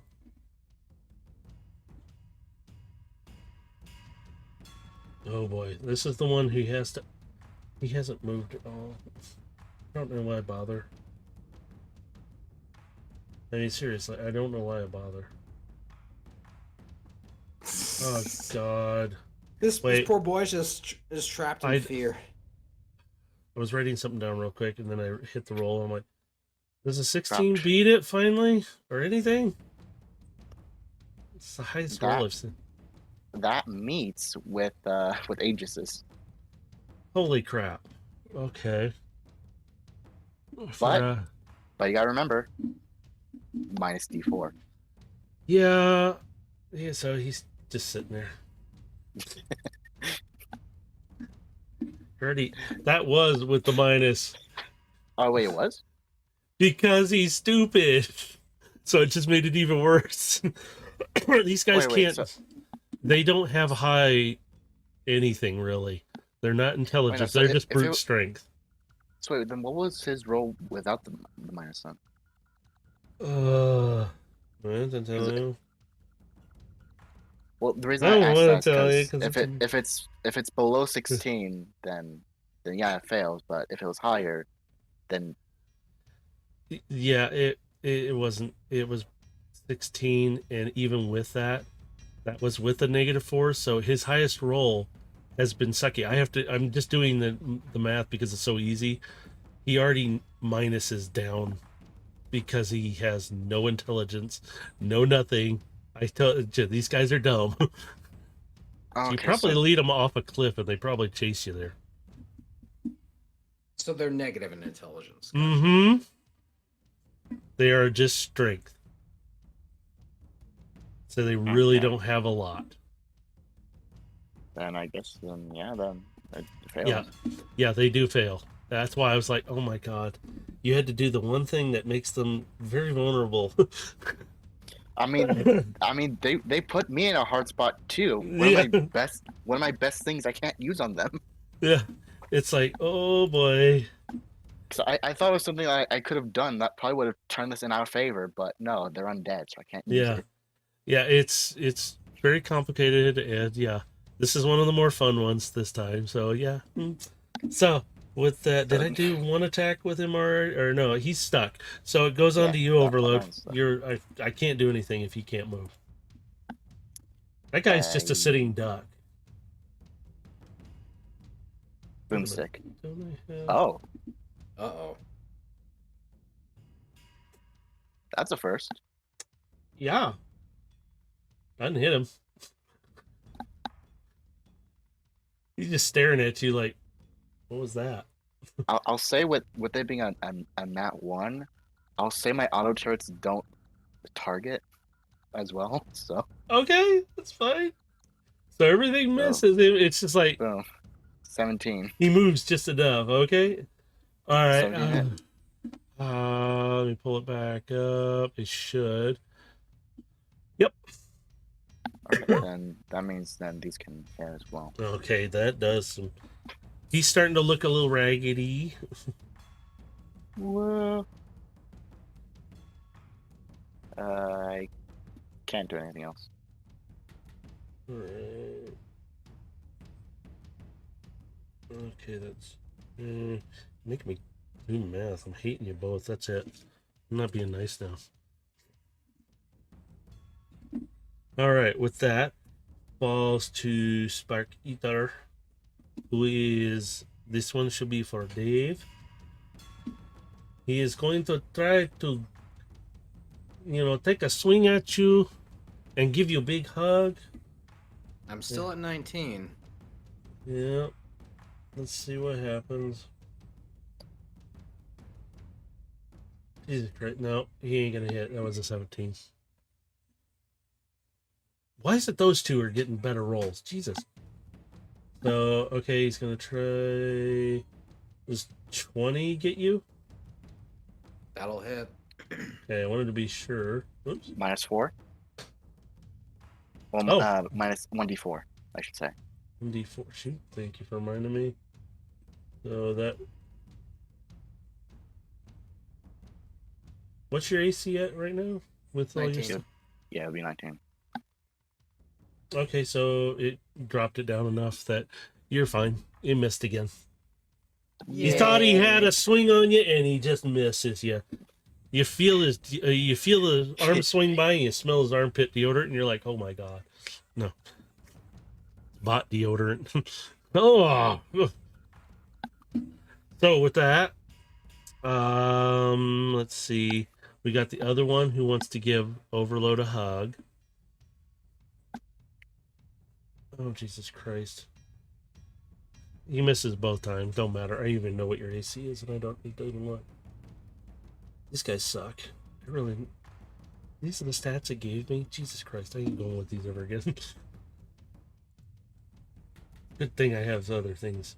Yeah. So Carbine is up. You're worried about these guys. I'm more worried about the situation brewing around us. Yeah, you should. Yeah. Yeah. So I Yeah, don't know what you're complaining for. I can't really do anything about those guys. I'm not a normal paladin. Unless we deal with these big guys, here and now, we're gonna have some serious problems. And I can't exactly deal with these guys properly as I'm not a normal I'm paladin. doing what I can, but these guys have a lot of health. So Okay. They just want hugs, guys. Come on. All right. So, can you want Carbine to try and do anything? Um.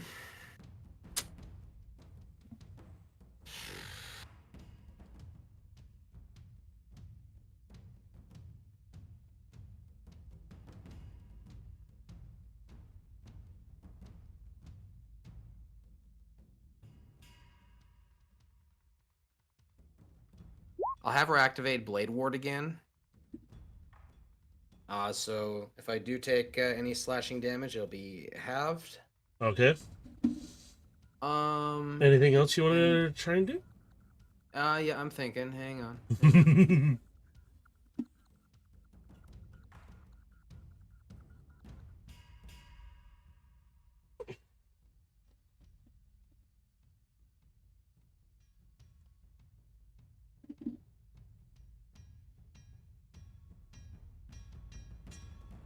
Hmm.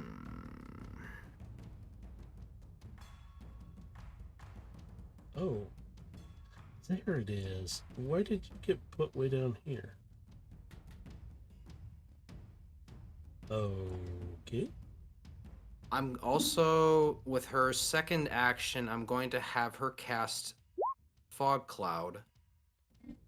And I'm going to put it right here.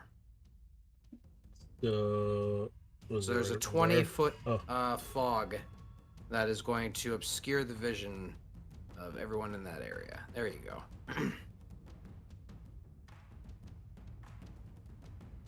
So they can't see through it. Let me make it a little. They don't know what's on the other side. You just hear the. And that's what I'll do for Carbine. All right. So with that, Gilgamesh is. Oh, actually, Aegis. I'm sorry, Aegis. I apologize. I forgot almost about Aegis. Aegis, do you want him to do anything, Overload, other than be a shield on your arm and look pretty? stick them. I don't fucking know.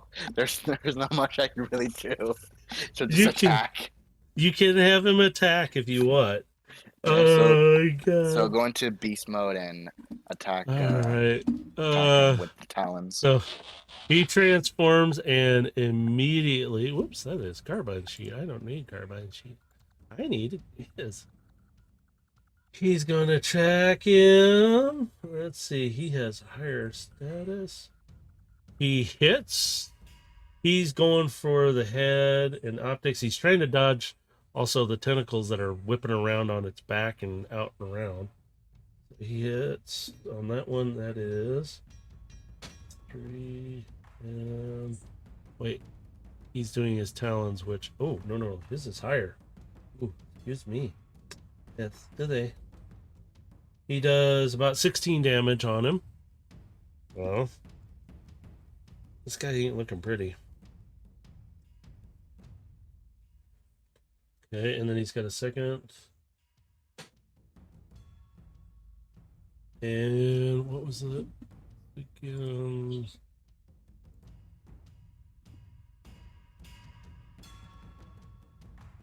Okay, he misses on that one. So he misses a swipe because the tentacles are flying around and he's trying to hit. So Aegis is flying up above, trying to kind of stay out of range because those tentacles are whipping about. So with that, it brings it up to Gilgamesh.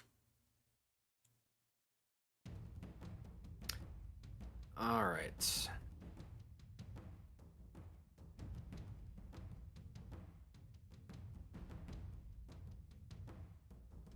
All right. Minor illusion. I'm going to move 30 feet away. which I'm assuming I think is like right here. So there's going to be an illusion of myself still standing in front of this guy. Oops. Oh, shit. I did the wrong thing. Sorry, Dave. Yep. I'll put it back. Don't worry. I put it back. Now you're big. Now you can destroy them all.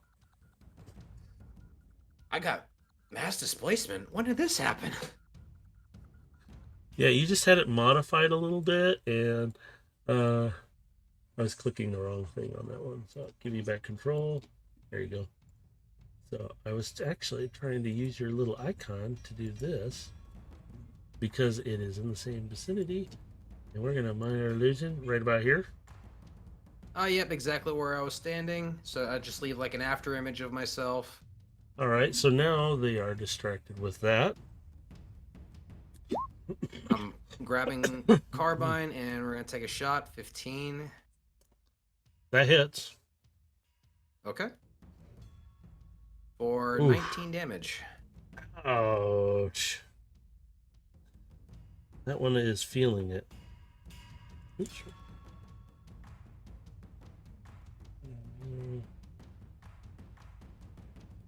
Dang. Okay.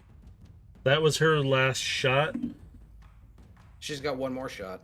Does she have one more? How many shots have you Yep, fired with I've it? been keeping track. That was my 4th shot, so I'm down to 1. Oh, okay. All right. For some reason, I thought you fired 5 for some reason. I don't know why. Nope, I've been counting Good. my shots. Good, because I can't keep track of that all in my head. Well, actually, I've been writing it all down, but... okay. Is there anything else you can do? That's going to be it for me. Okay. So with that, it goes to the one who is... I don't know why I'm going to bother with it. Oh, I put it down below even 10. Never mind. He's still there. Might as well just tell him he's dead. Alright, so now it's Overload's turn.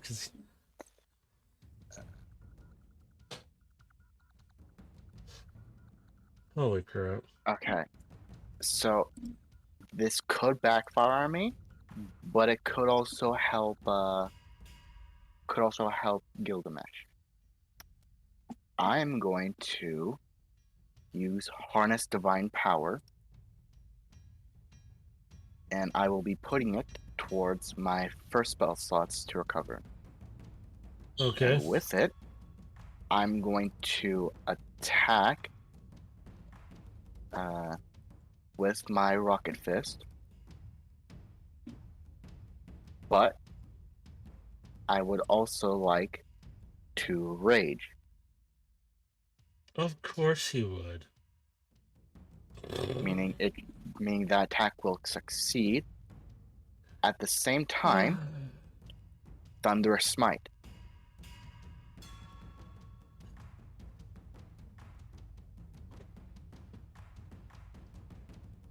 You're just making a mess of that one. And there is a reason on why I'm casting Thunderous Smite as well. As what it does is it the first hit I get with a melee weapon, the weapon rings out with thunder within 300 feet. Yeah, Meaning, who? all attention goes towards me. Oh boy. And of course, this guy has to make a saving throw. Of course he does. Though, honestly, considering you said that they're mostly of strength, they're probably gonna succeed We'll see. because it's a strength saving throw they have to do. Okay. All right. You want me to do that now or later? I mean, they can do it now, yeah. I mean, they have to beat an 11, so... Yeah, so it's not bad for them. So, saving throw strength. All right, let's see. You guys have stronger strength. Let's see if you can pull this off. Gonna make sure what it is. Okay. Please. That would actually make it 18. Holy Okay. crap! So they succeed. Wow. Meaning they don't get pushed back and get knocked prone. Holy crap! For once, So that came in they handy. will, however, still take 7 thunder damage as well. Oh well, screw you then. So 19 damage. That's what I came up with. I was like, that's what I already wrote down anyway. I Well, was actually, like, with rage, it'll be 21 oh, reach. because it adds +2 to So I damage. just there we go. Okay. Oh wait, hold on. It also adds one. Fuck, I also need to roll 1d8. It's like, is there more you gotta roll? No. Do you want to roll more? You want to So roll it's some more? 29 now. Jesus Christ. This one's looking pretty ragged. So with that thunderous smite, you said how far does it reach? 300. Holy crap. Okay. It rattles Do I out. need to roll to avoid this? Oh my It gosh. only makes a loud sound. So if anything, it will definitely grab attention towards me. Holy crap. So Uh, it's probably gonna turn heads. yeah, you pretty much got the attention of everything within 300 feet. With that sound, you guys suddenly hear.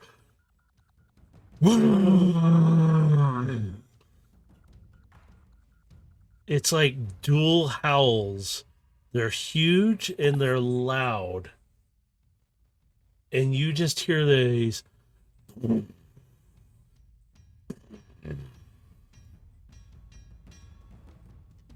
said you need an escape route? I'm making one. You just alerted whatever big baddie was lurking in the shadows. Oh god. But you know what that also means? The ship would have heard it. It is that I mean, that's more than 300 feet, isn't it, to the entrance? Yeah, it is. But there were entrances above. Roll me Whether or not. a d20. Overload. Just roll D20? me a d20. Any d20. I don't care what it is. Just a d20.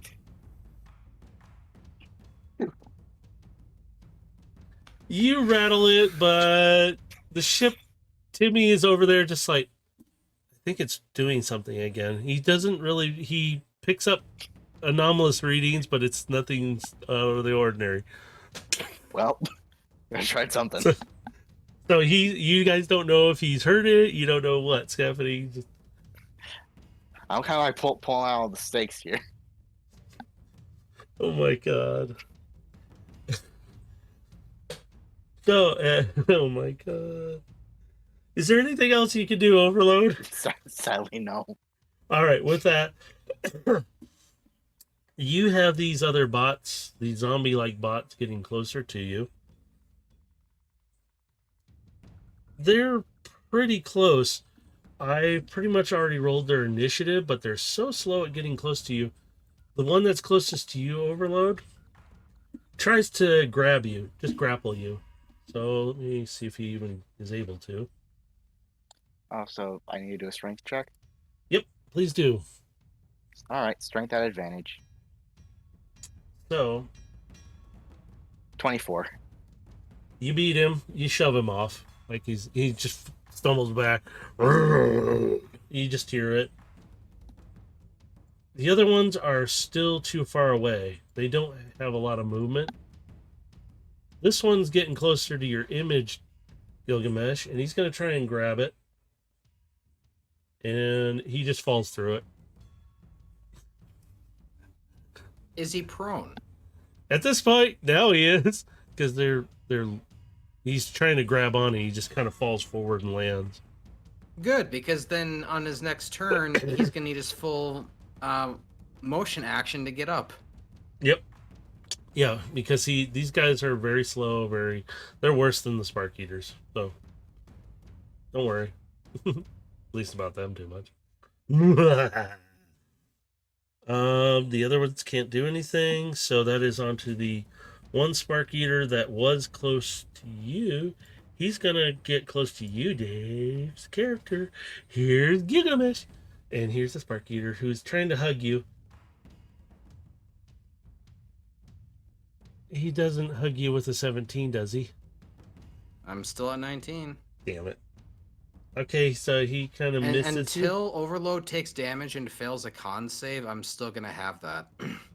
Yeah. Yeah, and which I actually need to roll because I'm enraged. All right. So while that hit for I a need to do second a attack. wisdom save. All right, he's trying to grab a hold of you with his tentacles and his arms. The Gilgamesh, and he just rolled a 20. Is That's that gonna hit. okay? I couldn't remember you said it was 20 or not. So No, it's 19. oh, that's right. You don't have the other part now. So Nope. with that plus oh shit, that's right. Wait, that's the right one? Oh, no, wrong number. God, I hit the wrong things again. He's got a hold of you, and he does. And his claws, and you can feel the tentacles grip into you. He's, Oh wait, don't I need to roll a strength check? oh for shit! grapple? Sorry. Thank you. See, my brain checked out. Beep. Go ahead. I went 14. for that one. I gotta look at the thing here. You don't beat it. Holy crap! What the hell? It's a special attack. So he's got a hold of you right now and hugging you. And you just got this nasty thing breathing in your face. Carbine's getting scared right now.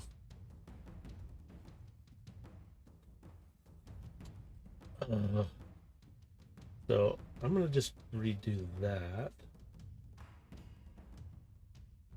You take damage when grappled, right? I can't remember.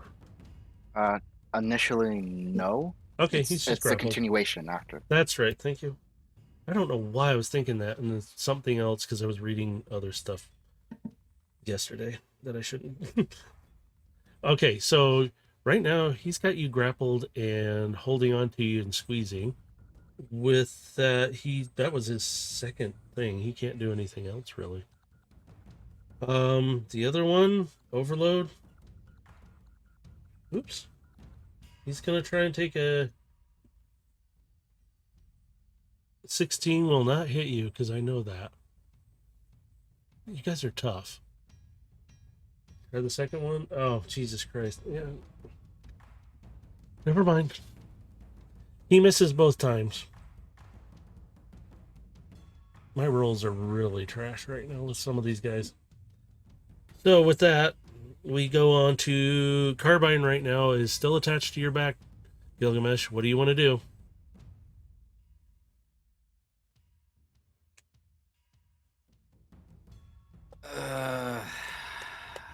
I've kind of avoided wanting to do this, but I'm gonna have her attack in her beast mode. He transforms. Go for the eyes. She runs up because she's right on your back. She hops to your back. This thing is face to face with you, so she's gonna take, and she is going to, holy shit, slash his ass. And she hits him. Now let's go for the damage. Holy shit. Okay, whoops. That is not what I wanted to hit it. She has a plus. She does 28 and slashes out one of its eyes. Horribly, I might add. Does it lose its grapple on me? It loosens up on you just a bit because of the amount she slashed at and damage plus her roll. He loosens up. And you can see his hands come up and grab his face on the one side. He's missing an optic now. She is going to take her second attack on his ass. She hits again. Same thing. This time, where do you want her to hit at?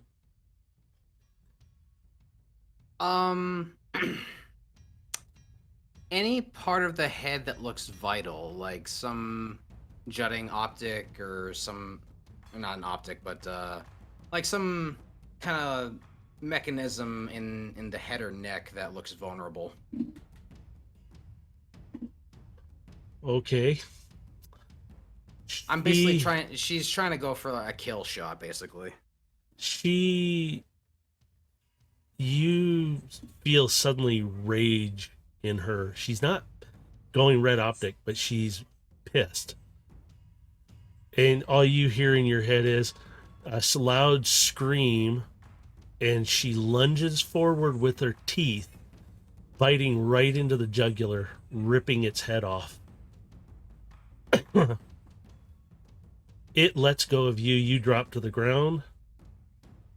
She is still on top of this thing, ripping its head off clean.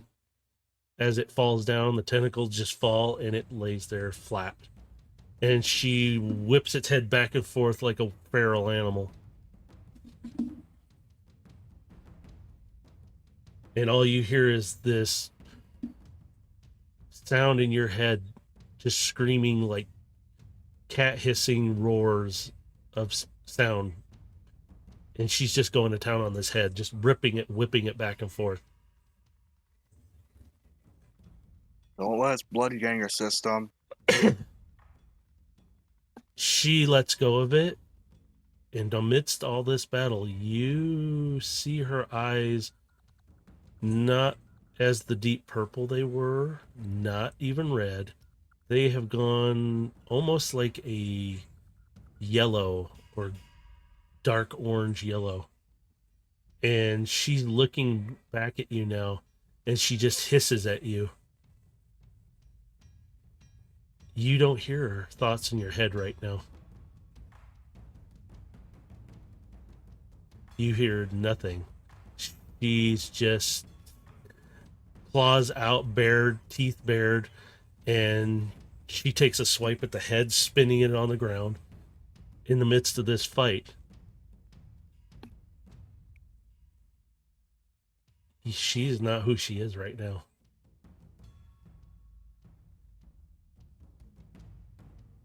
Overload, in your head, you hear Aegis, she's gone feral.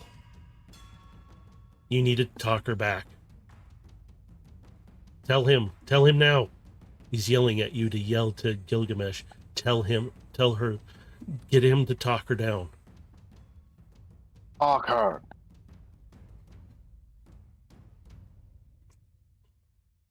She is just, you can see what isn't really energon dripping from her mouth. It's whatever Spark Eater's blood is dripping from her mouth. And she's just sitting there burying, her ears are back, her claws are out. And she's kind of, you can see her looking between the zombies and the other Spark Eater and you. And she's just staring down like she's going to attack at any moment. I'm allowing you to make a move right now on what you want to do, Gilgamesh.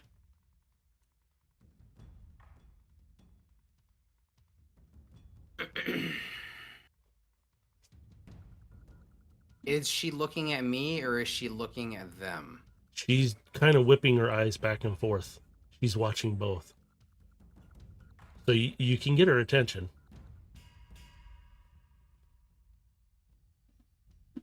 I reach my hand out to her and I will say to her, Carbine, listen to me carefully. And she's watching you now. You're seeing those zombie bots get closer to her. I should actually have her icon out so you can see her. But she is just looking at you right now. Can you give me, what is it, persuasion? Is that what it's called? Yes, persuasion. Can you see? 6.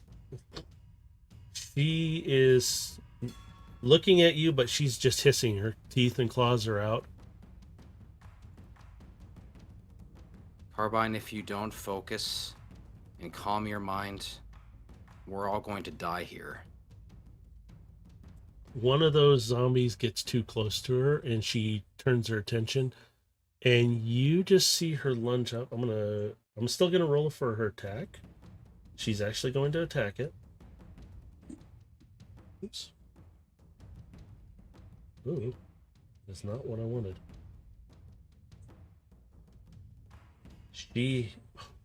You see her jump, and this thing reaches out to grab her, and she just paw swipes. Head comes right off. The body's still standing though, and it kind of stutters and falls around a little bit, like stumbles, but she is still moving, and she is watching all of you right now. I will allow you to do another persuasion check on her.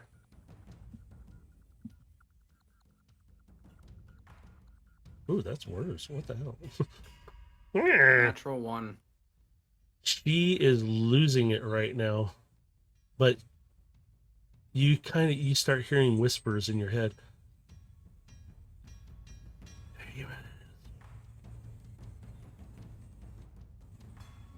She is focused on everything right now. Oops. Is she in front of this thing right here? Yeah, she can still see you though, because she jumped at an angle and swiped its head off.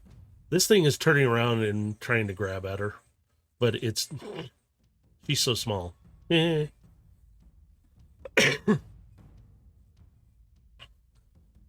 can try and talk to her again. It's a little bit of, I'm gonna take a swipe at, I want to kind of get in front of her, and I'm gonna take a swipe at this one. All right. Go ahead and I will allow you to swing right now. 17. That hits. These guys are pretty weak, so I don't have to. 14 damage. He's dead. I turn back to Carbine. Carbine, snap out of it. Her eyes in glinting. Try and do another persuasion. Could Aegis help and provide advantage? Yes. Yeah. He doesn't even have to leave you to do it. 16. You suddenly see her head whipping back and forth a bit, and her eyes start, you see the change flickering back and forth, and it comes back to the deep purple, and you suddenly hear her voice. What happened? What did I do? Where am I? What? And she's kind of panicking because she doesn't know what she's done and where she's going right now or what's happening. I just reach my hand down to her. Get on my back. We gotta go. She steps back for a second, and then she looks at you, and she runs up your arm and grabs around and holds on to you. And you can feel the fear off of her. She's panicking. She's scared. Overlord, if you have a plan B, now's the time. Can I look up and see if there's a hole or something? Mm-hmm. Is there a hole? I don't know. Is there? Don't No. fuck with me. Okay. What I'm going to have you do for that is there is no fog above you. You see some holes above. I won't even have you roll for it. You could possibly maybe break open, but you're going to have to do a strength check to do it. Break open for a hole? Mm-hmm. Good thing I have advantage. As you guys are doing that, you hear this loud roar, and it comes out from that opening, and there's a bigger version of that spark eater, and across over, whoops, you see even bigger one. These are two huge ones sitting close. One is really close, the other is farther away, over by that pond of whatever it is. I'm just gonna look at Gilgamesh, just simple word Oops, because supposed to be rage. Come.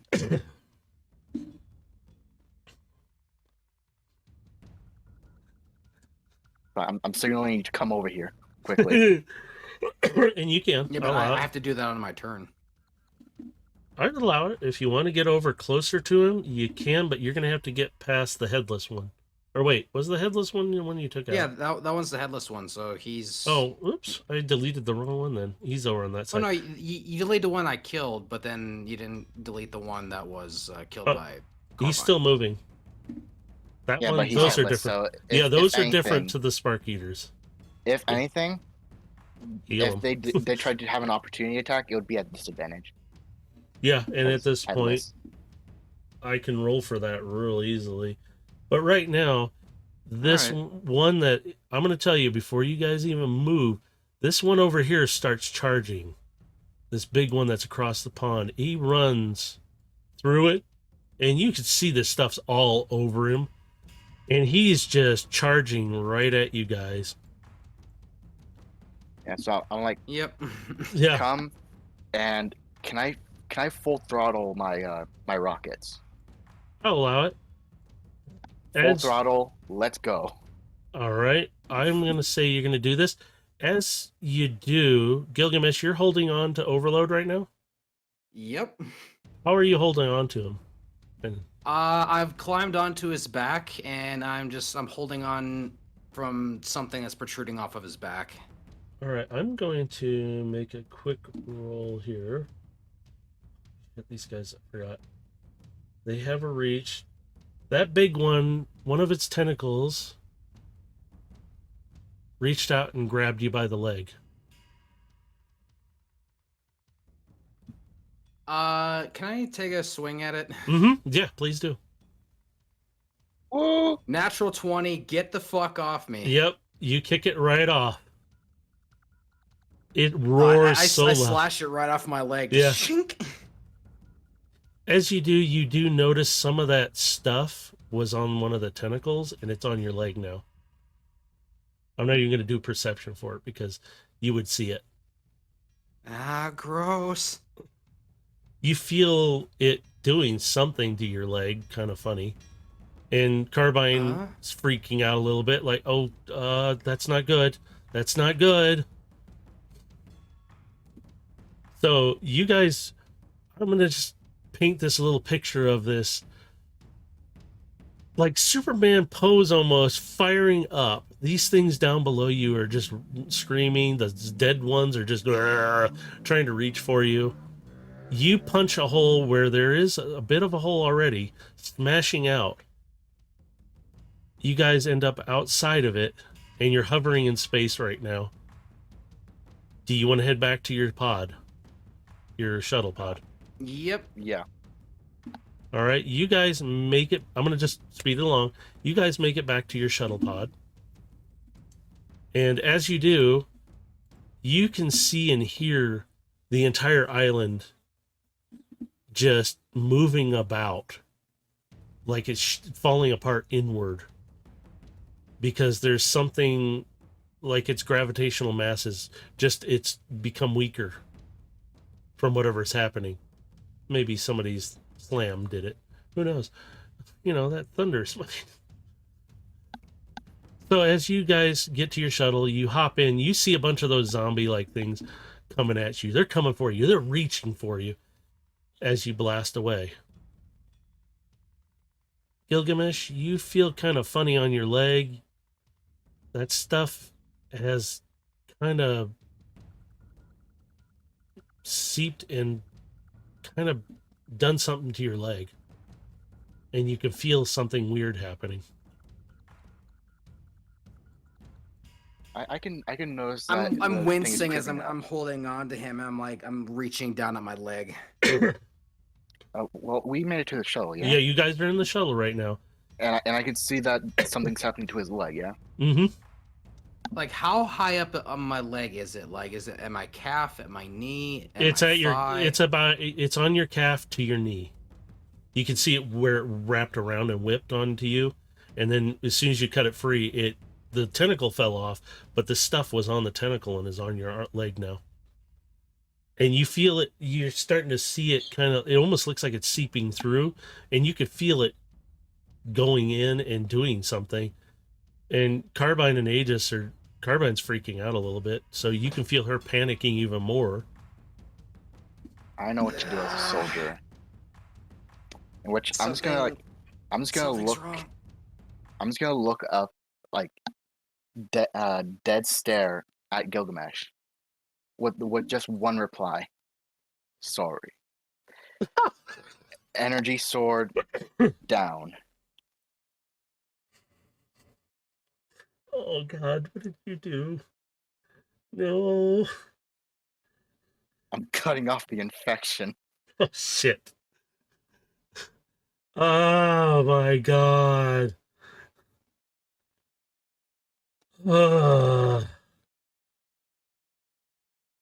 Question is, will Gilgamesh allow it?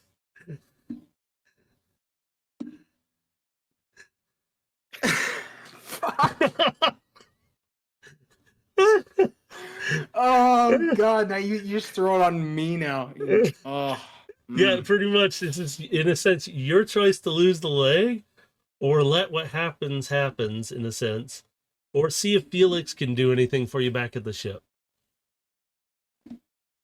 So you got 3 options here.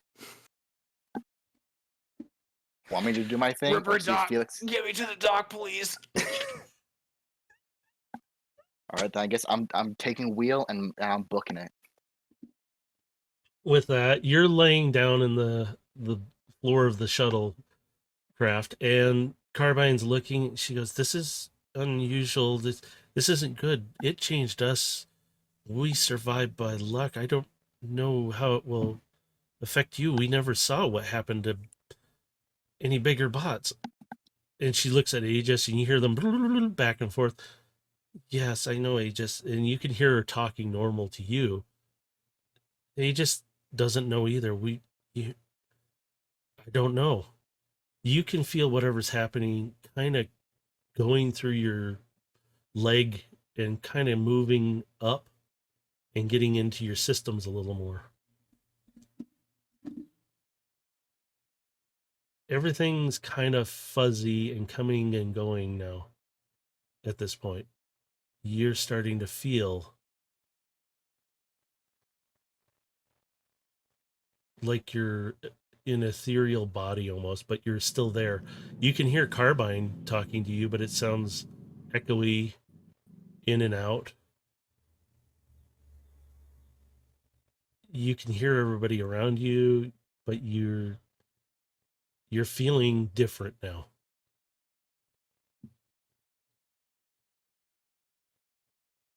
I'm pressing my fingers into the floor and I'm creating little dents. They see this and they get you back to the ship. They rush you to the med bay. Felix has you in there. He has you laying down. And So I have a quick question. yeah, shoot. Oops. This thing, does it count as a disease or poison? No. It doesn't? Okay. Mm-mm. I was gonna say I could probably remove the tension a lot quicker if it was a disease or a poison.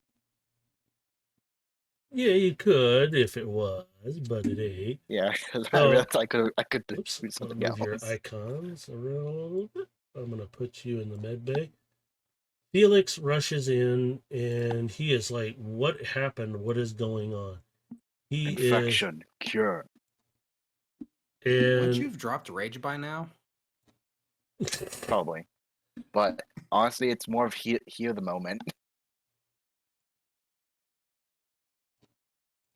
so at this point, Micron is doing an analysis on what's happening to you. I have never seen anything like this. This is different, fascinating. Let's try to figure it out. It's doing something to you. It's changing you. It's going to make him one of those things that we just fought. We will do I'm what in a we lot can. of pain at this point, right? You kind of feel pain, but it's dulled down now because Felix gave you some kind of shot of some sort or something that's kind of alleviating some of the pain. But you're in this, like I said, ethereal kind of place right now. And you're kind of in and out right now. But you don't feel too much. You're kind of, you can hear Carbine yelling, trying to get you to respond. She's right up next to your head. You can see her, but it looks like a tunnel, fuzzy vision. And with that, we'll end the session here.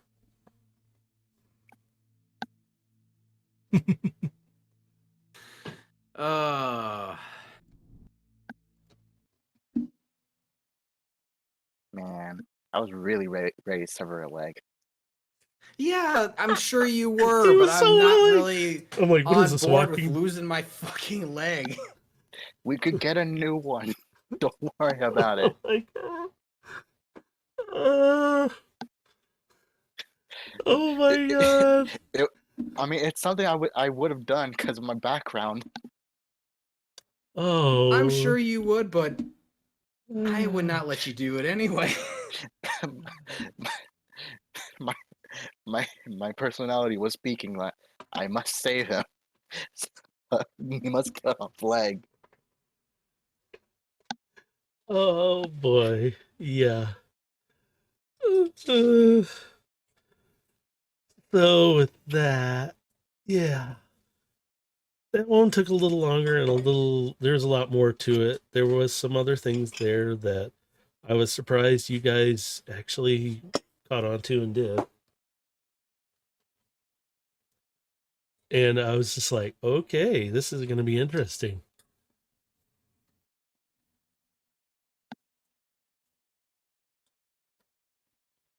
So with that, I think we'll end the stream here. You guys need to plug anything other than yourselves. Your Nah. leg is safe for one more day. I'm going to just title it, Not the Leg. It's for the hell of it. See how many people, what? No, don't do that, because then you'll give it away too easily. You'd have to get to this point to hear it, though. I'm like, you're really gonna take the leg? Yeah, Holy but crap. you don't want to give away the big moment like in the title. Oh no, that wasn't the I mean, big moment. I mean, you could really, you could name it just "I Got a Bad Feeling." I just didn't expect it to be a leg. I was like, oh, okay, holy crap. I mean, But if you made that it grabbed the leg, it was gonna be the leg. Yeah, jeez. Luckily I didn't see your head. Holy cow. Oh yeah, if you said head, then I was gonna be full. I was gonna be ready to just decapitate and save at least the spark. Oh my god. Because if Gilgamesh the should be spark stays dead. intact, Dave, you have that other sheet, right? No. if the spark is intact, I don't then believe they can I'm be brought dead. back. Holy crap. I mean, from like the sounds of it, like I might be going on some sort of a he's tripping, snake man. bite venom spiritual journey. As long as the spark is saved, we can bring him back. Whether his memories would all be there, because you'd have to make sure to get his memory. That's a separate part of the spark. Just cut off the head and it'll be Oh, alright. oh my god. How do you feel about being dismembered if things go south? Oh my lord. Just so long as it doesn't get to the head quick. Oh my god. All right, with that, we're going to end it before I have to say this a third time. Oh my god. With that, you can find Space Ghost Dave's Twitch channel. The link is down below. User redacted is Mercer. We'll just call him that from now on. You realize I'm going to title that your name if I put a link down. What, user redacted? Yeah. Shoot for it. Yeah. So whenever Mercer starts doing his thing, we'll have a link for his. I really need to figure out when I want to do this. You'll find a time in a moment. But for now, you can find all this on the YouTube channel side if you don't catch it here before Twitch removes it off. I'll have it uploaded hopefully I'm trying to keep it to the next day, but it might be the day after because work life in general, and my voice starts going now. Sorry. So good timing. You can check out Swerve Bar Podcast. Their links are in the YouTube side as well. You'll see them up there. Dave's link is there too. So you can find a lot of links in both places. So check everything out. You'll catch us next Sunday for Dungeons and Destiny. That one, I'm excited. Yeah.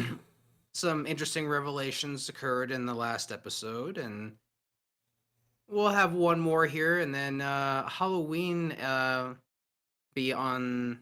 We're gonna have a Halloween one shot on the 30th. Oh, sorry. Since that's gonna be the week we usually would do the Destiny one, so that's gonna kind of fall on me. So I'm gonna have a nice little holiday Halloween themed one shot for you guys.